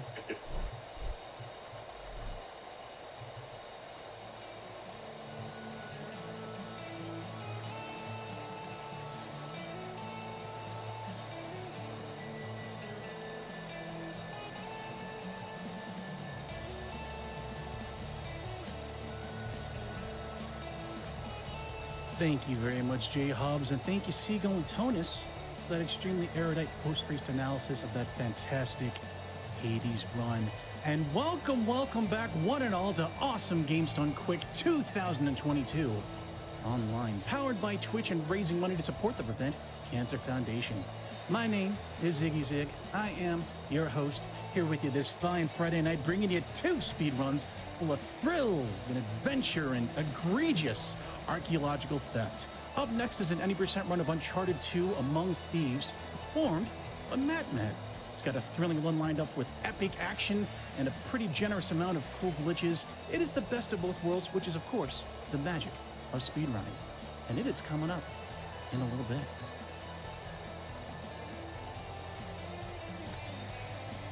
And what is that I see on the donation total? Are we very nearly approaching Another milestone donation total. We are less than $120,000 away from meeting 2 million. Is this really happening again? If you want it, you're welcome to take it, because we have a whole bunch of bid wars lined up all through the last day of the event. So you, with your donation, in addition to helping out a fantastic cause, that'll be your opportunity to actually actively participate in this event, deciding character names, deciding character choices, and as well as some really, really silly sound effects for the Tetris Grandmaster run. It is going to be a treat, and I use that in quotation marks. So, go to GameStoneQuick.com/donate. Put in all your information on the landing page, your name, your amount, your awesome comment that I would love to read. And right at the bottom where it says, do you want to select incentives? Click yes. And then follow from there. So let's get those donations in. Let's help out a fantastic cause. And let's get that 2 million and beyond.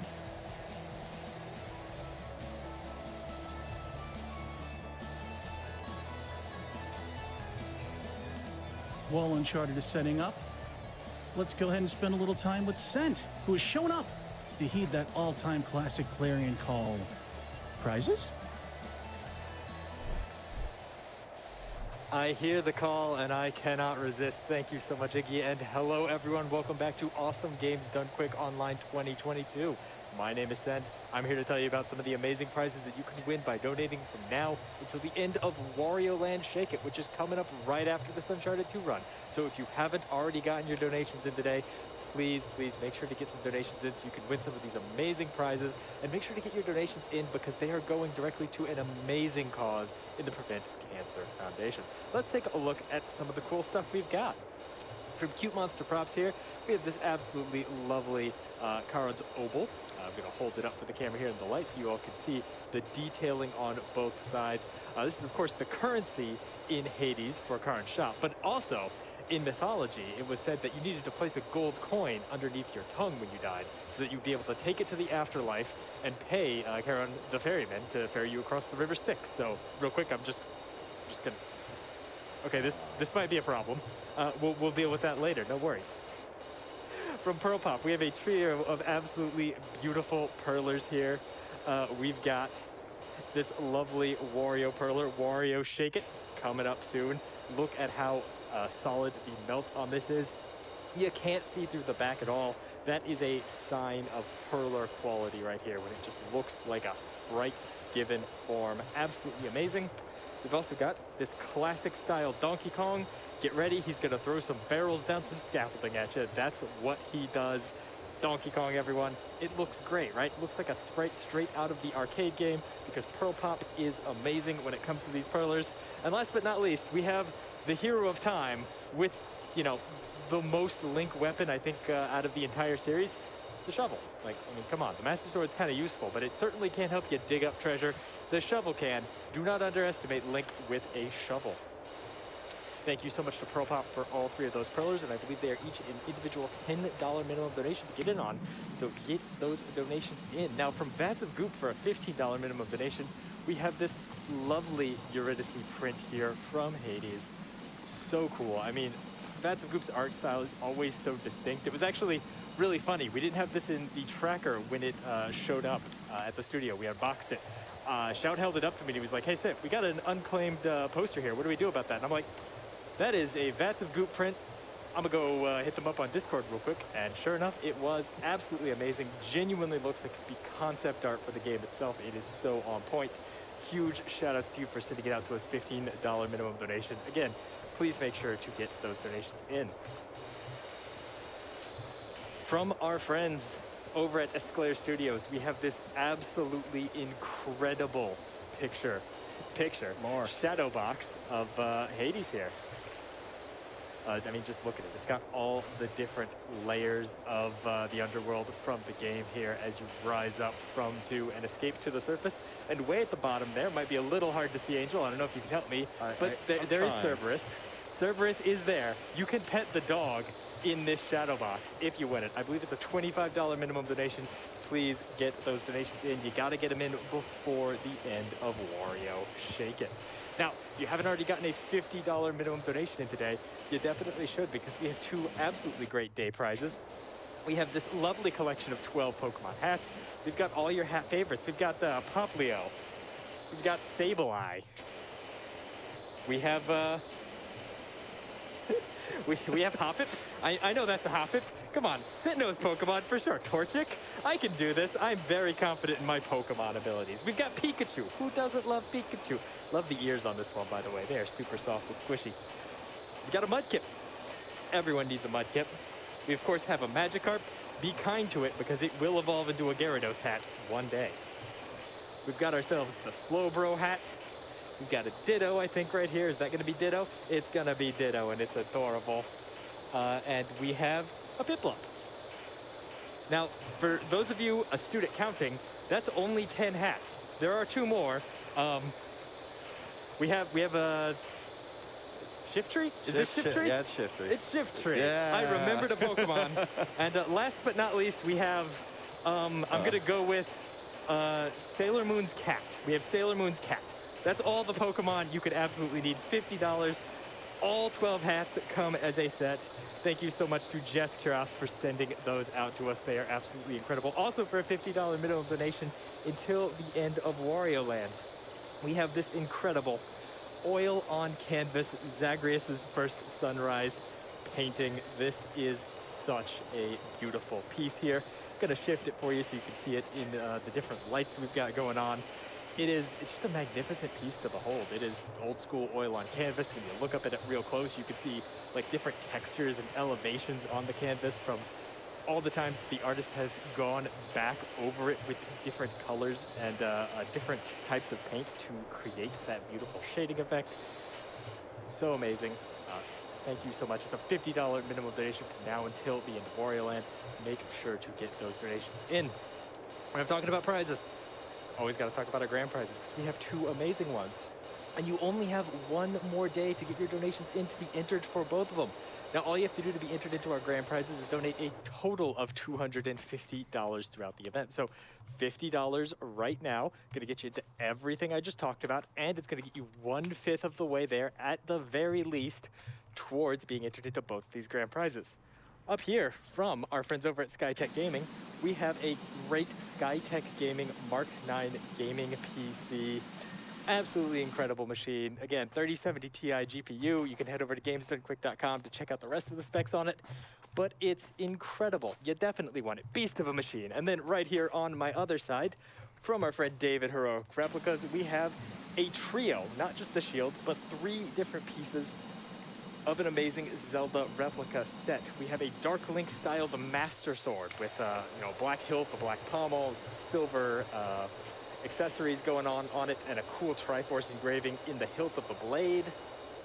You have this lovely Master Shield right here, as you can see. It is just a stunning display. It is a Hylian shield. Thank you very much, production, for yelling at me about that. Sure. I am incorrect. What else is new? What else is new? This is cool. Wait, that's not new. You all knew that. But there is one new thing, because for this event, Dave from Heroic Replicas has also made us a super cool Megaton hammer, 30-pound solid metal hammer. You got to head over to gamesdonequick.com to check a picture of it. And while you're there, you should take a look at all of the other information on the site, because it's got everything you need. It's got information on all the prizes you can win coming up later tonight and tomorrow. And there's some cool stuff in there for sure. I'm going to tell you. It's got information on all of the incentives we currently have open. There are some good ones. Remember, you don't have to donate specifically for the prizes. You still get to put your donations towards incentives. And of course, it's going to tell you about all of the amazing speedruns you can watch. Speedruns like Uncharted 2. You don't want to miss a minute of it. Iggy, why don't you take it away?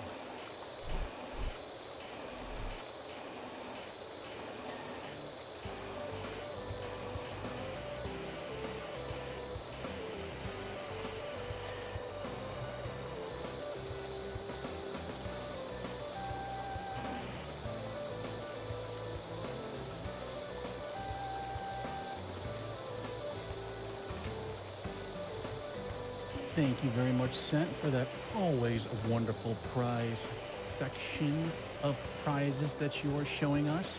I'm noticing a sharp uptick in $25 donations. I wonder what that could be for. I'm wondering what that could be for it. That PS5, most likely. Maybe you have until the end of the run after this one to get yourself in the running to win one of those. And all those beautiful $25 donations, how about we get those towards meeting the incentive of the difficulty upgrade of the Shoujo Senshi Sailor Moon R later this morning. Usagi's going to be fighting evil by moonlight, and with your help, she can upgrade to hard difficulty by daylight. So we can have a more fantastic run in that respect. So please, let's get those donations in for it.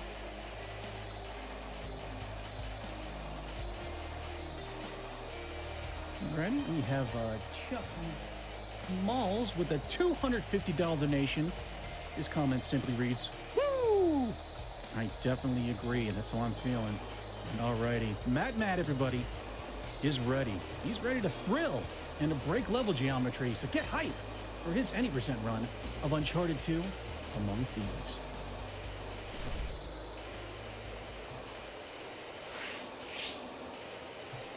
Hello everyone, I am Matt, and this is Uncharted 2 Among Thieves. It is arguably the best Uncharted game, my favorite, and it is a very, very interesting, very broken speedrun.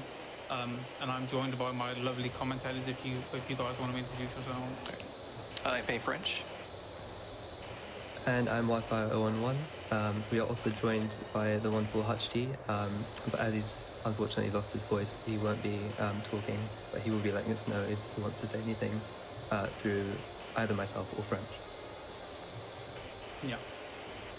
So let's just get it started. Which skin won the donation? I'm assuming it's Wetsuit Elena. That's what was winning. Yes, indeed. Wetsuit Elena is the model. I want to thank everybody who raised $6,395 towards participating in that bid war. And I want to shout out Default Drake with his $36. Don't worry, we'll get him next time, Nathan. So we'll be playing on the easiest difficulty, which is Explorer. I'm gonna skip. Usually the timer would start when I skip the cutscene, but I'm gonna get the timer to start on a restart checkpoint after I've chosen the skin. It's a bit more convenient, so let me do that quickly. Let's see Elena. Okay. So get ready on time. 3, 2, 1, go. So the start of the speedrun is very boring. There's not really much to say. We're just going to climb this train. So if one of you guys want to start explaining the skip at the top. Sure, French, do you want to go ahead? Sure. When we get to the top of this train, Matt is going to roll off the edge and climb back up, and for some reason unknown to us, it's going to allow him to stand on air and high enough that he can reach the roof of the train and jump across it, which will allow us to skip a long cutscene, but it's also got an added benefit of keeping a faster movement speed, because normally when you go through the cutscene, Nate walks to the next area with a very slow animation just to kind of show how injured he is from the train crash. Yeah. It mainly allows us to also keep our mobility up, because usually after that cutscene you would lose the ability to jump, I think, as well, which isn't very good in a speedrun where you'd like to jump around. So it allows us to keep that, and it also allows us to keep our normal posture instead of staggering, which is very useful. So yeah, I'm going to do that skip in a second. Also, to note, as a side effect of the skip, the camera will be locked in a fixed position. This makes it a bit hard to know where you're going if you're doing the skip for the first time or if you're new to the run. But as Matt is an experienced pro, he knows exactly where he's going. So we'll see him move into position quickly to get to the next area. I didn't get the little boost. Let me try again. Sometimes it just doesn't work. It's kind of random. Can be a bit finicky, yes. There we go. Oh, that's sketchy. I was on the edge for some reason. Okay, so yeah, so we're going to come over to this little gap over here, and we're going to basically get into it, and I'm going to take cover, which allows me to get through, and I'm going to navigate through that area without being able to see, to hit this trigger, which gives us our camera back. Yeah, so we shouldn't be able to jump or do much of anything here, but because we did that skip, now I can jump and stuff. So the fastest way to move in this game is the blind fire.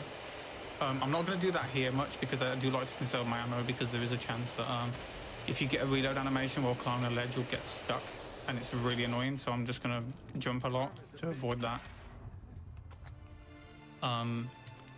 Yeah, the start of this speedrun is, especially this chapter, is kind of slow. Chapter 2 also has a lot of stuff in it, but it also is a little bit slow, but the game will like really break open once we get to chapter 3. So I've just got to watch this little cutscene of Nate. Well, I say Nate, it's technically Elena now, getting nearly crushed. Yes, as another thing to note about this chapter, we do actually return to this location later on in the game, about at the midpoint.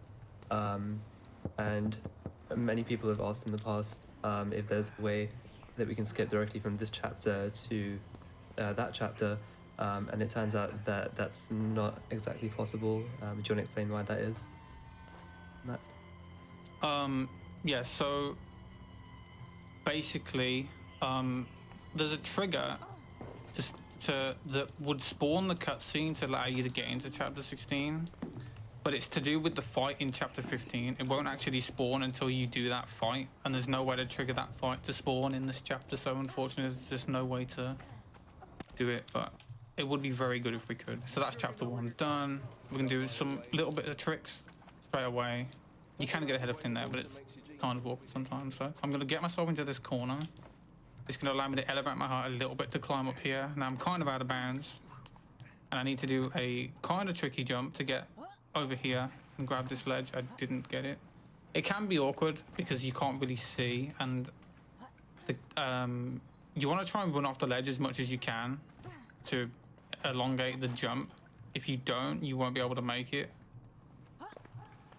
There we go. It's kind of awkward. That didn't really save any time at that point, but still cool to show off. You have to come back here to hit a trigger, or Finn won't do his thing. There is a skip you can do it, or try and do it, or if we can get into this corner. Oh, I did it. Beautiful. Nice. That's really difficult to do, actually. You can climb the ladder early, but it's trying to stand in that corner is very hard. I guess that made up for failing the other skip. So do you want, one of you want to explain the cutscene skip, because I guess there's kind of a little bit going on there and you wouldn't really notice it if you're watching. Sure. So coming up in this chapter, soon we're going to have to turn a valve and then make a few jumps, and the game wants us to shimmy across a certain ledge, but we're going to completely skip that by jumping what would be in a pretty sketchy location, but Matt will jump there and he'll grab onto a different ledge, and then from there he'll be able to roll under a certain window, and do a little bit of maneuvering from there, and that should avoid a 10-second or like 12-second cutscene, or in-game cinematic rather, where him and Nate and Lynn talk about the plan, or like they just have a little discussion, and this is it coming up here. So you'll see him roll against this window, and then roll again, and then he has to enter photo mode. So photo mode is quite interesting. It's used in a few different locations throughout this run, and it has varying uses. So in that instance, it allows you to move again, and to make jumps. In certain locations, you will use it to, for example, load in areas or something like that. Great. Yeah, there's a lot going on in this video, so if there's things that happen that you miss or we don't explain, then there's just so much going on that it's hard to keep track of everything. Like there, I just clipped through that door, no big deal. And here I'm gonna skip the cover tutorial by vaulting over the cover and using the inspect mode to basically, when you vault over cover and use inspect or aim, you can actually stand in midair for like a couple seconds, and it allows you to basically just skip stuff.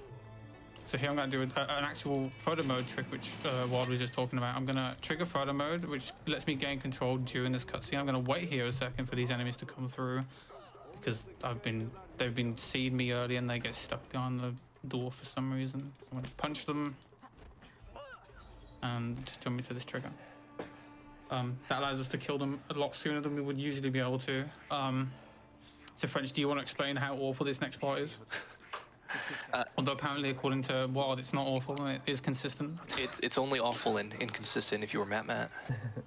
Yes. We just you're meant to stealth through this next section and take out any kind of guard that could see you before they see you. But we found that there's an optimized path where you can just run through everything, and a little bit of luck, you won't get spotted at all. But sometimes it just goes wrong. But, yeah, knowing my luck, it will go wrong now. Although the past couple of runs I've done the past few days, it hasn't. So this would be the time that it would. And it loses like 20, 30 seconds if you mess it up, something like that.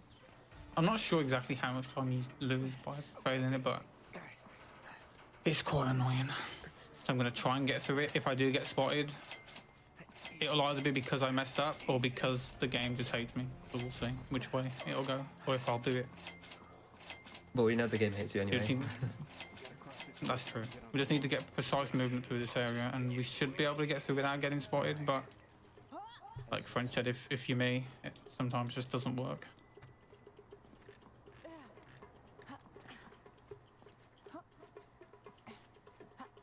So hopefully I just need to get into this window up here and jump and get a cutscene trigger. Hopefully I can get in there before I get spotted, if I'm going to. Good. And we're good, nice. Good. Let's take these guys out. So if we stand on this on the edge, we can actually climb up here without having to push the car down there with Flynn. But he'll just get up on his own, no problem. He's a big boy. So do you want to explain the like window clip up here? Sure. So when you take cover against certain walls in this game. Oh, I was unmuted. Okay, wow, whatever. Okay, everybody. With that, I'm gonna go ahead and call it an evening. I'm pretty wiped out. Wow, it's late too. Didn't think I was washing windows that long. Wow, you really can't get into that power washing simulator, can you? But yeah, I'm going to bed. I may see you tomorrow if I decide to do more streaming. Otherwise, I will definitely see you Sunday. Good night.